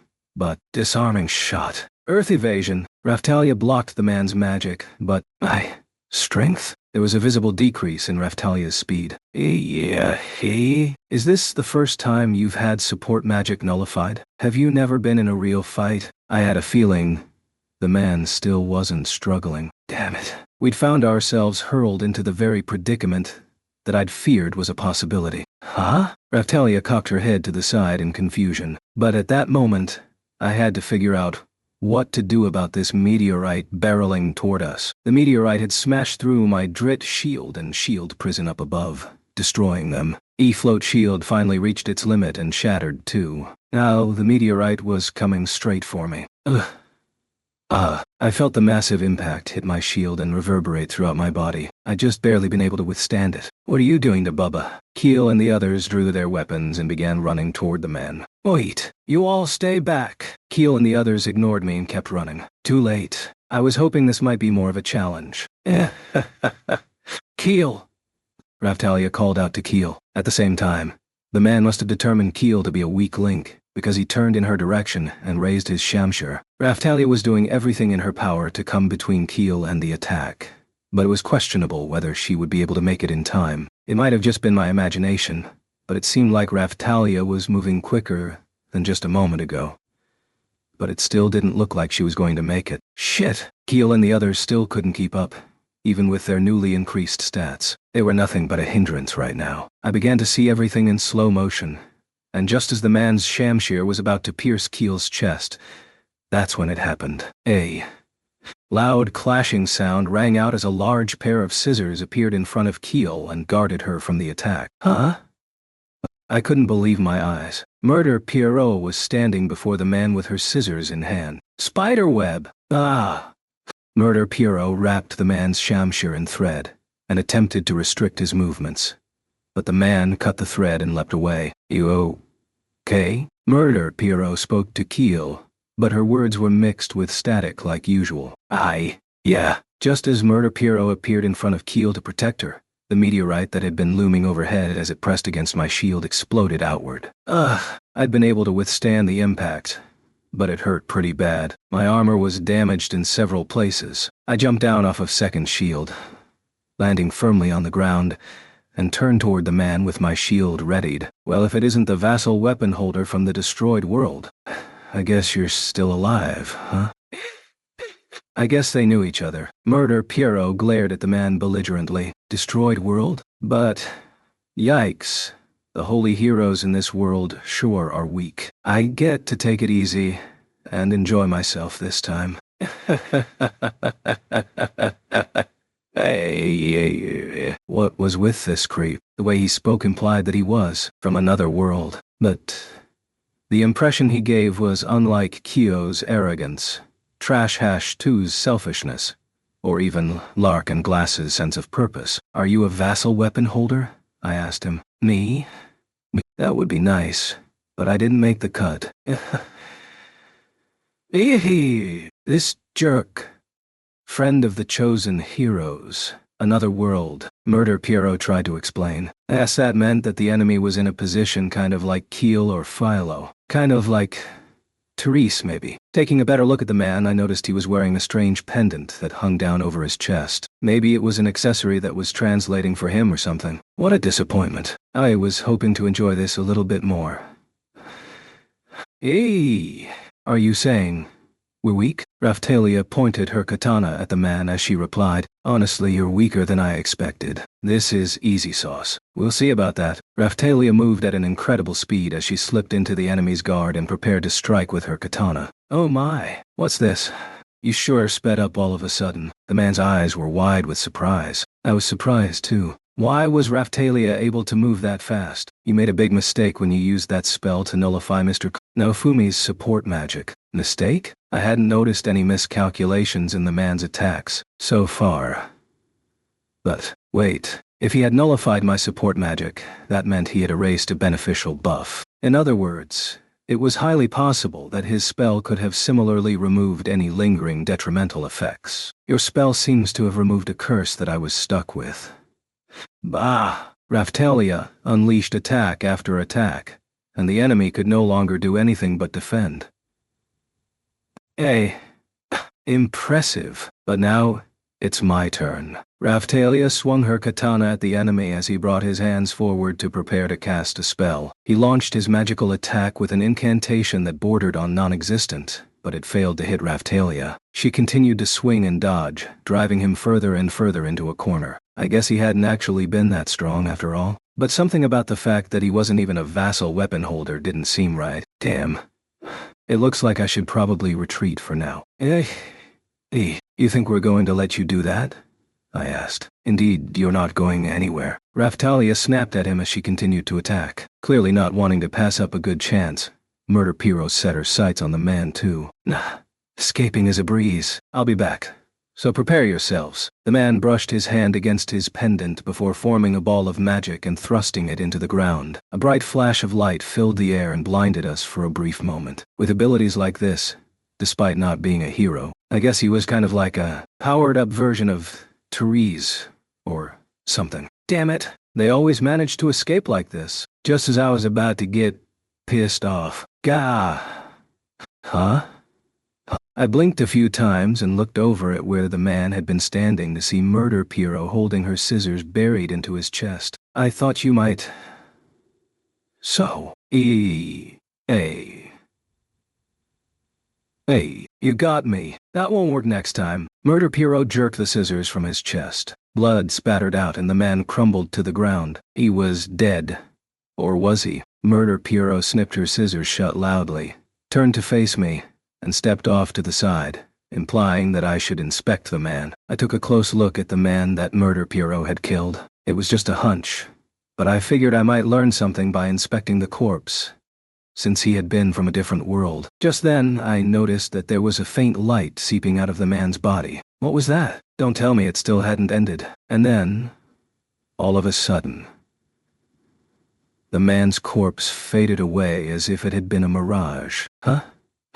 What the hell? Those guys... Murder Piero tried to explain, but the static was terrible, and I had no idea what she was saying. After a brief moment, Murder Piero seemed to give up on explaining and asked a simpler question. You okay? Yeah, but wasn't your timing just a little bit too good? Are you sure you're not in cahoots with that guy? Oh, come on, Mr. Naofumi. Aren't you being a bit overly suspicious? She's right, Bubba. Raphtalia and Keel spoke up in defense of Murder Piero. I understood what they were trying to say, and I wanted to trust her myself too. But her timing had been just too good. I couldn't ignore the possibility that they had planned the encounter in order to win my trust. I realized I was being overly skeptical, but there was just too much at stake that I needed to protect. Allowing myself to trust others easily just wasn't an option. That's not. Murder Piero reached her hand out to my shoulder and plucked something from my armor. It looked like one of those marking pins used when sewing. I used this to keep an eye. Use it. Come to you at any time. Is it like a portal skill then? I asked. My skill could only teleport to bound locations, but I guess Murder Piero's skill could teleport her to wherever she had placed the pin. When did you even... The Colosseum. Uh-huh. So you put it on me during our fight? Wait. That means you've been observing me. Murder Piero looked away, but I could see beads of sweat forming on her forehead. I don't want to see of the holy weapons get killed. I want to help. It seemed like Murder Piero was trying to say she wanted to help me out, but see, Curse had lowered your stats. Yes. Although, that's been taken care of now. Raphtalia sheathed her katana as she responded. It sure was lucky that the spell the enemy used to nullify my support magic removed the adverse effects of the curse too, I said. I doubted we'd get that lucky the next time. If there had been one enemy like this, there were bound to be others too. I couldn't afford to be running around with my stats lowered by a curse when there were people out there looking to kill the holy heroes. Also, I needed to find Ren, Motoyasu, and Itsuki fast, or they were likely to get killed by these creeps. I wouldn't have had to worry quite so much if those jerks would have just used the power-up methods I'd told them about. Mr. Naofumi, it's a fact that Murder Piero saved Keel and the others. Don't you think we should at least let her tag along? And I wasn't quite sure how I felt about the fact that Murder Piero had been observing us, but it might not be a bad idea to keep her close, even if she was planning on setting a trap. Hey Bubba, is this girl strong? Well, her speech is always cutting out, but yeah, she seems to be on the strong side. Something the enemy said had me curious. Vassal weapon from a destroyed world? What was the enemy talking about when he mentioned a vassal weapon from a destroyed world? Murder Piero cast her gaze downward. Then she glanced at her scissors. In my world, were killed. And the world. An expression of deep regret came across her face as she mumbled quietly. I suddenly remembered the legends we'd learned about in Kazuna's world. Glass and the others had been trying to kill the holy heroes of other worlds to protect their own world. That meant... What? Murder Piero must have been the survivor of a world that had been destroyed by that kind of fighting. Maybe the reason Murder Piero's speech cut out is because her vassal weapon was beginning to malfunction, since her world had been destroyed. Perhaps she had snuck into another world and her own world had been destroyed while she was away. And then, in order to stay alive, she had been traveling to different worlds using the waves ever since. It made sense. When she showed up at the village, she'd asked me to let her stay there until the next wave. I sighed. Fine. But this doesn't mean that I trust you. I'm going to keep a close eye on you. Okay. Even so, you really saved us there. Thanks. Sure. Murder Piero nodded. I shifted my gaze from her to Keel and the others. All right then. I wanted to see how strong you all have become after your class up, but it looks like that will have to wait until another time. That really sucks. But I totally understand, Bubba. All right. Murder Piero, what's your real name? I couldn't imagine her ring name being her real name. Murder Piero was a mouthful, so I figured it would be best to find out her real name. Sinlock. Her first name was only one letter off from Witch's Adventurer alias. It was getting harder and harder to trust her. Witch's Adventurer alias was originally mine Sophia, by the way. It had been changed to Whore now. Alright then, nice to meet you. You too. And so it turned out that Sign A would end up staying at the village after all. Chapter 14. Official request. After we got back to the village, Sign wandered off to a little nook and started sewing. It was probably best to just think of her vassal weapon as a sewing set. From the looks of it, she seemed to be making a stuffed doll. What was she up to? It had become apparent that it was about time to really focus on finding Motoyasu, Ren, and Itsuki. I couldn't imagine those three winning a fight against an enemy like the one we'd faced earlier. Motoyasu had been ambushing Philo repeatedly, but even he hadn't shown up for close to a week now. I'd been on high alert watching out for new attackers from other worlds ever since our encounter with that man. Sine always seemed to be keeping an eye out at the village too. The whole not knowing when they might show up thing was just creepy. I didn't like it. Other than that, Bandits running wild within my territory had become an issue too. It wasn't like I hadn't been doing anything for the past week. I'd been busy with everything from training Keel and the other slaves to traveling around selling our wares to make some money. I couldn't just sit around on the lookout all the time. I was walking around mulling over how to deal with all of these problems when I came across two familiar characters. One was a nervous girl that gave off an aura of misfortune, and the other was a stubborn woman in a plain set of armor. In other words, it was Rishia and Eclair. "We're back," said Rishia. "Greetings, Mr. Iwatani. I'd heard that they had gone off somewhere recently to do some more serious training with the old lady. Hey, did you two finish your training?" "Not yet. I was told to come back and give you a hand for now," Rishia replied. "Me too. Give me a hand? What was that all about? Have you noticed any results from your training?" "I think Risha and I are supposed to be back to get some experience in actual battle. Our training is probably going to continue after that, so the old lady sent them to me to have them experience real combat before continuing." That made sense, but that old lady sure wasn't making things any easier on me. The real problem was Eclair, though. What did she think her job was, anyway? She was supposed to be deputy governor, but whenever she had a spare moment, she'd run off to train with the old lady. It was so bad that even Melty had been complaining. I guess she just intended to let me and Melty take care of all of her duties. "But I've only really learned the Hengen Muso style on a superficial level," said Eclair. "I'm in the middle of learning the style in its entirety." "Superficial level?" I asked. "Anyone can learn the style on a superficial level, but only those with a special aptitude for the art can master it at a deeper level." I stared at Eclair. "What is it, Mr. Iwatani? Is that really okay? I'm afraid if you only learn the style halfway, you're just going to end up being the underdog that gets bitten." "Ha! Who do you think I am?" I was the one who continued sparring with the teacher when Rishia here ran out of energy and collapsed. "You're comparing yourself to Rishia, though." Rishia had probably gotten stronger to a certain degree, but I was sure she still had no stamina. From a rudimentary stats perspective, anyway, the style emphasizes fundamental movement patterns and the flow of magic and life force over skills or techniques. Getting the hang of it has been difficult, Eclair explained. The old lady was crazy strong, so I trusted her skill. But I didn't really understand the style very well. You could apparently cheat by using life force water to help you get the hang of it more easily, though. "I've gotten the hang of it for the most part," said Rishia. "Oh. No. Does that mean you've unlocked that mode that you could only use against Kyo before?" Probably. I'm starting to be able to recreate something that feels similar." "Now that's something to get excited about, right?" Rishia had a puzzled look on her face. Was her awakened mode already her new normal or something? Was she one of those characters that keeps powering up to ridiculous levels of strength? Maybe she could take me out in one hit now. I knew a manga where something like that happened. That would suck if that actually happened, though. "What about you, Raphtalia? You haven't been able to train properly since you're always running around with me, right?" Raphtalia looked at me with a troubled expression on her face. I told you this when we were training with Glass, but I can already use the style to a certain degree. I just can't use the same kind of techniques that Eclair and Rishia can because of the vassal weapon." "Oh? The old lady did mention being able to enhance skills or something, though." "That's true.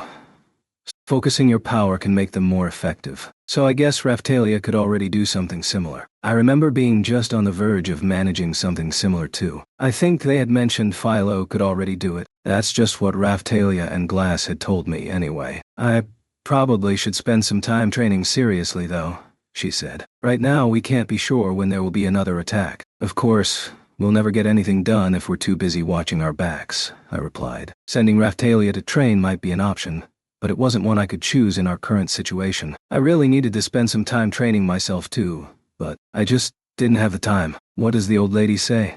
I asked. "She said that Raphtalia still has a lot to learn since she's your most trusted companion," Rishia replied. "I see. Having Raphtalia around was a big help. We'd been together forever too, which made coordinating with each other easy. Still, spending some time training wasn't a bad idea. For her, and for me too. We had to be wary of attacks, so I'd have to give the timing some thought." "What do you plan to do now, Mr. Iwatani?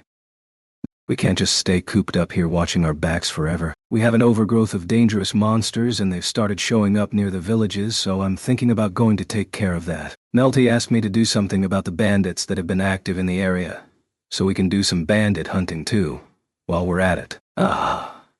What's that response? You realize both of those are things you're supposed to be taking care of, right? I'd hit the nail on the head and Eclair fell silent. Oh well. I had been thinking I should do some leveling of my own before long, and a periodic monster cleanup could provide me with a regular source of experience. My stats may have been decreased, but that didn't mean I couldn't raise my level. I'll go with you then. Rishia will too, of course. Perfect. Duh. You can show me how much you've improved.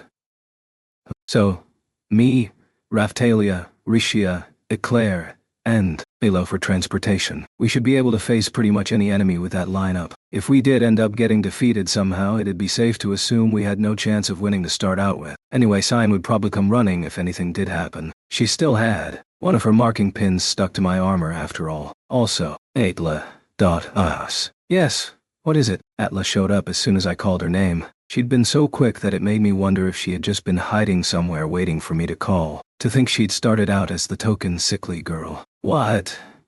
Foal glared at me with a vexed look on his face. These two were actually pretty active around here. They were still far from being able to class up, but I wanted to see what they could do. But what was up with Foal's reply anyway? All I'd done is call Atla's name, and that's the response I get. We're going to level and I want you two to come help out. Understood. I've been looking forward to accompanying you, Mr. Naofumi. Atla! You don't have to. Save it, brother. Foal was about to make a fuss, but Atla gave him a sharp jab to the chest with her finger. Gah. That was all it took for Foal to hug his stomach and fall to the ground. Huh? It seemed like Atla was the stronger of the two. What was that move anyway? She must have hit a pressure point or something. Mr. Iwatani, according to the master, there is no need to teach Miss Atla here the Hengen Muso style. Apparently being blind has greatly increased her aptitude for the art. Eclair explained. I guess that meant the old lady had already taken a look at the new slaves of the village. She was kind of like my combat advisor, so she did stay in the village. After all, judging whether someone had an aptitude for the style was supposed to be a specialty of hers. This was before I'd bought Atla, but I remembered her mentioning that Philo and Sedina were particularly adept. So Atla was adept too, huh? Even more than her lively big brother, Foal. But I guess when I thought about it, she had been going about her daily life normally, despite being blind. So she must have had a good sense of life force and all that. She might have actually been a better purchase than her brother.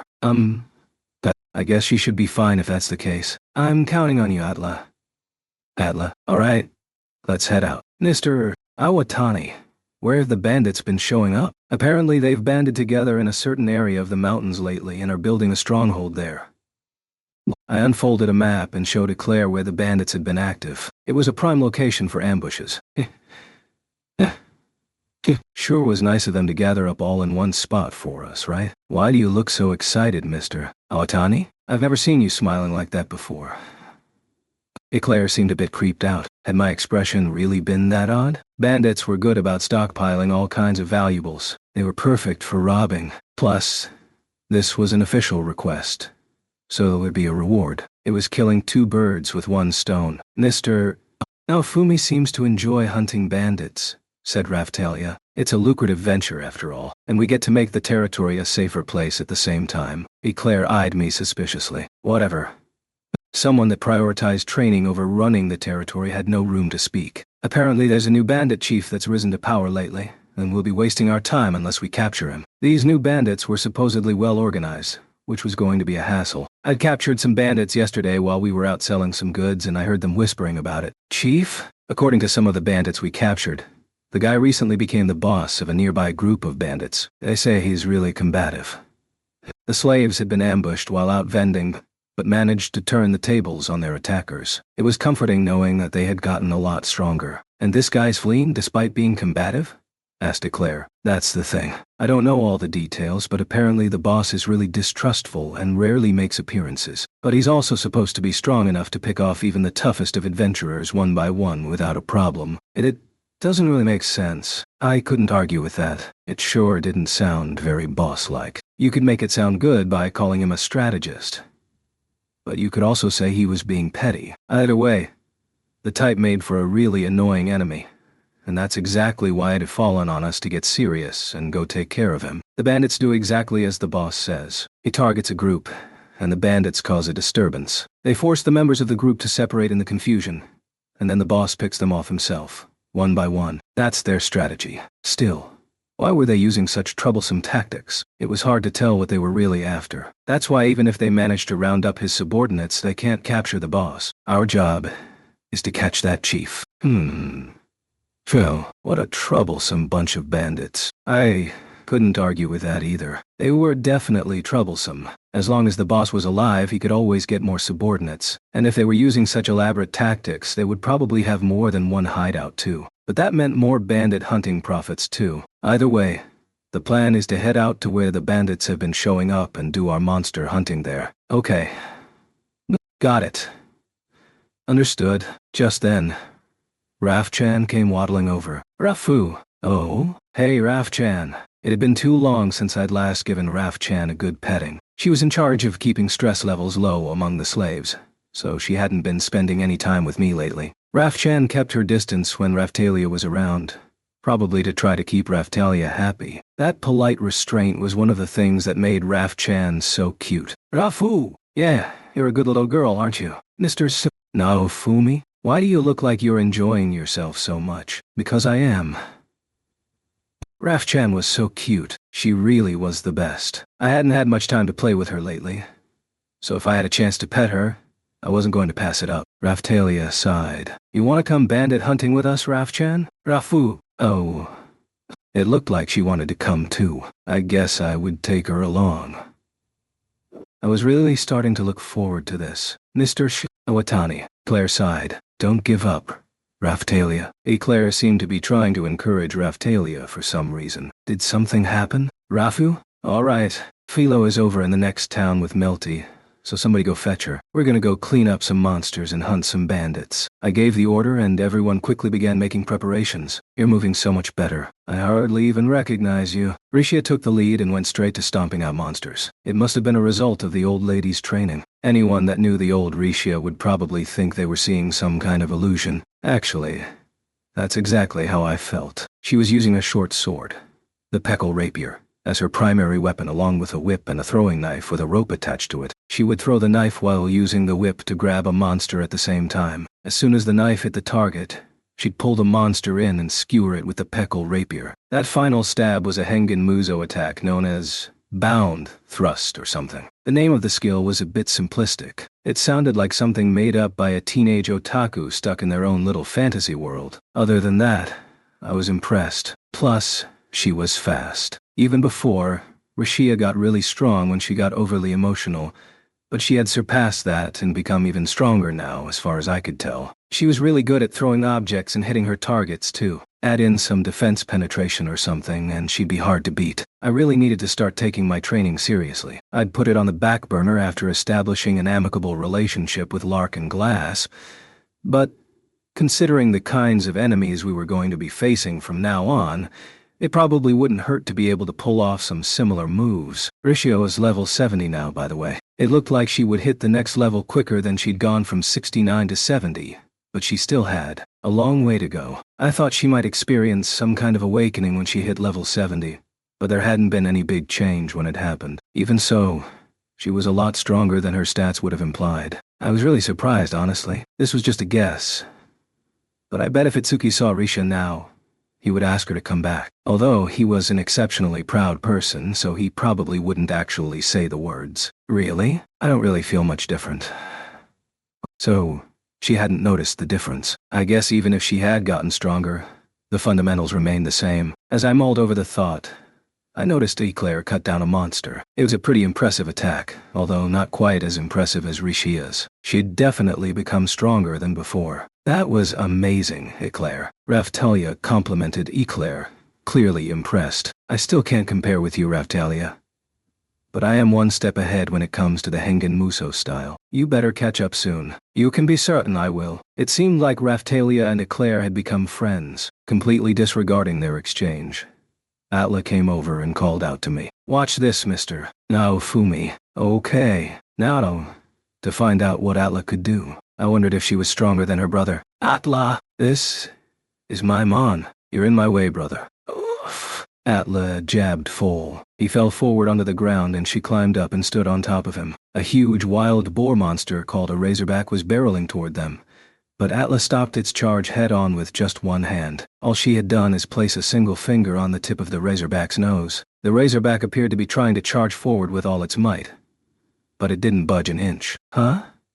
It was like she had superhuman strength or something. Forgive me. Jab! Atla leapt toward the razorback and poked it in the forehead. That's all she had done, and yet... The razorback's eyes rolled back into its head as it began foaming at the mouth and fell over. Was it dead? Received 70 XP. I had gotten experience. It was like some kind of assassination technique or something. For some reason, it seemed like it would do more damage than defeating the monster normally. Had she gouged out its brain or something? It hadn't looked like she'd done anything but poked the thing. I did it.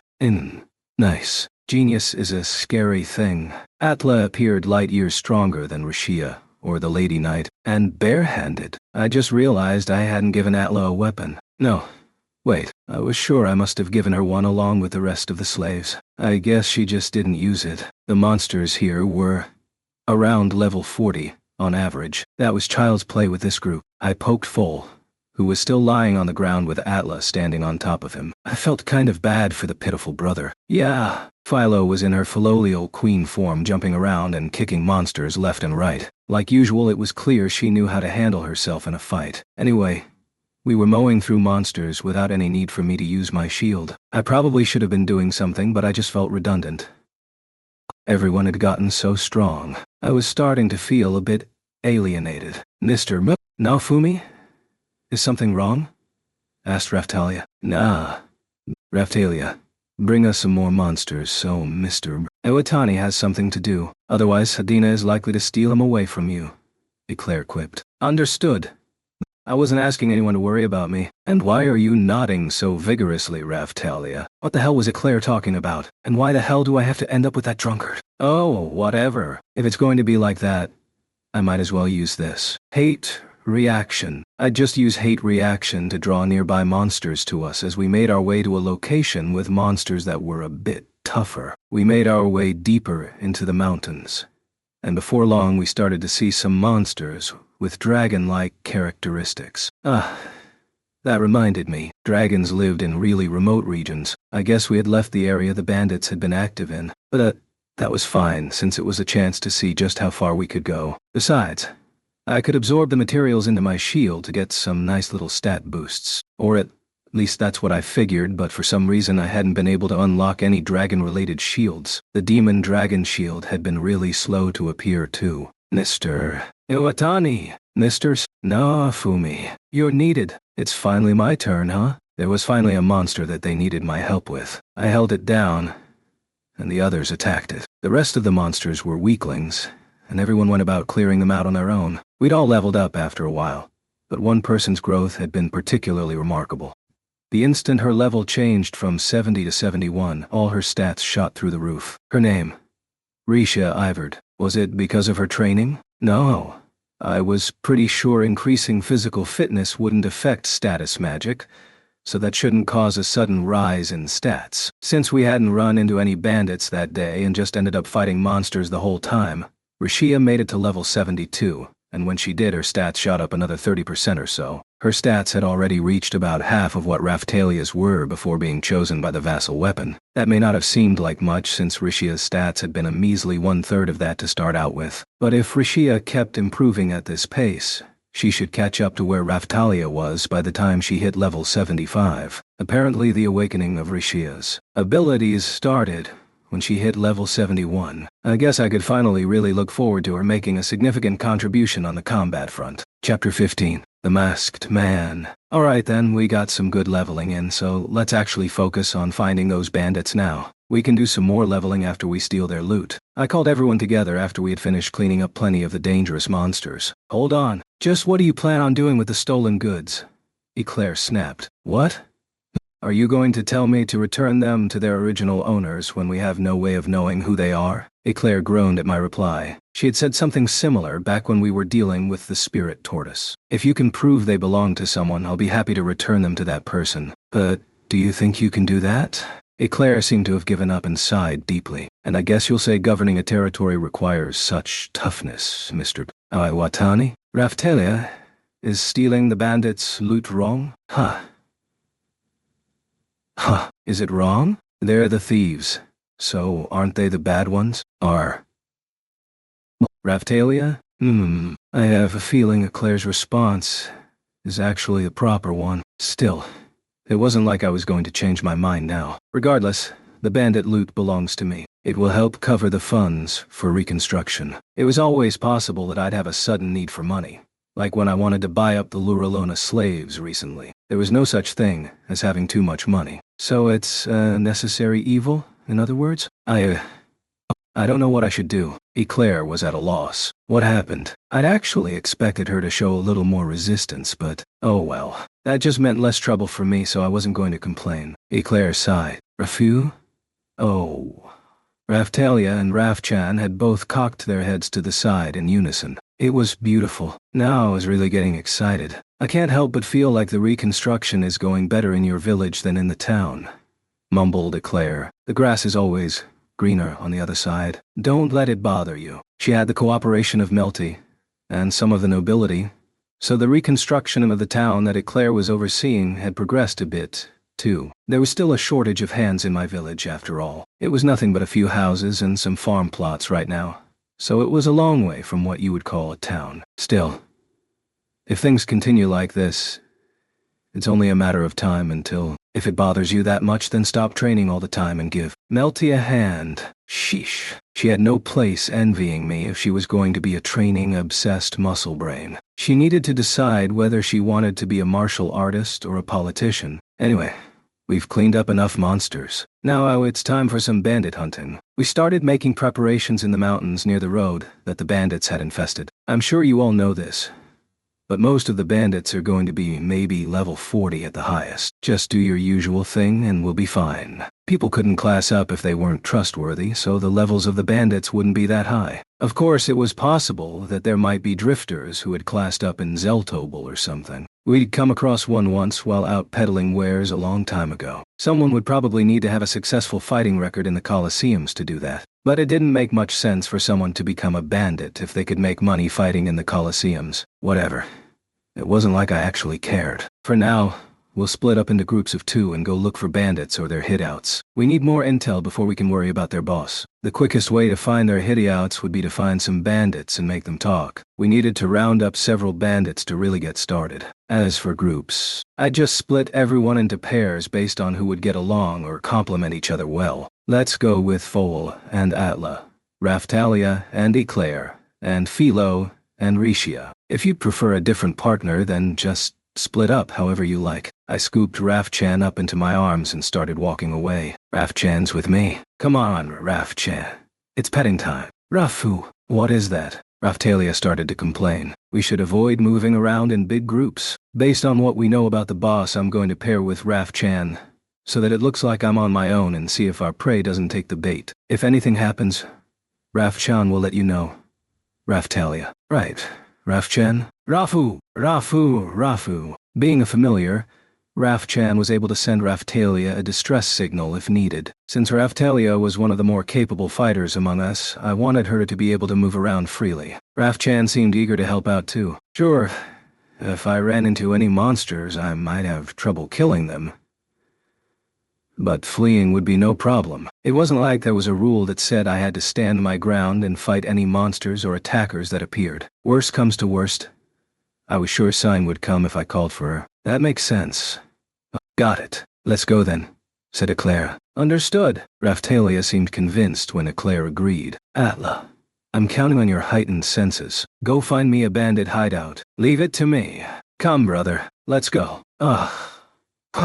Foal was acting bitter toward me like usual, but his sister dragged him off, and they began their search. We'll be back in a while then, said Rishia. See you later, master. Rishia seemed calm as she and Philo left to begin their search. Now then, Raphchan and I started looking for the bandits and their hideouts too. It wasn't like the bandits were going to be able to injure me, even if they took me by surprise. This was an easy mission for me. I was just walking down the mountain path, enjoying a leisurely stroll, playing with Raphchan. Rafu, Raf-chan shrieked and pointed her finger as if trying to warn me about something. What was it? I turned around, but no one was there. But then, all of a sudden, a dark shadow appeared in front of me, so I instinctively raised my shield. Assassinating sword. What? Sparks flew from my shield. The weight of the impact made it clear that it had been a powerful and determined attack. I wasn't sure if anyone else would have survived such an attack. What's the big idea?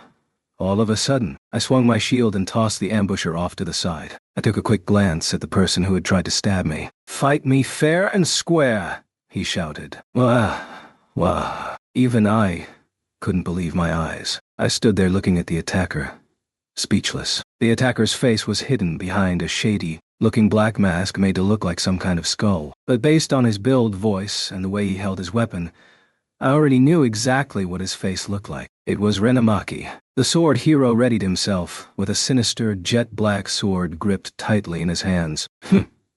It might have been my imagination, but his equipment seemed even shabbier than before. From what I could see through the openings in his mask, he had a gloomy expression, and something about his eyes just seemed off. No, I may not have been one to talk, but it was well beyond off. His pupils were dilated like his mind had snapped or something. Ren? Hide. Sword. Ren began to shimmer like a mirage, and then disappeared. What the hell? Had he cast some kind of illusion magic on me that was making me see things? Either way, the fact that he was using a skill with hide in the name was plenty suspicious, so I prepared myself for combat. Rafu was telling me where he was. What was that about fighting fair and square in the first place? He'd attacked me from behind suddenly, and then used a skill to make himself disappear. Just what kind of mental state was Ren in? Was fair and square supposed to be according to some game's fighting system? Either way, there was something oddly ambitionless about the way he spoke. But, whatever. I needed to focus on the enemy right now. Hate. Reaction. This skill attracted monsters, but I'd figured out that it actually had an additional hidden effect while we were at the Kalmyra Islands. It drew out and exposed enemies that were using simple concealment magic or skills to hide themselves. We'd noticed the effect when I had used Hate Reaction at the same time Raftalia used her Illusion Blade skill. The concealment effect of her skill was cancelled out, so when something or someone was hiding, I could use the skill to find them. I guess Ren had been trying to circle back around behind me again, because he was right in the middle of moving toward my rear left. His stupidity was really kind of silly, but that only pissed me off more. If he was going to use a skill that lame, he should have taken the chance to withdraw temporarily. That probably wouldn't have worked against Raf-chan or Raftalia. Damn. Ren, it's you, right? What's going on? It would have been nice if this were only an illusion, but I never imagined he would be hiding out here. Could it be that Witch was the bandit chief? That would have suited her perfectly. She certainly wasn't the princess type. Something like a pirate or a bandit was definitely a better fit. Manner! Shooting Star Sword. Ren swung his sword at me using the same motion he used for shooting Star Sword. A cloud of black particles that twinkled like stars shot out from the tip of his sword and rushed toward me. I held my shield out and blocked the attack. It hadn't been that strong, so I was able to block it with no problem. Ren was weak, like usual. I wished he would hurry up and use the power-up methods already. I'd left myself open while thinking about how weak Ren was, and he didn't pass up the chance to attack. Chainbind. Chain needle. My shield withstood the attacks, but I felt a slight dull pain run up my arm. I had Raf-chan to protect, so that was close. Ren continued straight into the next skill. Let this foolish sinner pay for his transgressions with an execution by beheading, with nary the time to scream. Let his own head be separated from his torso, and then he shall know despair. Guillotine. Chains suddenly shot up from out of the ground and wrapped around my body, before transforming into something like barbed wire and piercing my skin. Then an instrument of execution appeared from out of nowhere with a massive blade suspended above my head. This attack, judging from the look of it, the skill was the same type of attack as the Iron Maiden skill on my Shield of Rage. Damn it! There was no way I was going to eat that. Not happening. I tore the chains off and stopped the falling blade with my hand. Damn, that hurt. I could see blood. Had Ren finally broken through my defense? It was a bit depressing that he had done it with a skill instead of using the power-up methods I'd shared with him. My SP tanked. Ren, quit messing around. You better stop this fight before I really get mad. Mr. Naofumi. Raftalia had heard Raf-chan's warning and came running. She turned to Ren and swung her katana at him. Good. Keep him occupied. Transport sword. Ah! You bastard. Don't run. Before I could grab him, Ren used his teleportation skill as he leapt away and disappeared. What the hell was that? Was it a monster or some other person pretending to be Ren? But the attacker had broken through my defense, and that meant he was a real force to be reckoned with. The only other way that might happen is if someone could use defense-ignoring or defense-rating attacks like the old lady. The attacker had started off hidden and used a skill called Assassinating Sword. Judging from the name and the skill itself, it must have been a finishing move that had to be used while concealed, in stealth mode, or hiding somehow. There were similar moves in some games. In terms of classes, the skill would be used by something like an assassin, ninja, or scout, rather than the more orthodox warrior or knight. That wasn't at all like the Ren I knew.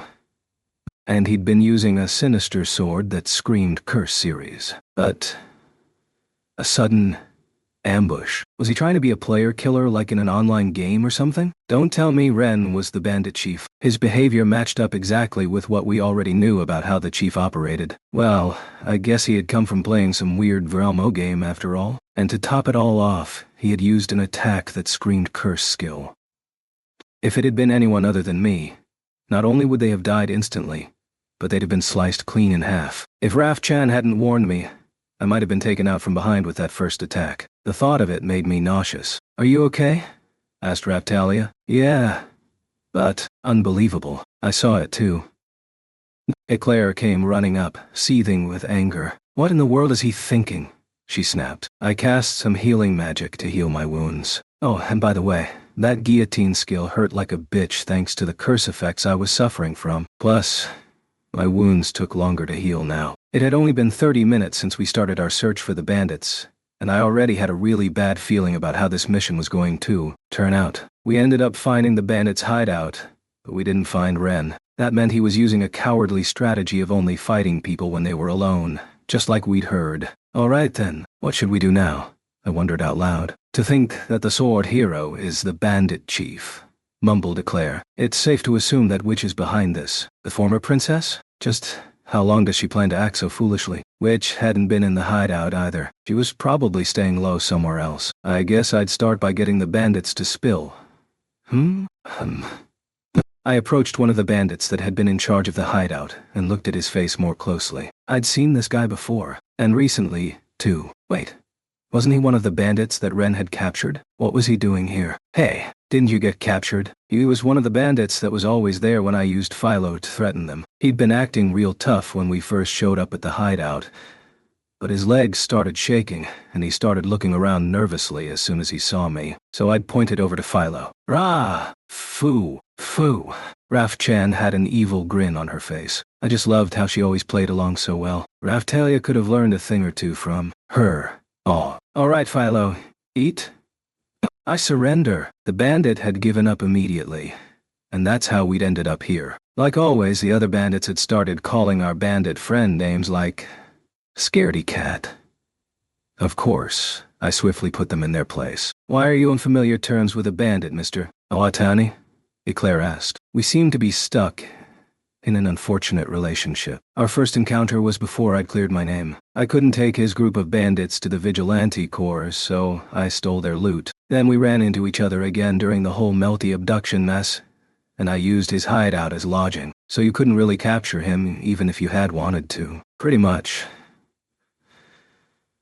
After that, I saw him again around a week ago when he'd been captured by Ren.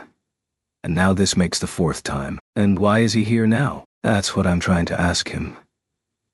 My subordinates swiftly took care of any bandits that still had some fight in them. There were more of us this time, so things were going really smoothly. Who are these people? They're monsters. Exactly. These monsters are just as strong. No, they're even stronger than the chief. Complimenting us isn't going to get you anything. In fact, pay up. What are you charging him for? Raftalia was really on top of her straight man game. I was starting to feel like this was a comedy sketch. Anyway, we turned you guys in, so what are you doing here being bandits? When I thought about it, nothing about this guy made sense. He should have been behind bars in some prison or something by now. That's right. What happened? Asked Raftalia. When we were being transported, our carriage was ambushed by a bandit, and we got away. What a mess. The carriage was ambushed while they were being transported. Did that mean a friend had rescued them? Or something? The security measures in this country were surprisingly LAX. I should probably have a word with the Queen about that. It was the chief. Brienne! I screamed out unintentionally. That idiot. What the hell was he doing rescuing bandits? Even worse, he'd rescued the very bandits that he had captured. What was he thinking? Was this like that sock puppeting thing I'd heard about online? No. I guess that was different. Raftalia sighed. What in the world is he thinking? Her voice was filled with exasperation. I felt the same way. Even Eclair had been thrown off balance by the bandit's reply. And when was this? I asked. Around a week ago? That meant it was only shortly after Ren had fled. Had Witch lured Ren in and then immediately organized the gang of bandits? I see. In that case, the mastermind probably isn't Ren. Did the chief have a skanky redhead chick with him? Raftalia sighed. I could say a thing or two about your choice of description, Mr. Naofumi, but I can't deny that it does sum her up well. Chick? The chief is always by himself. Yeah. I guess he is always alone. He even kept his distance from his party members, I said. In online gaming terms, Ren was what you would call a solo player. I don't know why, but I'm starting to feel sorry for him. Ren was so pathetically alone that even Raftalia felt bad for him, but Witch was probably still with him for the moment. Anyway, it didn't seem like the bandits were trying to hide Witch or anything. As far as I could tell, they really didn't know anything and hadn't seen her. Did that mean Witch wasn't with Ren anymore? Actually, I noticed that his equipment seemed really beaten up. I'm sure he had plenty of money since he was robbing adventurers. It wasn't like he'd be selling his better equipment to make ends meet or anything. Maybe he was giving all the money to Witch to fund her extravagant lifestyle or something. Nah. That didn't seem too likely, judging by how much loot the bandits had piled up here. What in the world are they trying to accomplish, I wonder? Mumbled Raftalia. Was Witch pulling the strings from behind the curtain? Or had she already abandoned Ren? I guess we could wait until we caught him to find that out. Now that he had appeared, we needed to make capturing Ren our top priority. Ren was using a sword that I'm guessing is part of a curse series. Confronting him could be dangerous, so we need to be careful. I noticed, said Raftalia, but assuming it's cursed. I wonder what the curse is. Based on the types of skills he was using and how powerful they were, I had no doubt it belonged to a curse series. If figuring out the details could help us predict his behavior, it was worth giving it some thought. The question was, what was the curse? We already knew there was wrath. Assuming there were other curses, they might correspond with the 7 deadly sins or something similar. But the skill Ren had used was guillotine. Dull. It was similar to my skill in that it used an instrument of torture or execution, but it still wasn't the same skill. If there were different curse series, then it would make sense that the weapons would have different effects. My shield of wrath. Well, originally it was called the Shield of Rage, but either way I'm guessing the naming comes from the 7 deadly sins. Does that concept exist in this world? Raftalia was from a rural area, so it was probably better to ask Eclair about something like this. Yes, I've heard about a similar concept of sins existing in records of legends left by previous heroes. Some previous hero that had been from another world like I was had probably introduced the concept. After all, the heroes that were summoned from other worlds were probably the kind of people who liked that kind of thing. Let's make sure we're talking about the same 7 deadly sins. There's pride, envy, wrath, sloth, greed, gluttony, and lust, right? Eclair nodded in response to my question. Those are the ones. My curse series had been unlocked by the anger, or the wrath, that I had felt toward Witch, Trash, and everyone else in this world. As for Ren, we could probably rule lust out. The remaining sins all seemed possible, so there was no way to tell which it might have been. Anyway, I wonder why we haven't heard any talk of the bandit chief being the sword hero. Maybe it's because he's been wearing a mask, suggested Raftalia. I guess that could explain it. If he changed his sword, they wouldn't know he was a hero. The sword hero running a gang of bandits. I guess any rumor that sounded that crazy would have been snuffed out before it ever made it to us. Did none of the bandits recognize the sword hero's voice? I asked the bandit. We were threatened and told we'd be killed if we said anything. We kept quiet because he would have killed us. Yeah. Ren was really secretive. That was probably why he was trying to hide his face with a mask too. Honestly, Getting captured like this is a relief. I'm just glad it's finally over. Oh yeah? What in the world was Ren thinking? I mulled it over while we tied up the bandits and proceeded to steal their loot. Good grief, are all the heroes like this? Hell if I know. Don't group me with those idiots. Mr. Iwatani, is this another necessary part of governing a territory? That again? Once again, hell if I know. And anything you think you know about how your dad ran the territory is hearsay anyway. You think my father had his hands in shady business too? Claire seemed to be distressed about something. I guess I'd have Raftalia or Sedina play therapist for her later. Anyway, we need to worry about Ren right now. If we let him keep running wild, not only are more people going to get hurt, but it's possible that he'll run into those people trying to kill the heroes. We have to capture him somehow. Ren was still acting like this was all a game. And whenever things didn't go his way, he wouldn't trust anyone that didn't sugarcoat things in his favor. He needed an attitude adjustment. At least in my case, I was suspicious of even the smooth talkers. On the contrary, those were the most suspicious people of all. We needed to figure out who was pulling the strings. If not, who knew when it would come back to bite us? Right now, that meant capturing Ren and making sure he didn't get killed. But capturing someone that's out of control and has a Curse series weapon is going to be really difficult, I said. That is a tough one. We have to make sure he doesn't die, too. It wouldn't be so bad if all we had to do was defeat him, Raftalia replied. The fact that he considered me some kind of boss or something and attacked me by surprise could mean that he's after experience points. It's scary because it seems so likely. You could gain experience by killing humans in this world. In that case, the curse could coincide with gluttony. If you thought of it as devouring experience points, I suggested. Ren was the type that would enjoy leveling up characters. If we assumed he'd been consumed by that kind of desire, then he probably saw me as a sitting duck, since I was walking alone, even if I did have Raf-chan with me. Then there's greed. It could be that he wants to own everything and so he's using the bandits to gather up loot. So greed is a possibility too. I wanted to say that greed was my specialty, but I hadn't unlocked that series for some reason. I have a feeling you're thinking about something self-depreciating. Man, you're good. Well, I've known you for a long time. I had to give Raftalia props for her impressive ability to guess what I was thinking. Were my expressions really that easy to read? Anyway, if the curse series that were attainable differed with each weapon, we would never be able to figure it out. Pride might have been possible too.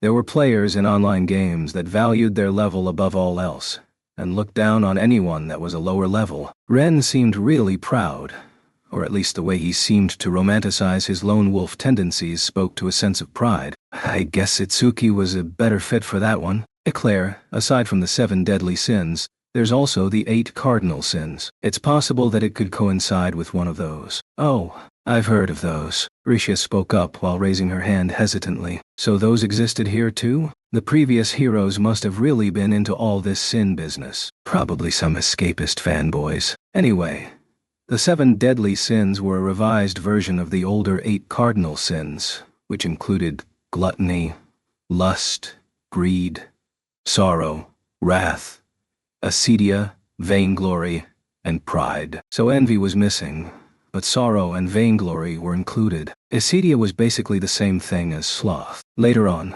sorrow and acedia were consolidated into sloth.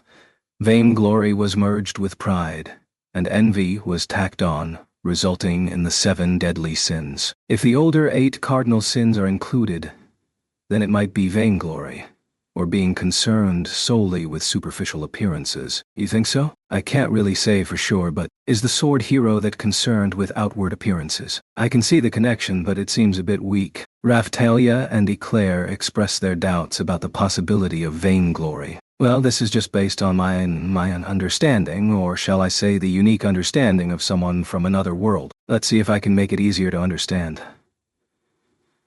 Eclair or Risha, do either of you know of a game where people play with cards on a table or something to mimic battles with monsters? What? Yes, I do. There are similar educational materials used to teach people how to fight monsters and get stronger. Rishia replied. Educational materials? Whatever.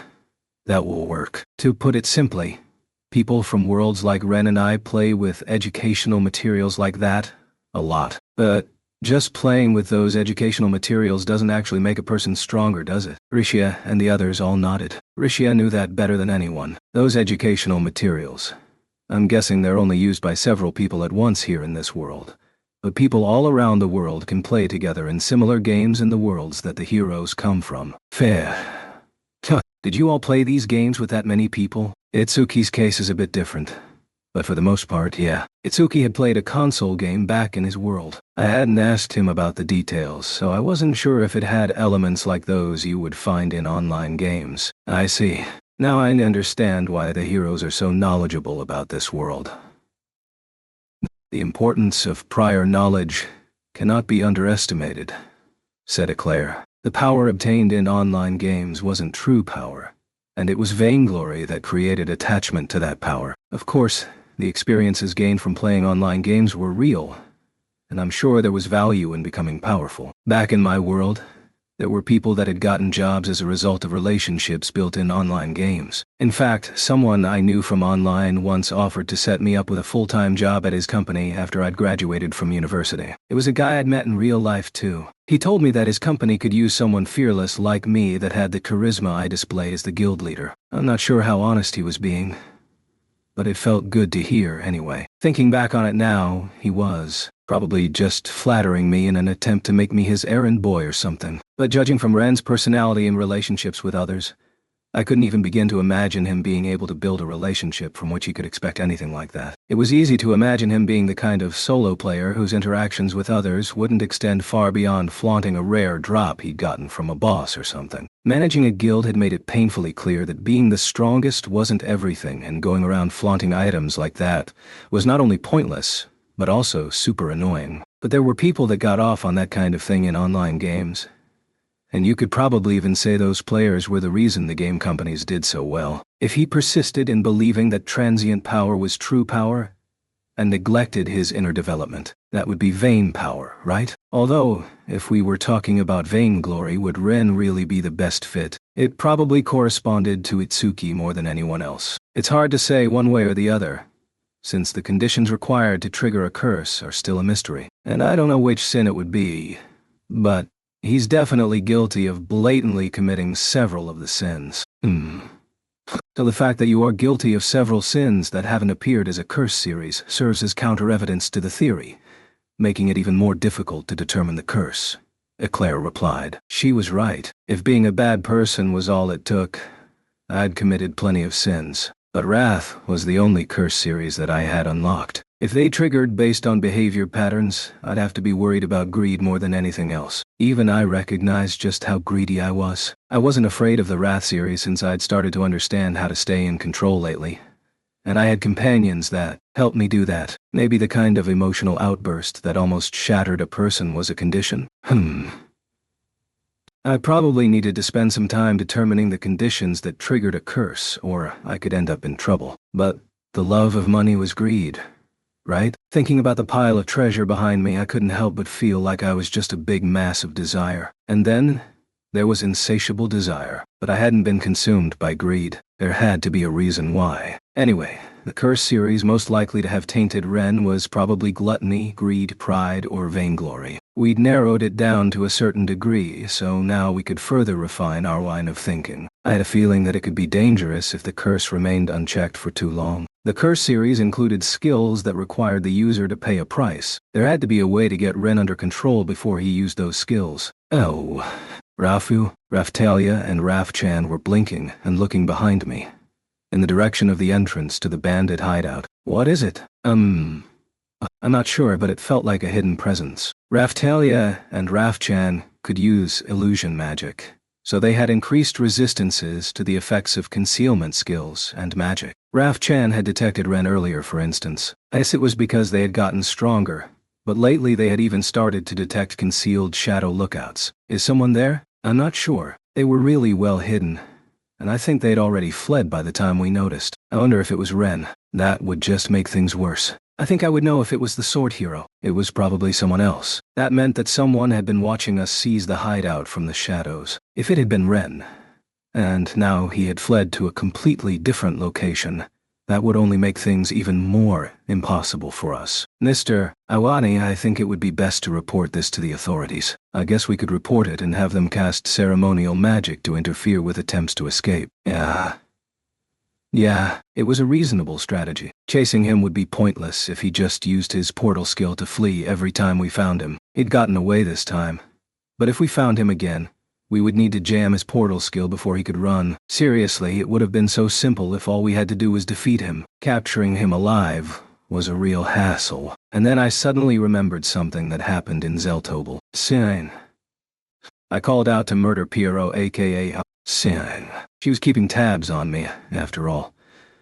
So I figured she might come if I called. In the blink of an eye, Sin was standing before me. What? Having a conversation with her was difficult, but it seemed like she could hear what we were saying reasonably well. So I guess that was all that really mattered. The real problem was that I didn't want to rely on her too much. She just appeared out of nowhere. Oh, yeah.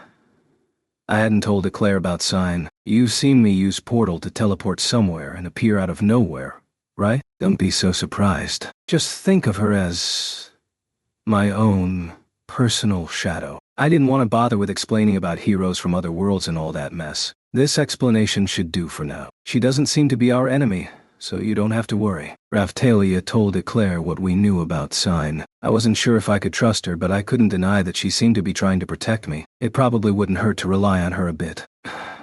Huh? There were 2 stuffed dolls floating next to Scene. One was a life-sized replica of Raphchan. The other one looked like it was based on Sedina's therianthrope form. I stood there staring at the stuffed dolls, and Sign pointed in their direction, as if to ask what I was staring at. Yeah, that. I want the one that looks like Raphchan later. What kind of request is that? Rafu! There was Raphtalia with another sharp retort. What was wrong with wanting the doll? Just seeing it next to my pillow at night would be sure to make me feel all warm and fuzzy inside. I miss familiar. Pleased to meet you. The Raphchan stuffed doll gave a quick bow. Oh, hell nah. Raphchan squealing Rafu is what made her cute. Fail. You don't understand what makes Raphchan cute at all.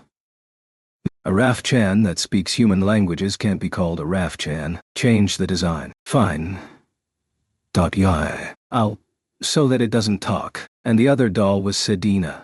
Of all people. Sane tinkered with something for a moment, and the Raphchan stuffed doll stopped moving. Why are we chatting about the stuffed dolls?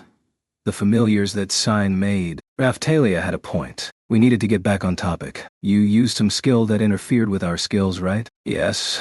Skill. Owl can block skills. Since you've been watching us, I'm sure you know what I want you to do, right? Sin nodded. You want me to capture... He flees? Yeah. Can you do that for me? Sine nodded vigorously as if to say, leave it to me. You better not kill him. Even if he has a cursed weapon, I'm guessing he's still so weak that he can't even begin to compare to us. He's really that, W. I looked away from Sign and nodded. It's really kind of sad, isn't it? Said Raphtalia. Let's not go there.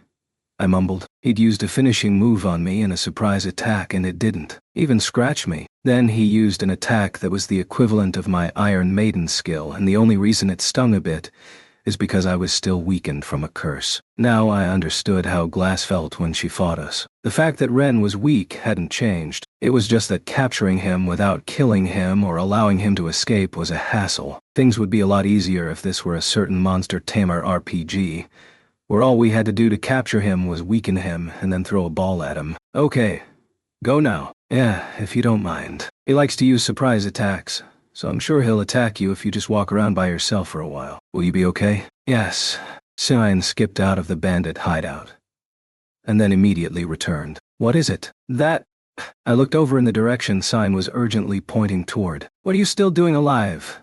I blurted out. The man from another world that Sign had only recently slaughtered casually strolled up, along with one of his friends. Chapter 16. The merits of invading other worlds. Was he a ghost or something? No.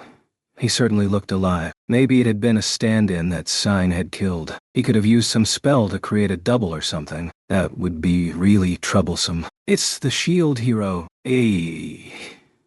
Now I can take revenge on you for killing me. Oh? We heard that there might be a holy hero around here. Looks like we hit the jackpot. The friend of the man we killed was a large Talish man that was carrying what looked like a kusarigama, or chain sickle. Paired with a small man, the two looked like a real odd couple. Judging from what he'd said, they must have been searching for the bandit hideout to find and kill Ren and ended up running into us by coincidence. What the hell did that dimwit mean by revenge? Anyway, he's the one who attacked us. Mr. Naofumi, Atla yelled out to me with a serious look on her face. Are those enemies? Sensing the tense atmosphere, Foal prepared himself to go to battle. But Atla held her hand out in front of him as a sign that he should stay back. No, brother, they are far too strong. We are no match for them right now. But, if you don't stay back, you'll just get in Mr. Naofumi's way. Impressive. It seemed like being blind had given Atla a really strong sixth sense or something. To be honest, even I was probably going to have a tough time fighting these enemies. If that was the case, Atla and Foal joining the fray would more than likely just drag me down. I think our best course of action would be to take the captured bandits away from here so that they don't get hurt. Atla said. Good call. That's exactly right. You two stay back. We'll deal with these creeps. Understood. Rafu. Raftalia drew her katana and Raf-chan jumped up onto my shoulder. Are these the enemies you mentioned, Mr. Iwatani? Eclair and Rishia prepared themselves to be able to attack at any time. We're not really interested in killing the rest of you, but... Hey. Doing so shouldn't be a problem by the looks of it. Right now I had Raftalia, Philo, Raf-chan, Eclair, Rishia, and Sign with me. I was genuinely thankful that Atla and Foal had backed down. That would make things a little bit easier on me. We were only facing 2 enemies, so the odds seemed to be in our favor. But that man had used some peculiarly powerful magic. He'd also been able to keep up with Raftalia's movements. And now, there were 2 of them. I would have preferred to be able to take care of them somehow with just me and Raftalia fighting, but your goal is to kill the holy heroes, right? I asked. More or less. And that has something to do with some legend in your world or something.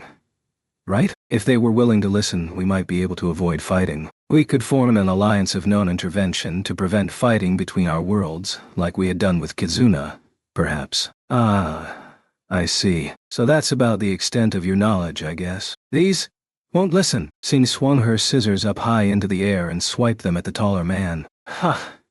The taller man blocked her scissors and then struck at her hard with his kusarigama. Sing leapt backward and dodged the attack, but the airborne kusarigama wrapped around her scissors. Sorry, but this one's non-negotiable. We're going to kill the holy heroes of this world to delay the destruction of your world? Glass had come from Kizuna's world to try to kill us because of some legend she had believed. By my analysis, these guys were sure to be after the same thing. I didn't have a solution, but surely it was still worth trying to talk it out with them. If nothing else, I could get them to share some information that we didn't already know. Delay the destruction? There's no doubt our world will be the one to survive. Or, do you guys not know? The small man's eyes twinkled, and his voice was brimming with confidence, as if what he was saying was completely obvious. Well, I guess you're going to die before the next wave comes anyway. So I might as well tell you, when you destroy another world, you get crazy amounts of experience and all kinds of new abilities. The vassal weapon holders back in our world call them bonuses. What a shitty excuse. The hell if I was going to let someone destroy this world for an excuse like that. But it did pique my curiosity. And those bonuses are how you're still here despite us having killed you. Hey, of course. That's enough small talk. There's no point in pretending like we're going to be friends, said the taller man. You're right. We've seen holy heroes like this guy before. I really doubted that. The pair shouted out in unison with smug looks of confidence on their faces. Our world is the strongest world. Oh, what? Strongest world? What are they talking about? Eclair was clearly confused. So were Raftalia and Rishia. But from what these creeps were saying, it was clear that there were people intentionally going around and destroying other worlds. Destroying other worlds could get them huge bonuses. And these creeps weren't holy heroes or even vassal weapon holders. Now that I've thought about it, those bonus abilities were probably the reason Eclair and the others could understand them. Judging by the determined expression on Sign's face, it was safe to assume that these creeps had destroyed her world. In that case, settling things peacefully wasn't going to be an option, just like it was easier to kill a person the second time around. If these guys had destroyed another world before, they were probably going to do it again. But with rewards like resurrection, things were starting to sound exactly like an online game. What kind of impossible game was this? If we died, that would be the end. But if we killed them, they could just resurrect. There was a strategy in online games back in my world where people would just keep resurrecting to slowly whittle away at a powerful boss. But the boss didn't get to resurrect. And right now we were the boss. This wasn't really a solution, but going off of my knowledge of games and our experience so far, there was probably some kind of save point or something that we needed to destroy. Otherwise, they would just keep coming back. It was undeniable that these guys were even more of a hassle than Kyo had been. Actually, this is probably exactly what Kyo, the other vassal weapon holders, and the supposed genius scientist had been trying to achieve. Destroy another world to get tons of new abilities. That sure sounded nice. It was immoral and not something I wanted to do, but I might have to consider it an option, considering the kind of battles we would be facing in the future. Only while the waves were still occurring, of course. Kyomun? Sign was staring at me. I guess the reason she had ended up being a drifter was because someone had destroyed her world for a reason like that. Look at her. There's no way you can say that's acceptable. I could hear Kazuna saying it now. I had to agree, though. Here I go. The small man pulled out his shamshir and quickly leapt toward me, coming only inches from my chest. Die! He thrust a shamshir at my throat, but Raphtalia's katana suddenly blocked the shamshir's path as Eclair jabbed her short sword at the small man. Oh. The man dodged the attack by a hair's breadth and formed a seal with his hands. I grabbed his hands as quickly as I could to thwart him, but he cast the spell immediately. Explosive shot. An explosion occurred with the small man at its center. It must have been one of those really convenient spells that didn't harm the caster. The blast from the explosion sent a heavy shock wave coursing through my body. Raphtalia and Eclair were both sent flying several meters backward from where they had been standing behind me. Luckily, they managed to take a defensive stance and soften the blow, but they had still suffered heavy damages. Mere moments into the battle, and it was already vividly clear that our enemies were adept fighters. Bound thrust. Meanwhile, Philo and Risha were helping Sign fight the large man. Because of the man's large size, Philo was using her Philolial queen form. Haiku-iku. Philo's movements sped up, and she was about to give the man a swift and powerful kick. Nice. I'd help her out with some support magic. Swaite Aura. I held my hand out toward Philo and boosted her stats. Her speed skyrocketed. Rafu. Then Rafchan backed her up with some illusion magic that made it look like Philo had split into multiple copies of herself. Only one of them was the real Philo. But would he be able to tell which? H-Arm? Hey! The large man called out to the small man. Nullify this support magic already. These twits get a power boost if we do that. When we first fought the small man, he'd attempted to nullify the support magic I cast on Raphtalia and ended up nullifying the effects of her curse along with it. After which she'd backed him into a corner. He must have been referring to that. Oh, so there's an ability for that? Intriguing! Then how about this? A split second before Philo's kick made contact, some kind of barrier appeared and blocked the kick, sending ripples across the surface of the barrier. Huh? That's different than Master's. It felt like kicking the ocean. My attack. It should have done some damage. What is that thing? Philo and Rashia both cried out. What was up with that defense? Sign was trying to attack the man along with her familiars, but none of the attacks were making it through. Were those familiars a redesign of those creepy puppets she'd used at the Colosseum? Talk about fancy. The Raf-chan look-alike moved similarly to the real Raf-chan, swiping its tail and scratching at the man, but without success. The Seradina stuffed doll was swimming around in the air and charging at the man repeatedly. Not even knowing what blocked your attacks is just sad. This is Absolute Shield. It absorbed all of your attacks. Damn it. These creeps sure had some convenient abilities. He was protecting himself with a defensive barrier that absorbed attacks. You better pay attention. The small man held his shamshir out and came charging at me while spinning around in an attack similar to Philo's spiral strike. Shit, this guy was an annoying little bugger. I tried to grab him with all my might, but he kept spinning away in an attempt to drill through my defense. I guess that's the defensive holy hero for you. Damn, you're tough. Now it's my turn, I said. Like usual, I had my Demon Dragon shield equipped at the moment. It had a counterattack effect called Demon Bullet that shot magical bullets at the enemy when the shield was attacked. It must have been because the man had made contact with the shield so many times, but a ridiculous number of bullets went flying at him. The barrage of bullets shot out from my shield and straight into the small man while I held him firmly in place. Ow! Ow! Ow! Damn! Are you telling me multi-hit attacks work against us? Before I could catch him, the small man skipped the laugh and tried to put some distance between us. I won't let you run. Raphtalia swung her katana in a diagonal downward cut.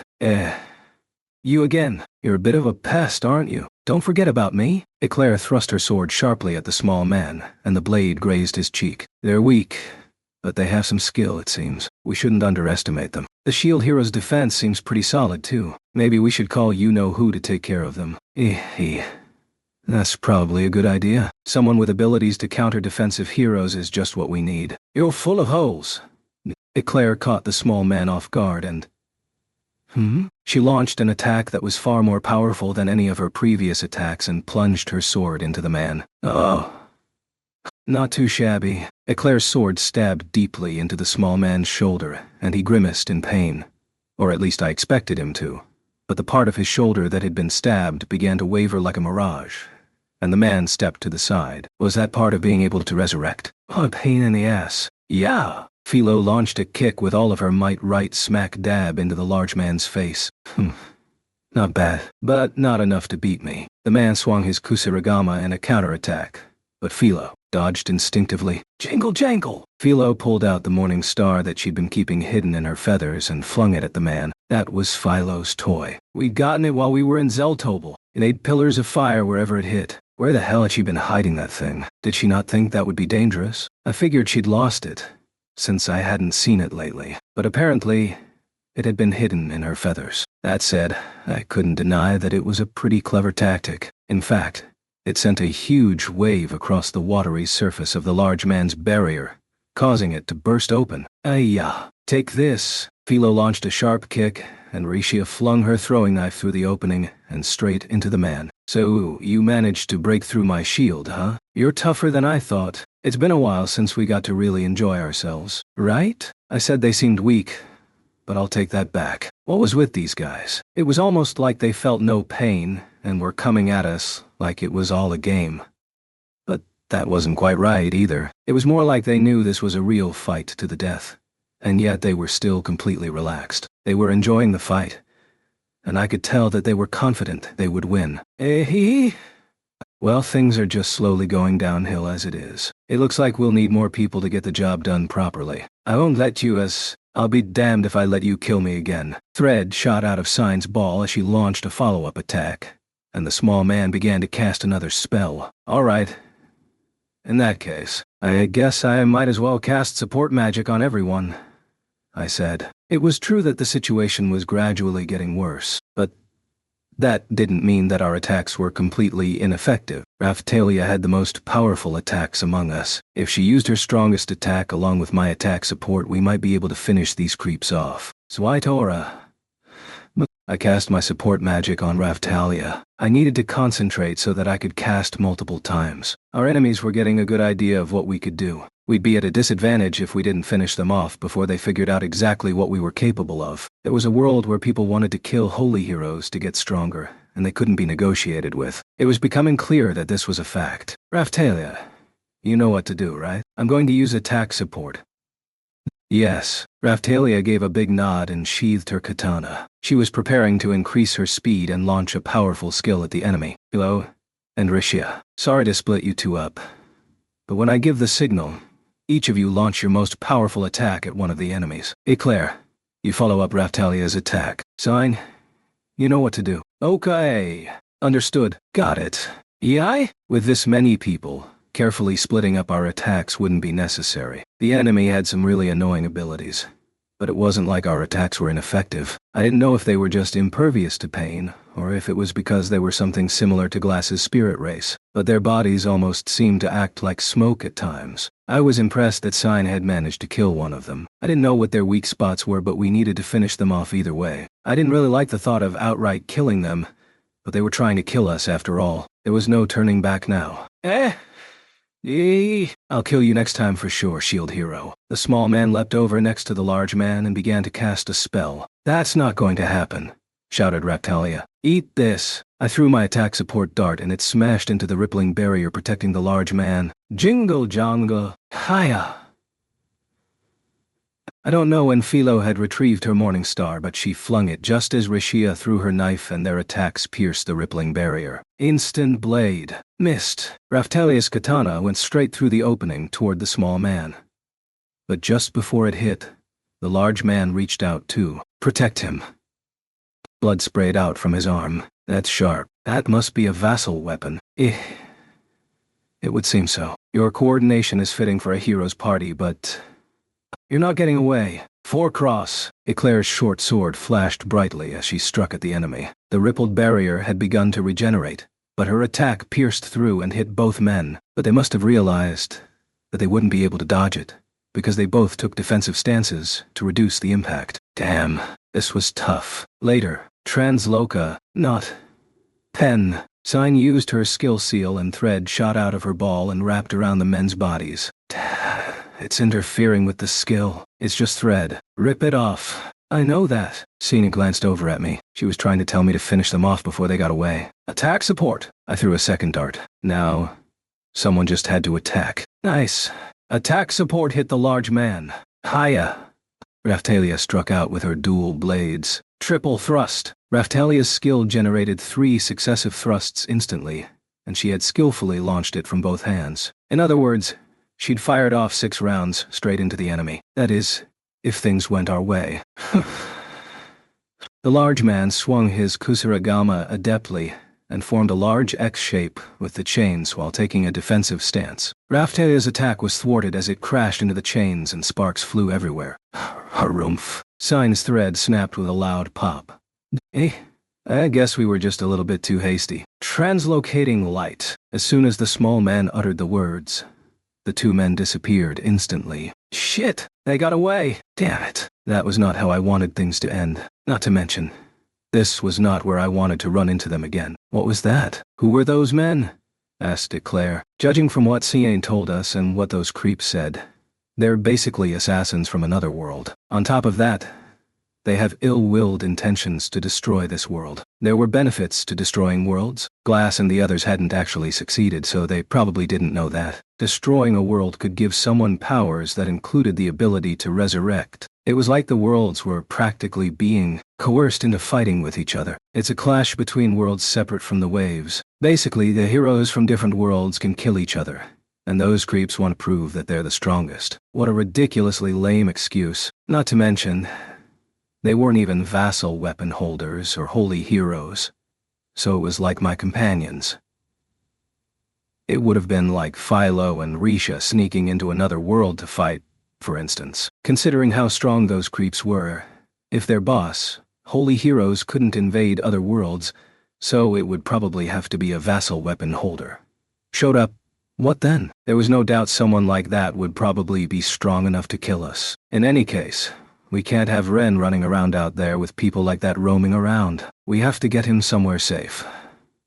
I was treating everyone's wounds while I spoke. I'd heard about the truth behind the phenomenon of the waves, but to think there were enemies like that as well, said Eclair. It's hard to wrap your head around. On top of that, they can return from the dead, even if we do kill them. They almost seem to be fooling around, but they were incredibly strong. And now you're telling me they're immortal too? Mr. Iwatani, we need to formulate a strategy quickly. We must figure out how they're returning from the dead. I know that. But we need to take care of the other heroes first. He's right. We need to get the other 3 holy heroes somewhere safe as soon as possible. I had to agree with Raphtalia. They were super duper strong. But I don't think they had leveled up much yet, said Philo. She might have been right. Judging from past experience, I had a feeling they had probably crossed over to this world and been in the middle of leveling up when they confronted us. So it was either smoke them out in a hurry, figure out how their resurrections worked, and finish them off, or get the heroes to safety first. It was a hard decision. It certainly seemed like the longer we waited, the more we'd be at a disadvantage. Raphtalia, Philo, and I had reduced stats at the moment because of the curse. And we were still a long way from complete recovery. Sin wasn't all that strong, and Eclair had learned the Hengen Muzo style, but I really didn't know how much potential she had. Rishia was still developing. It was hard to say before we got her to level 100, but I had big expectations for her. Even if we figured out how the enemy's resurrection abilities worked and came up with a plan to kill them for good, it was unclear if we'd actually be able to pull it off. Either way, securing the heroes had to be the priority. I wouldn't have to worry so much if we got them as strong as I was. And if we could get the 7-star heroes together too, we'd be all set. Mr. Naofumi. Oh hey. Atla. Atla and Foal approached, having decided that it was now safe. I've become painfully aware of just how weak I am. I want to get stronger. You don't need to worry about that kind of thing, Atla. Leave the fighting to me, Foal interjected. Brother, you need to be more realistic. Atla furrowed her brow and gave Foal a stern look, like she was about to lecture him. We are far too weak to fight it, Mr. Naofumi sighed in our current condition. You say I don't need to fight, but right now you're nothing but a hindrance to Mr. Naofumi. You need to think about how you're going to get stronger. Atla? Ugh. You're saying I need to be even stronger? Being told off by Atla seemed to have gotten Foal fired up. The Hakuko were considered to be superior, even among the demi-humans, and had the potential to become incredibly strong. Considering what was coming, I couldn't deny that I wanted to see them develop quickly. Mr. Iwatani, I'll do my best to be useful as well. There is no way I'm going to let someone like that destroy our world. Good. That's the spirit. Anyway, our task for the time being is to get Ren to safety fast. Sign. Go see if you can lure Ren out, just like we originally. And then it happened. Just as I was giving the order, I felt something rush by at an incredible speed. Sheesh.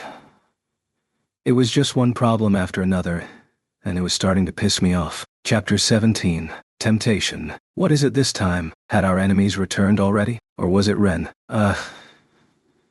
What was that? Raphtalia was holding her head and shaking it while looking all around. I have a weird feeling in my tummy. Philo must have sensed it too. It had felt like some kind of shockwave, but we hadn't seemed to take any real damage. But a few of the others were reacting strangely. Atla, Mr. Naofumi, let go of me, brother. Let go.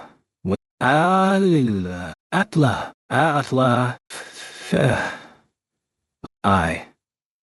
I don't know what happened, but... what is this feeling? I turned around to see everyone acting really odd. I was just going to ignore the Hakuko siblings. Rescuing Foal would be a hassle, and rescuing Atla would probably be a hassle too. As for myself, I wasn't really sure. Rishia and Eclair didn't seem to be affected all that much. They were squirming around a bit, but that was about it. What had happened? There was too little to go off of to even begin to know how to respond. Master Huu. Philo was... she was staring at me with bloodshot eyes. I wasn't sure if I should run. Judging from the way Foal and Philo were reacting, it must have been some kind of status effect. Rafu! Raf-chan smacked Philo on the cheek. Philo blinked a few times and then returned to her normal self. What happened? She asked. Rafu! Raf-chan jumped up onto Philo's head and started doing something. I'm sure she was creating some kind of protective barrier or something. Raf-chan sure had some convenient abilities. Over there, Sinui was pointing her finger. What is it? You should probably go look for yourself. Just then, a cloud of dust shot up from in that direction. Mr. Iwatani. Mr. Naofumi. Yeah. I guess we better go see what's going on. I had no idea what was happening, but we dashed out of the hideout to go find out. Brother, let go of me! Atla! Yeah. I'd just leave them to their own thing. Considering their levels, it was probably too dangerous for them, whatever it was. If it was those men, they were after the lives of the heroes, so the siblings would be safer if they weren't near me. Yeah. I say, you're weak. Too weak. Deed. Damn it. We arrived in there before our eyes was... Motoyasu. Oh. Father! I shan't let you down. I had a feeling Motoyasu was sounding even stranger than before. He was pushing Ren's sword back with his spear while waving at me with a big toothy smile. Damn, he was annoying. Who the hell was he calling father? And who waves in the middle of a fight? What are you doing? You said you wanted to capture Ren, father. So I lured him out and made it so that he can't run. Mr. Naofumi? I think perhaps it was the spear hero that was hiding outside of the bandit hideout earlier. Raphtalia suggested. You're probably right. So he heard us talking about capturing Ren and went out ahead of us to try to give us a hand without even asking. And just as we missed him, our new enemies showed up at the hideout. But anyway, did Motoyasu not realize we were trying to capture him too? This was all starting to make my head hurt. Transport sword! Shit. Ren had noticed us and was trying to run. Ren and I stood there staring at each other silently. But his skill must have failed to activate, because nothing happened. Could it be that the strange shock wave from earlier was interfering with his skill? Ha! Ha! You won't be able to escape from the power of my temptation. It must have been Motoyasu's doing, after all. But Motoyasu's spear seemed to have some kind of black mosaic-like design on it now. Was I seeing things? Judging from the skill name, and the way Foal was responding earlier, it must have generated a field that triggered some kind of allurement type of effect. That fit Motoyasu perfectly. Huh? What was that? Motoyasu was suddenly looking really handsome. He was surrounded by brightly glittering strands of gold on a background of pink. Oh lordy. What a hunk. I'd be happy to bend over for a man that handsome. On a cold day in hell. I shook my head vigorously and pulled myself back together. That was close. I'd been on the verge of passing a point of no return. This field produced a truly formidable status effect. Is everyone okay? I asked. Yeah. Raphtalia didn't seem to be affected. Her resistances to illusion, type magic and skills were high, so she had probably been able to block the allurement effect too. That would have been really depressing if Raphtalia had been attracted to Motoyasu, even if it was because of a status effect. Thank goodness for her illusion resistance. I guess being a raccoon type made her as tricky as a tanuki. Hooray for raccoons. I couldn't help but wonder about Eclair's response. I wanted to believe she was fine though. I'm in love with Mr. Itsuki. I can't. Risha was acting a bit strange. It seemed like the allurement skill was forcing her to decide between Itsuki and Motoyasu. I'm fiend. Rafu. Philo was only fine because Raf-chan had been sitting on her shoulder. She must have already forgotten that she was about to come at me with bloodshot eyes just a few moments earlier. As for Sign, fine. She seemed fine. I wasn't really sure how to feel about this field that triggered a status effect, but Motoyasu had created an opportunity for us and passing that up would be a waste. So anyway, Ren, it looks like your game of hide-and-seek is over. I wasn't really sure how to respond, but Ren not being able to escape was a good thing. I just have to let the whole freaky skill thing slide, since it seemed like Motoyasu was genuinely trying to help. Philo-tan? No. Philo looked at Motoyasu and began inching backward away from him before turning and fleeing. Philo, stop. Where are you going? Raphtalia called out. Rafu! Hey! Leave Raf-chan behind, I shouted. Raf-chan was still sitting on Philo's shoulder. What the hell? Our numbers were dwindling fast. Right now, I had Raphtalia, Eclair, Risha, and Sign with me. Capturing both Ren and Motoyasu at the same time with this lineup was still possible, maybe. Your time has come to pay the piper, Ren. Pay the piper? That's my line. They'd already started arguing without me.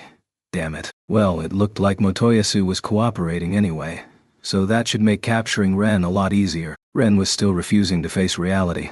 Like always. Looks like I'm surrounded by a bunch of weaklings who have to gang up on someone to do anything. Say whatever you want, you friendless loser. Don't think I've forgotten about before. Ren pissed me off, so I insulted him back. I'm not going to lose to a bunch of cowards that have to gang up to fight one person. Concealing yourself and using a finishing move on someone who doesn't even have attack capabilities isn't being a coward. It's your fault for not being able to detect me. Like hell. I did detect you. Thanks to my companion. Yeah. I have companions, unlike you.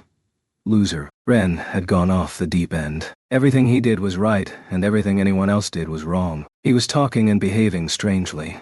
Almost as if his unconscious mind had risen to the surface or something. He was acting kind of like No.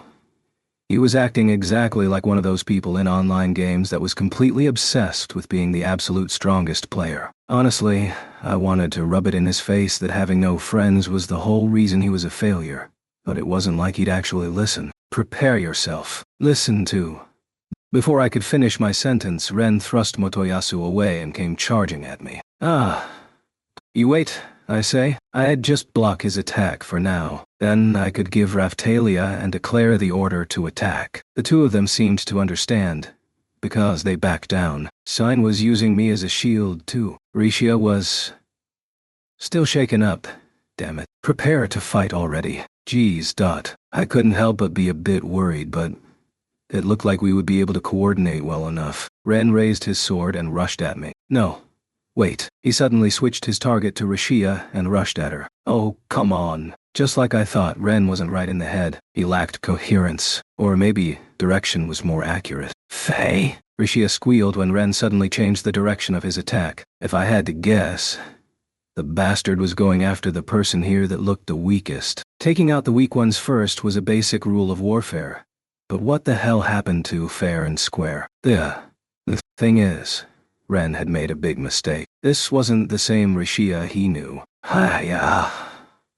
Ren howled as he swung his sword down at Rishia.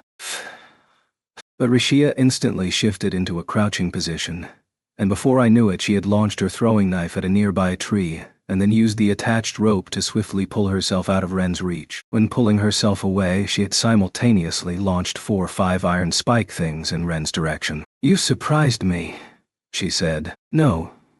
You surprised me, I replied. Talk about a speedy escape. What the hell was that ninja evasion? Her reaction had basically been instantaneous. It's like she was fighting on a completely different level than the rest of us. But no, I could see her moves, so it wasn't like I wouldn't be able to defend against them. Rishia, you really are something, right? With moves that flashy, of course even Raphtalia would be impressed. And where had she been hiding those iron spikes in the first place? That was probably some kind of Hengen Muso concealed weapon or something. Grr. Oh, the spikes hadn't hit him, but Ren groaned with irritation when things didn't go his way. You had best not forget about me, shouted Motoyasu. I'd really rather I did though, I retorted. I couldn't let Motoyasu set the pace. I really wished he would just stand down. Actually, I had several things I wanted to ask Ren about right now while he couldn't run. Like who was behind Ren. No, I wasn't talking about Motoyasu. Hey, is Witch not going to come help you? Ren grimaced when I asked about Witch, and the sinister power emanating from his sword intensified. It looks like you said the wrong thing, Mr. Iwatani, Eclair observed. I guess asking the wrong questions would end up working against us. That would make getting any information out of him tough. I wanted to find out where that skank was off hiding, if nothing else. Anyway, Ren, I'm not your enemy. Nothing good can come from taking orders from that bitch and playing bandit chief.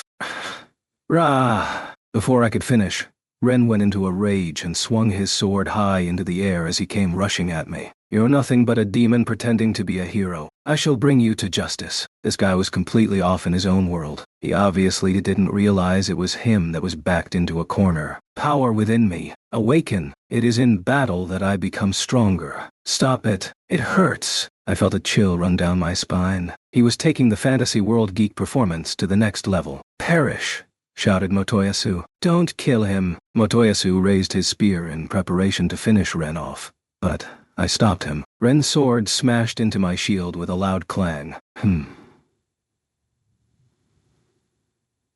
Just like I expected, his attack wasn't very powerful. I probably could have grabbed his sword with my bare hands. Should I try it? Maybe he would surrender if he saw just how big the gap between us was. I will become strongest of them all. Yes, there is no limit to my desire. I shall awaken new strength in this very moment and defeat you. There is no limit to my desire. My desire feeds my rise to the top. I will awaken new power. I will triumph. I will get the best equipment, all of the money, and all of the power. I will become the strongest across all worlds. I shall be the envy of all worlds. Going a bit bananas, aren't we, Ren? He kept repeating the same thing. Desire this, and desire that. It was annoying. Awaken power? He'd already awakened as the sword hero. I guess being consumed by a curse would make someone that bonkers. He'd completely gone off the deep end. Thanks to those other two we fought earlier.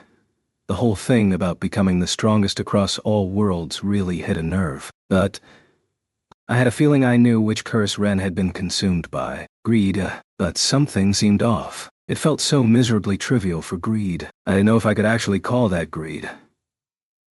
Greed was supposed to be insatiable desire, right? Limitless desire that made someone want anything and everything. But Ren was just focused on becoming stronger.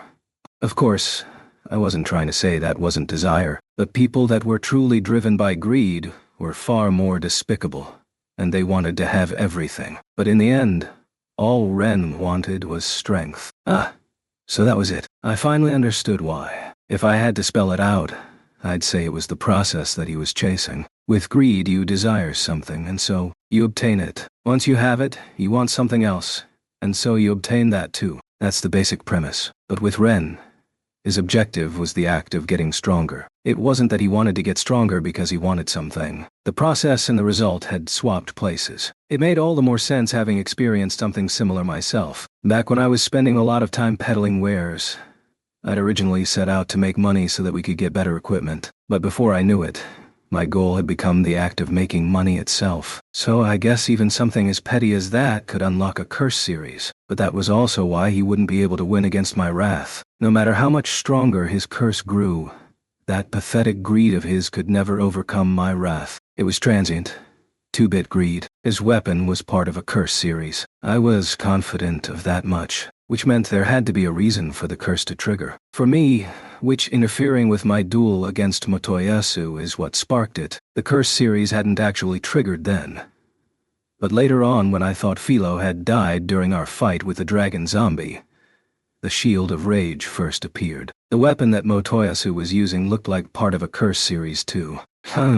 Maybe the curse series were something that triggered when a legendary weapon user experienced extreme psychological stress or something. Motoyasu and I had both been in really bad situations. Our psychological states had been bad enough that suicide wouldn't have been unthinkable, but the heroes couldn't be allowed to die in this world. If the heroes died, it could mean the destruction of the world itself. Suicide was unacceptable. I think I'd hit the nail on the head. Put simply, the curse series was a defense mechanism that manifested when a hero was suffering from some psychological issue. Still, even if that were true, what was it that had driven Ren this far? At the very least, he had still been calm, enough to have a civilized conversation when we'd met before at the tavern, even if he had been making excuses like blaming his companions' deaths on their own weakness. I'm the strongest hero. I am the one who will save the world. Ren's words pissed me off, interrupting my thoughts. All the bastard cared about was something so insignificant. He needed to get a grip.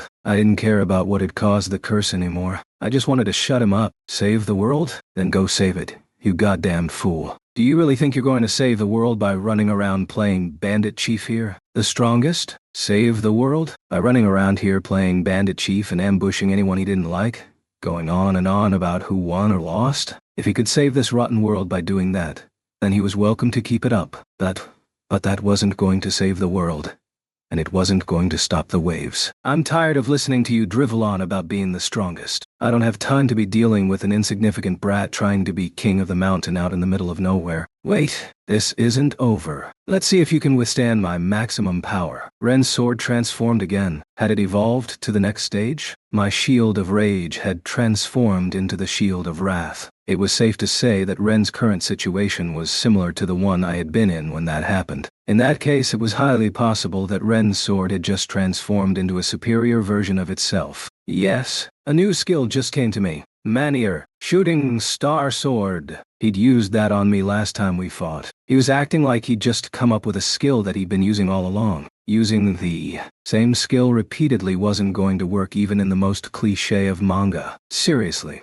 What the hell? Let this foolish sinner pay for his transgressions with his being crushed in the name of a god. Take my riches and unleash a godly assault upon him. Gold Rebellion. Ren raised his sword up to the heavens and golden treasures began amassing from out of nowhere to form a human image in the sky. It was a sinister and unbelievably gaudy sculpture made out of gold. Taking the attack head-on would probably leave a scratch, but I had my companions with me, and I was guessing that not all of them would be able to avoid it. God damn it. I guess that meant I had to eat this lame-ass attack. That would make anyone want to sigh. What happened to Maneater's shooting star sword anyway? This was obviously a completely different skill. His tricks were becoming more and more cowardly. Could this still be called greed for victory? That skill, I'm guessing it was the equivalent of my blood sacrifice. There would most likely be consequences for using it. Ah, so that must have been why Ren's equipment was so shabby. Eat this, he shouted. Back up, everyone, I yelled. Oh, okay. Will you be okay, Mr. Naofumi? Right now your stats are... We don't have time to get away. Maybe we could have run if one of us could fly or something. It would have been nice if Philo could still fly like when we were in Kazuna's world. She was big enough by the time we'd left that I probably could have ridden her. I was imagining it as the idol came crashing into me. It sent a heavy shock wave reverberating through my body that felt like it might dislodge an organ. Damn. Being weakened by the curse made me feel that one a bit after all. Raphtalia. Understood. Raphtalia sheathed her katana and took a quick draw stance before springing toward the statue that I was holding off. Instant blade. Missed. An exquisitely clean whooshing sound filled the air as Raphtalia drew her katana. She then landed firmly on the ground and returned her katana to its sheath. A loud crash rang out, and a fissure tracing the path her blade had traveled began to open on the surface of the statue before it crumbled away and disappeared. Sheesh. I really wished this guy would come to his senses. Mr. Iwatani. Yeah. I know. I may be tough, but even I have my limits. If Eclair and the others had been able to get away, then it would have made sense to just dodge an attack like that. Even so, this was just part of the job. As the number of people involved grew, our ability to respond swiftly would continue to decrease. I wanted us to be able to respond just a bit more quickly. Looking at it from a different perspective, though, you could take it as a sign that our military power was increasing. Like in Kazuna's case. I guess I should be focusing on Ren right now. Grr. It's not over. I can still become stronger. I have to give more. I have to win, even if it means sacrificing everything. Get a hold of yourself. Intent on cutting me down, Ren raised his sword and struck from overhead, and thrust at my chest, and made a diagonal downward cut, and just kept slashing away using all sorts of attacks. I evaded, blocked, and parried, and not a single one connected. I didn't have time for this. He would trust some bitch that told him what he wanted to hear. But he wouldn't trust me. And now he was in a place like this, swinging around a cursed weapon and going on about getting stronger. It had been the same with the spirit tortoise. It was the same with everything. It was all a game to him. He gave up on the Hengen Muso training because it was boring. He didn't even try to believe what I told him about sharing power-up methods. I was all out of patience. Maybe it would be best to just cut off his limbs and keep him locked up somewhere, so that he didn't end up getting killed. It would only cause problems if he died, after all. Shall I off him then? Didn't I say not to kill him? Toyasu was really itching to kill Ren, or at least that's the way he was making it sound. Why was he pretending to be on our side anyway? Say, you keep Ren from being able to use any skills. The rest of us will incapacitate him, and then we can take him with us. And if he still won't cooperate after all of that. I stopped in the middle of my sentence, but everyone seemed to understand what I wanted to say. I guess it might be unavoidable after all. Raphtalia nodded regretfully. No. Please, wait a moment. A single person seemed to take exception to my suggestion. Mr. Iwatani, please allow me to duel the sword hero, Eclair pleaded. Why? It's something that occurred to me when we fought before. I have a feeling that we may be able to use swordsmanship as a means to get through to the sword hero. You realize only some muscle brain who lives and breathes training would say something like that, right? I do. Regardless, my patience is running thin, too. I'd like to give the selfish sword hero a good shaking. Let me fight him one-on-one. At least that excuse is a little better. I'm going to intervene if things start to look dangerous, though. You good with that? That might not agree with Eclair's knightly ideals, but she was a valuable military asset. It didn't sound right coming out of my mouth, but she was a valuable companion that I couldn't afford to lose. I wasn't going to be énervé and say I wasn't prepared to accept any sacrifices in the fight for this world's peace, but at the very least, her life was not one I could afford to sacrifice for something as stupid as this. Plus, even if she did have some skill, I didn't really feel comfortable pitting Eclair against a hero. I'm going to cast my support magic on you to make up for the fact that he has a legendary weapon. I'm not going to approve of the duel unless you're okay with that. It would be unfair otherwise. That's fine. I thank you for your consideration in making things as fair as possible. I casts white aura on Eclair. If Sedina were here, we could cast Ascent of the Thunder God on her. But, whatever. This was as good as I could do in these circumstances. After all, casting Sacrifice Aura on her would surely be going too far. Once my support magic took effect, Eclair turned to Ren and readied her short sword. Ren was already preparing to chase after Rashia, but Eclair stepped in front of him and blocked his path. Mr. Amaki, the sword, hero, this will be the second time that we cross blades. She swiftly pointed the tip of her short sword at Ren. If you wish to fight Mr. Iwatani or Mr. Kitamura the spear hero, then you must defeat me first. It doesn't matter who you are. You're no match for me. Our fight was interrupted last time, so let's finish it here. Sword hero. My name is Eclair Sieta, and with this sword presented to me by the Queen, I shall cure you of your selfish ways. Eclair finished her declaration, and the duel began. Chapter 18. Flash. The two clashed, and the rest of us backed away to watch the duel. Motoyasu looked like he was just waiting for a chance to stab Ren to death from behind. Don't interfere, Motoyasu. As you wish. He was being helpful for the time being. But it seemed like I still needed to set him straight eventually. He did seem to be listening to me, which was more than I could say about Ren, but he had a really bad habit of running away. Eclair's sharp thrust nailed Ren right in the shoulder. It hadn't actually pierced his skin, but that was a point for her.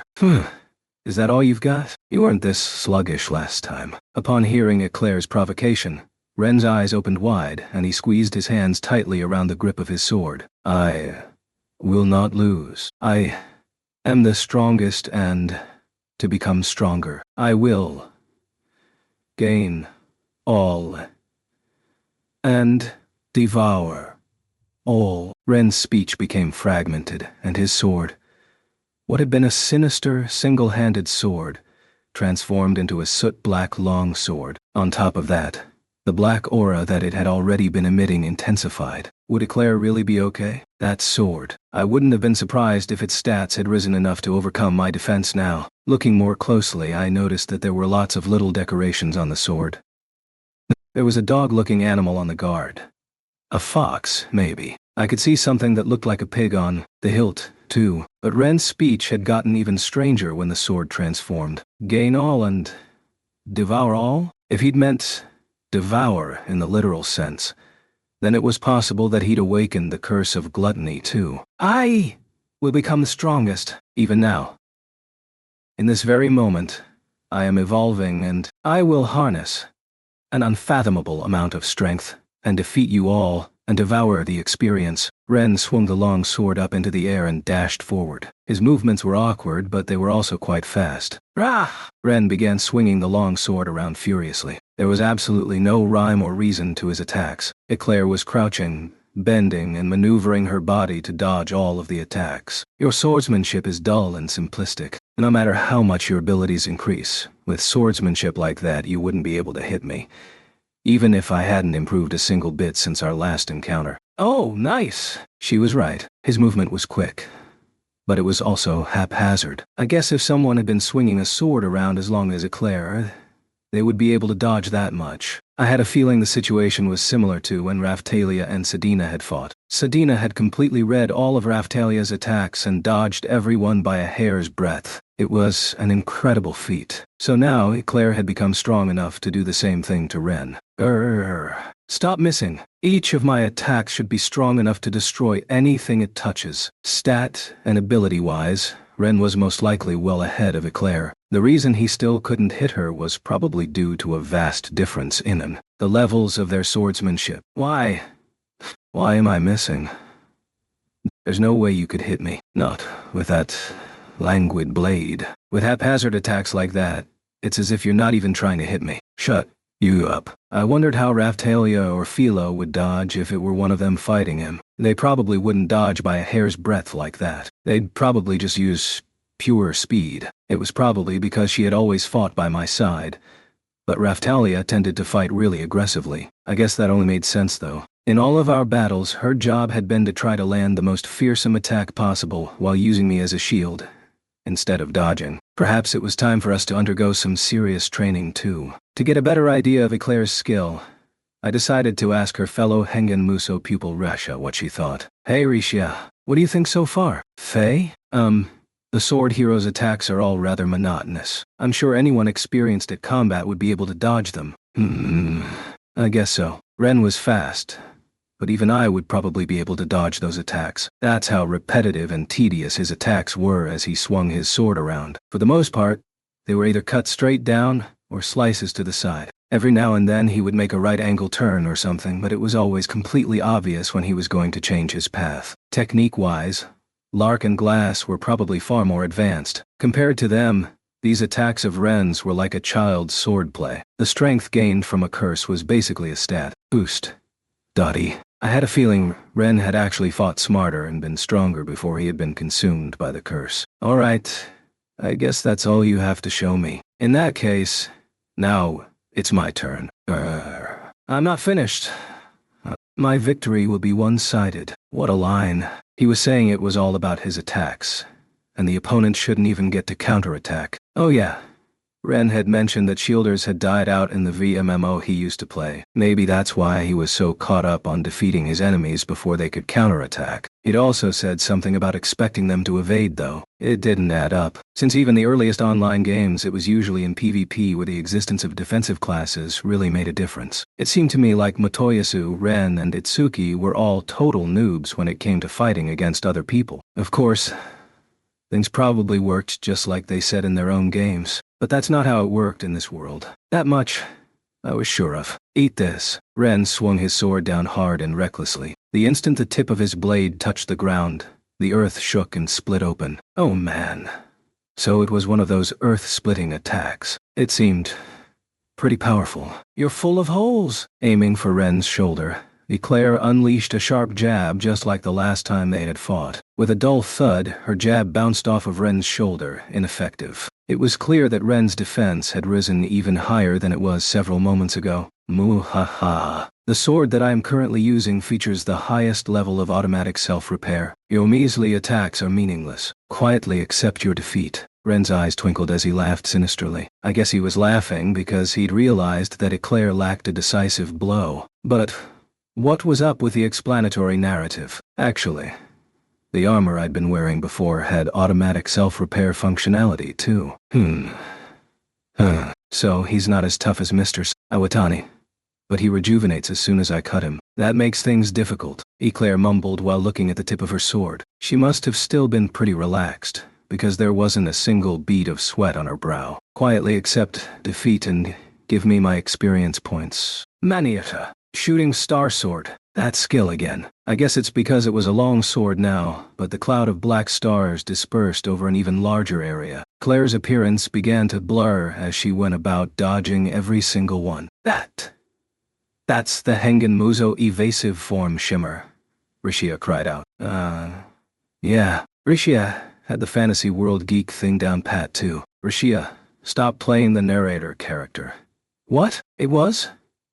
Is that what I'm supposed to say? Because you know I have no idea what you're talking about. Well, you're right about that much. But seeing Risha and Eclair fight makes me think we need to do some training too, Raftalia said. Raftalia was absolutely right. I was starting to feel like I was lagging behind those two, from a technique perspective, and it seemed like it was only recently that they had just suddenly pulled ahead too. Yeah.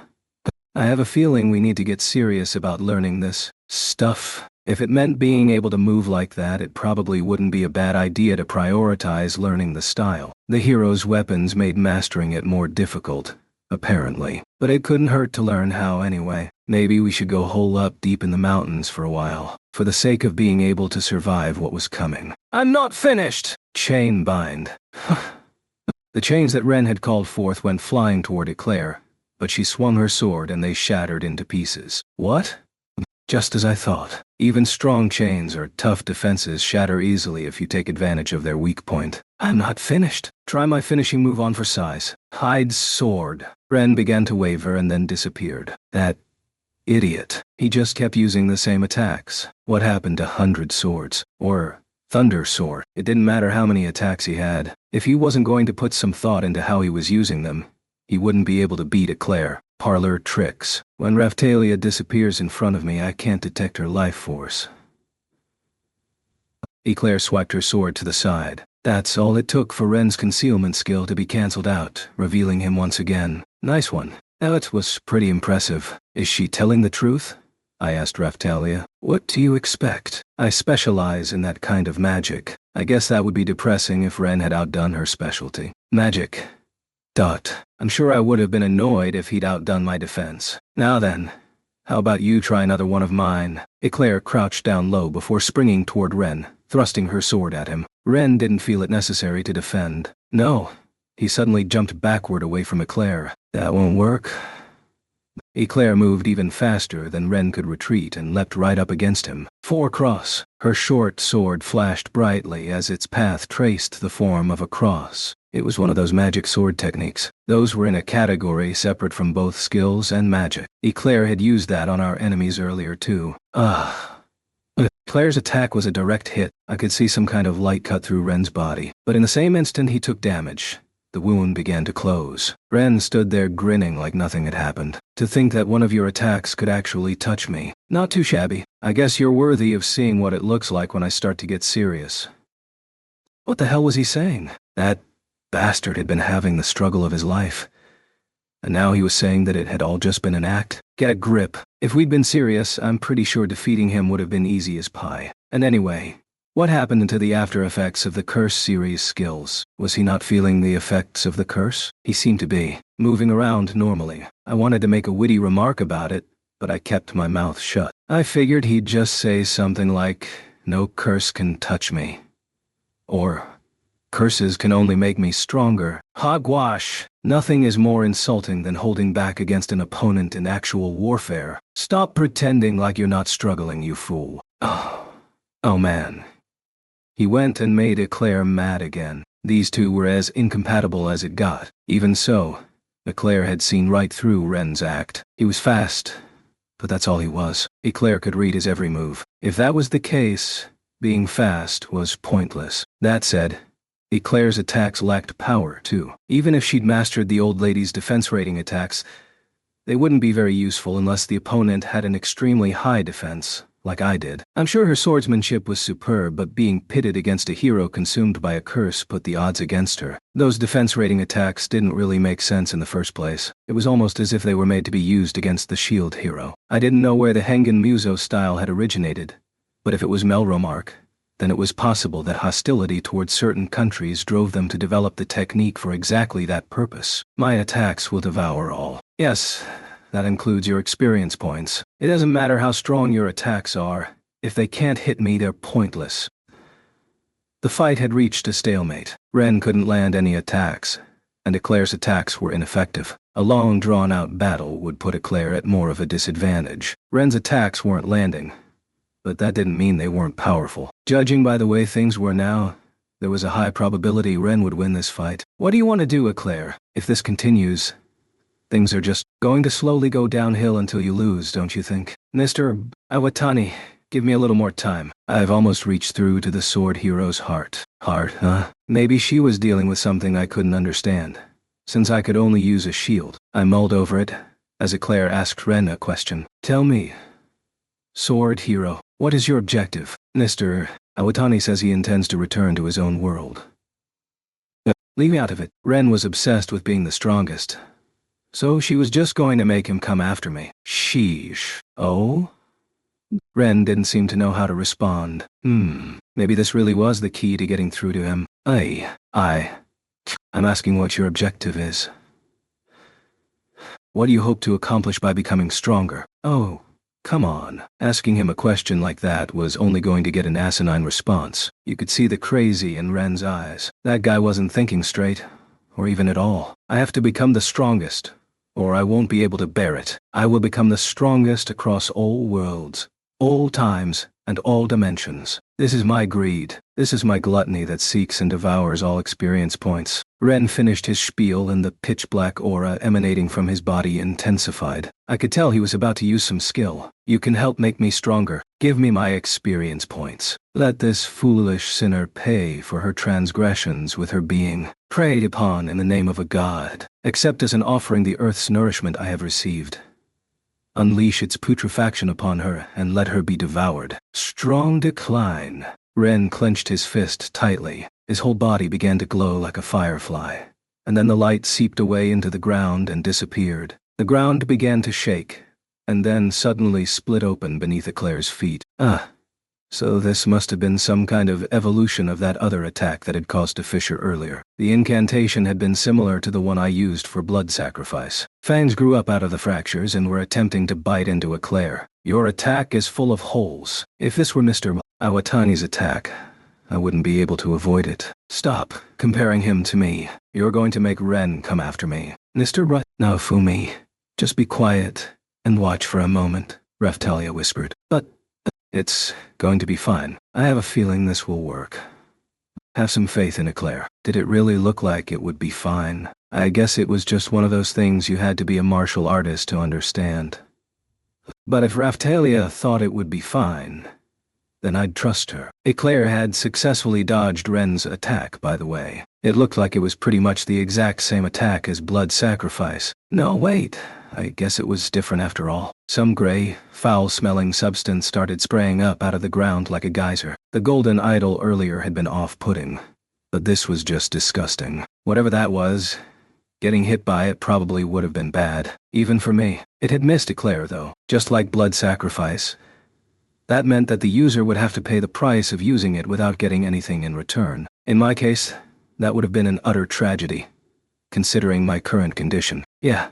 If I ever needed to use it again, I'd have to make sure there was no way it would miss. I couldn't let myself forget that the reason it had worked on the High Priest was because the Queen had kept him in place. FHH. What is that stuff? Who knows? Probably best not to let it touch you, though. We were keeping our distance, so I figured we weren't in danger. But the ground near where the attack had taken place started dissolving into a muddy mess. The surrounding area looked like it had been devastated by fire, and an unbelievably rancid odor filled the area as mushrooms and mold began to pop up out of the dirt. The rotten earth had become a putrid sea, and creatures resembling monstrous flies started to form in the muddy waters. That was a cursed skill if I ever saw one. Eclair seemed to be the only target. Before long, the monster flies began to swoop down on Eclair. Take aim before attacking. Your attacks lack determination. When Mr. Iwatani unleashed his finishing attack while shouldering Ost's final wishes, taking painstaking care to ensure it would not be wasted.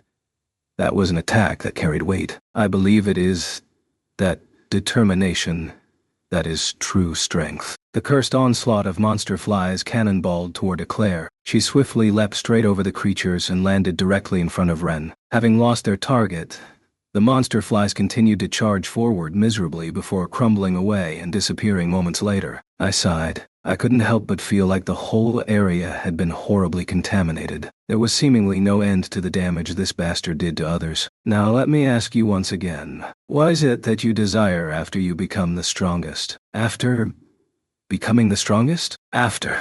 That's right. You say you're the strongest now, right? Then, what will you do with that power? Ren didn't know how to respond. So that was it. After all, now I understood why something about Ren's greed felt so weak. I'd already noticed that the process and the goal had been swapped, but beyond that process, there was nothing more to Ren's greed. That might have been why I hadn't awakened the Greed Curse series. I greedily wanted to make money, but to me, the money of this world was simply something I needed to survive the waves. And that was the extent of my interest in it. I would be returning to my own world eventually, so when that time came, giving any leftover money to Raphtalia as payment for everything she'd done was about all I could do with it. Of course, I would be lying if I said I never thought about living a little more extravagantly. But if I had money to spare, I was going to spend it on equipment or invest it in facilities. The same went for Ren's gluttony. It had probably awakened as an extension of his desire to be stronger, but after he'd consumed the experience points of an opponent, there was nothing left. Once he'd become the strongest, he would be satisfied. His gluttony would be satisfied once his stomach was full. It wasn't the kind of gluttony that came from insatiable hunger, where a person could eat and never be satisfied. My curse was wrath. I was filled with a borderline, overwhelming sense of wrath toward injustice. The object of that wrath was this whole world, starting with which, of course, I had hopes that my wrath might disappear when I returned to my own world. But most likely I would still become unreasonably angry at times, even after returning to my own reality. I would just have to do my best to control it. So, between being constantly consumed by unremitting anger and an unfulfillable desire to be the strongest, which would be more agonizing, maybe the reason I had been able to withstand my wrath increasingly more lately was because I had been able to take revenge on witch and trash to a certain degree. It might have been that the power of the curse series would change depending on the intensity of the hero's emotions. I will become the strongest and save the world. I don't want to hear about some mission you've been given by someone else. There's nothing at all convincing about that. Eclair discarded his response without hesitation. His eyes and voice had both completely lacked conviction after all. If it's so hard for you to admit it, then let me spell it out for you directly. I'll tell you exactly what it is that you want. What? Ren began trembling violently, and Eclair finally delivered her berating verdict. You don't want to become strong. You just want to get back what you've lost. Ugh. Like a fool, you went charging in thoughtlessly, and you lost your companions, numerous others, and the trust of the people. All you really want is to get all of that back, and becoming the strongest is simply a tangible goal that you think can make that happen. Nothing more. Shut up. But even if you were a god, no. As a hero, you are a god, but even so, getting all of that back is impossible. Do you really think becoming the strongest is what you should be focusing on right now? Shut you up! Ren swung his sword wildly at Eclair. I wondered if I should step in. I started to take a step forward, but Eclair held her hand out as a sign that I shouldn't interfere. She then went about reading and narrowly dodging each and every one of Ren's attacks. Man, she was good. The truth is, you already know this. You know you don't have time to be rotting away in a place like this. Shut your mouth. I don't want to hear what you think. Ren showed no sign of stopping and just kept swinging at Eclair. Your companions believed in you until the very end, and for that they are but dust in the wind. It's on their behalf that I now swing my blade. Eclair held her sword up in front of her chest, and then launched a skill directly at Ren. Hengen Muso sword technique! Multi-strike demolition. Eclair unleashed a string of attacks that poured straight into Ren. I could see a flow of magic. Or was that life force? I wasn't really sure. It looked kind of like a special effect. But I guess it was probably life force. Anyway, some kind of light started swelling up inside of Ren. It was as if the technique was destroying him from the inside out. It must have been one of the old lady's specialty defense rating attacks. It looked similar to one she had used on me before. Taking a string of that many defense rating attacks would be hell. And since I was particularly weak to such attacks, just watching sent shivers down my spine. Gah.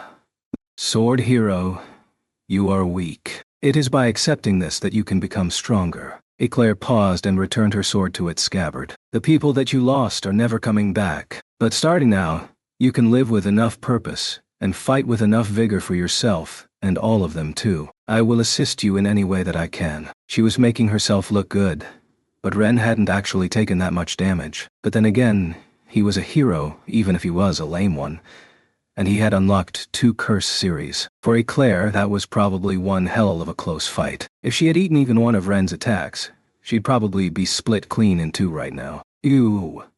Erga. And then Ren collapsed. Oh man. That kind of defeat was straight out of an anime. I mean, come on.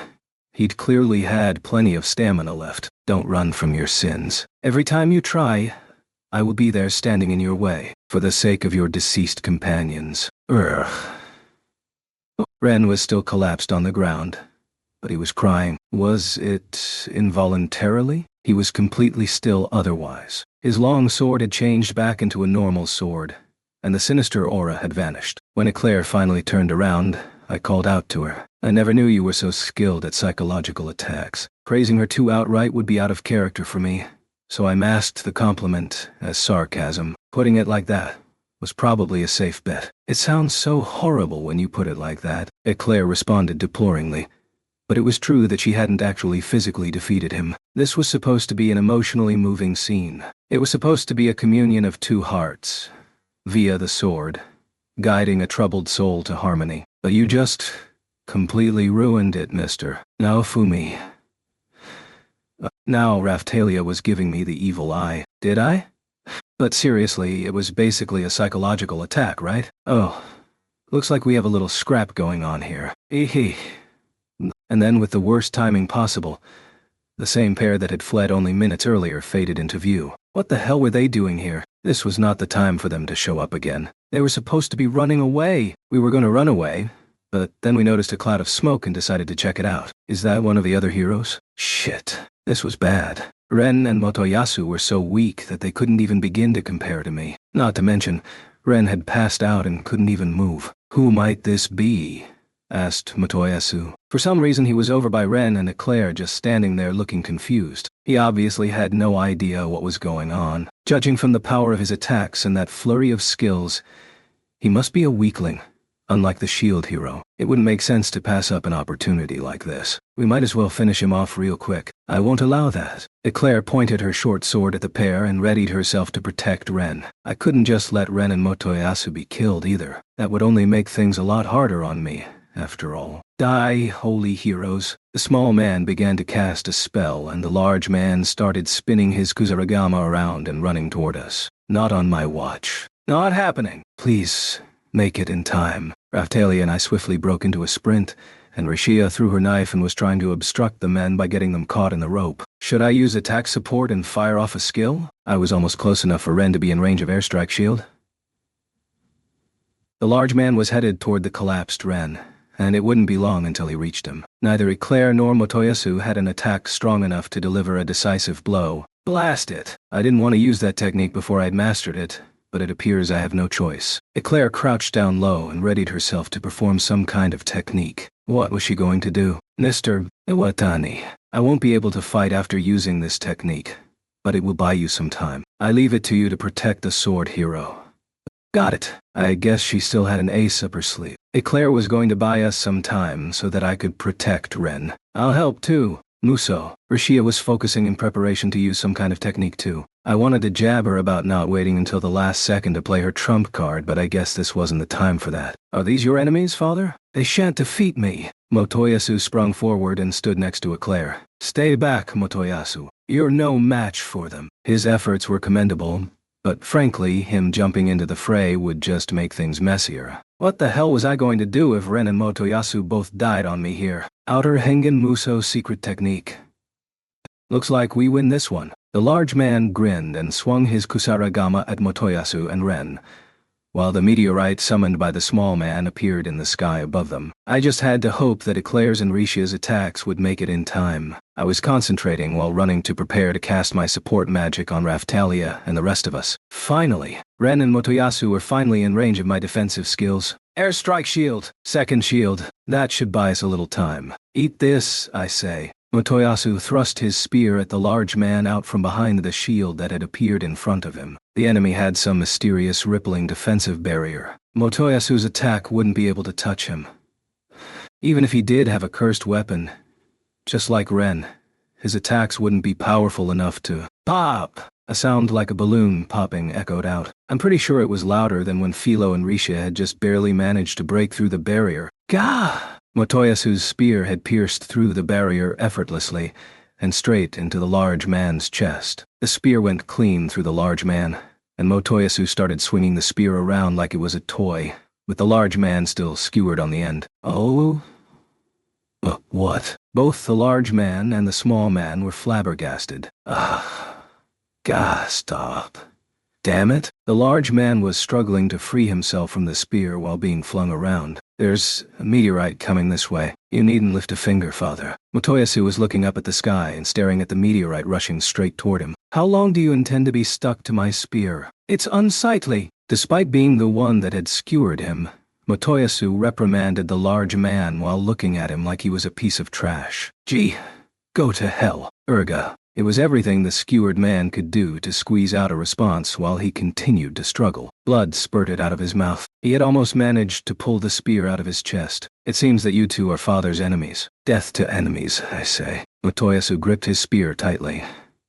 Burst lance. The tip of Motoyasu's spear began to glow a bright red. Ah, The skewered large man was screaming while trying to free himself from the spear, but a loud blast echoed out and a massive explosion occurred at the tip of Motoyasu's spear. Gah! Still stuck to the end of Motoyasu's spear, the large man exploded into pieces right before our eyes. Luckily, it wasn't one of those disgusting scenes where chunks of flesh went flying. The explosion had reduced him to atoms. What? You're kidding, right? The small man was dumbstruck, but he must have pulled himself together quickly, because he flashed a vulgar grin before making a comment. I never expected he would get killed. Resurrecting him is going to be a pain. He was laughing flippantly about his own companion's death. These creeps really did have a game mindset. They were even worse than Ren. Translocating light doesn't seem to be usable, I guess. This has turned out to be a real hassle. You're next, I say. I'd like to see you try. The small man pulled out his shamshir and readied himself to engage at any moment. Then he turned to Motoyasu, and just as he was about to dash forward, Motoyasu was already standing directly in front of the man. When did that happen? Aside from defense, my stats were currently reduced by more than half due to a curse. But even so, surely he couldn't move so fast that I couldn't see him. Right? MD. Mr. Naofumi, do you think the Spear Hero... Spear Hero?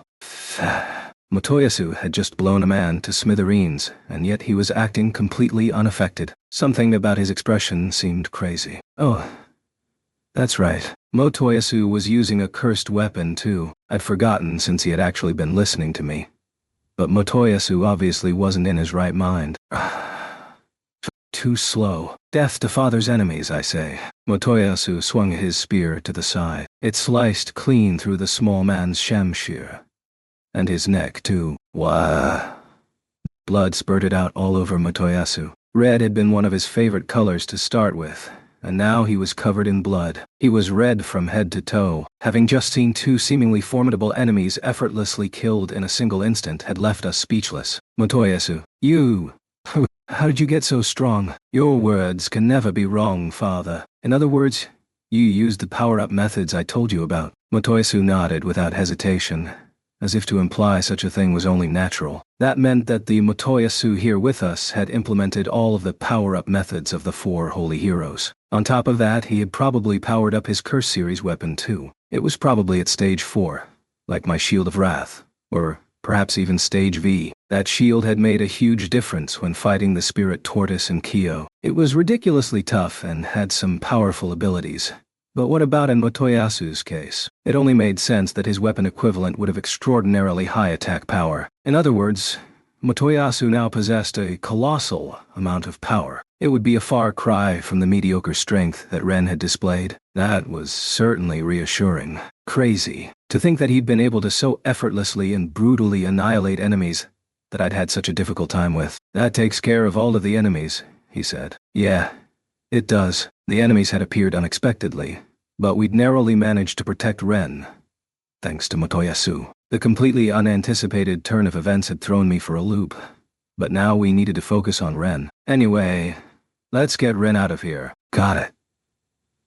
Got it. Out of the corner of my eye, I looked at the fallen corpse of the small man as Eclair and I hoisted Ren up off the ground. Let's put him in the carriage and take him to the village, I said. That's right. We left it back by the bandit hideout, didn't we? Eclair replied. Yes. We'll need to find Philo too, said Raphtalia. Yeah, since she ran off somewhere with Raf-chan. Ugh. What have we done?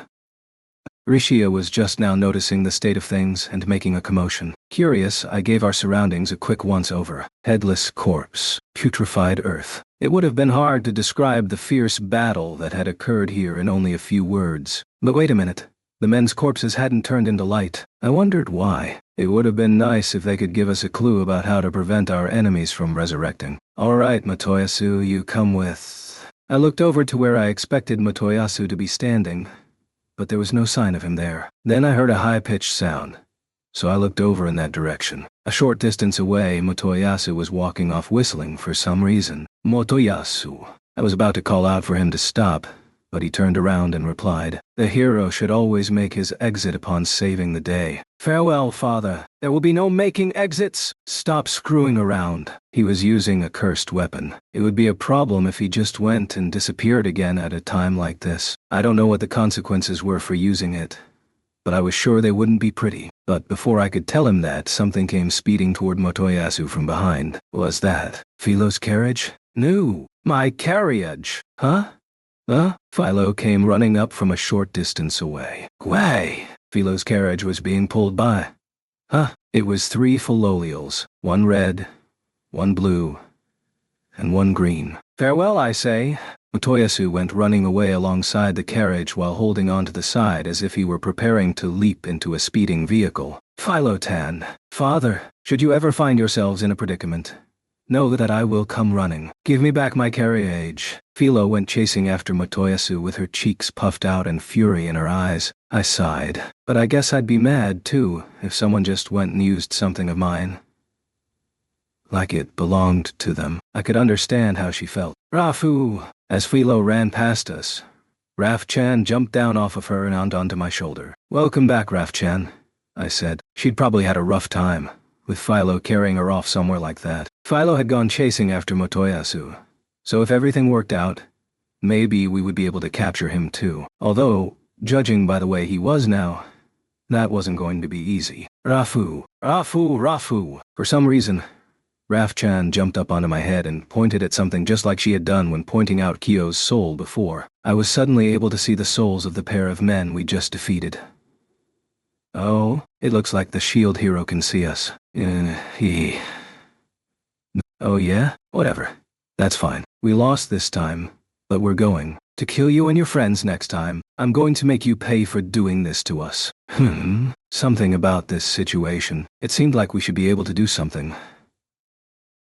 "Sign, I can see those creep souls over there." "Yes. The souls will rest her." Her speech was breaking up like usual and I couldn't understand what she was saying. But I knew of an attack that would likely be effective on an opponent like this. Indeed, the situation was exactly like when we had defeated Kyo. "Raphtalia, see those spirits over there? Use Spirit Blade to mince them." "Ooh, understood." "Oh, what? Thor's voices cracked when they cried out. They probably thought we wouldn't be able to do anything to their spirits. But they were wrong. We couldn't be sympathizing with enemies that were trying to kill the heroes. If we didn't do anything right now, they would just come back for revenge. We needed to take action now while we had this chance. If we managed to kill them, it'd be like hitting the jackpot. That would mean we had figured out a way to keep enemies from resurrecting. But in online games, whenever you resurrected, you would return to some kind of save point. So why were their souls just hovering around over there? And then I remembered what had been going on here just a few moments ago. Now it made sense. Motoyasu and Ren had destabilized the Earth's magnetic field here. Their souls must have been stuck here for the same reason teleportation skills couldn't be used. Eek! Stop. Stay away. Wait. Listen. If you let us go, we'll make a special exception just for... Unfortunately for you, I'm not willing to trust anyone that talks like that. Raphtalia, snuff him. Understood. Spirit Blade. Soul Slice. Raphtalia used the katana that had been unlocked by the Soul Eater materials and sliced through the air where I was pointing. Gah. Her soul slicing skill cut through the pair's souls, which then dissipated and vanished. It would be a real feat if they somehow still managed to resurrect. I looked back over at their corpses, but they showed no sign of turning into light. I guess they were honest to goodness dead now. We beat them. We beat them? To think you could, Sign's voice broke up as she whispered. A look of relief was on her face. I wasn't sure exactly what she had tried to say, but I'm pretty sure I understood how she felt. We'd finally defeated an enemy that kept coming back to life, no matter how many times they were killed. Of course she would be relieved. We ended up having to take their lives. It leaves a bad taste in your mouth, Raphtalia whispered as she returned her katana to its sheath. The creeps were going on about their world being the strongest. It wasn't like the sense of purpose that Glass and the others had. They were sickening. There's no need to feel sorry for them, I told her. I could tell they weren't the type that would listen to reason. It felt like we'd been fighting against children in adult bodies. Mortal Kombat was a game to them. I'm sure the reason they had been talking like it was all a game while we were fighting is because they were confident they would be fine even if they died. It was a setting where we had one life, and they had infinite lives. No thanks. I had the urge to complain about how our problems always suddenly piled up all at once like this. But I guess right now I should just be happy that we had won. There might still be some of their companions around. Let's be cautious as we head back. Don't let your guard down. Understood.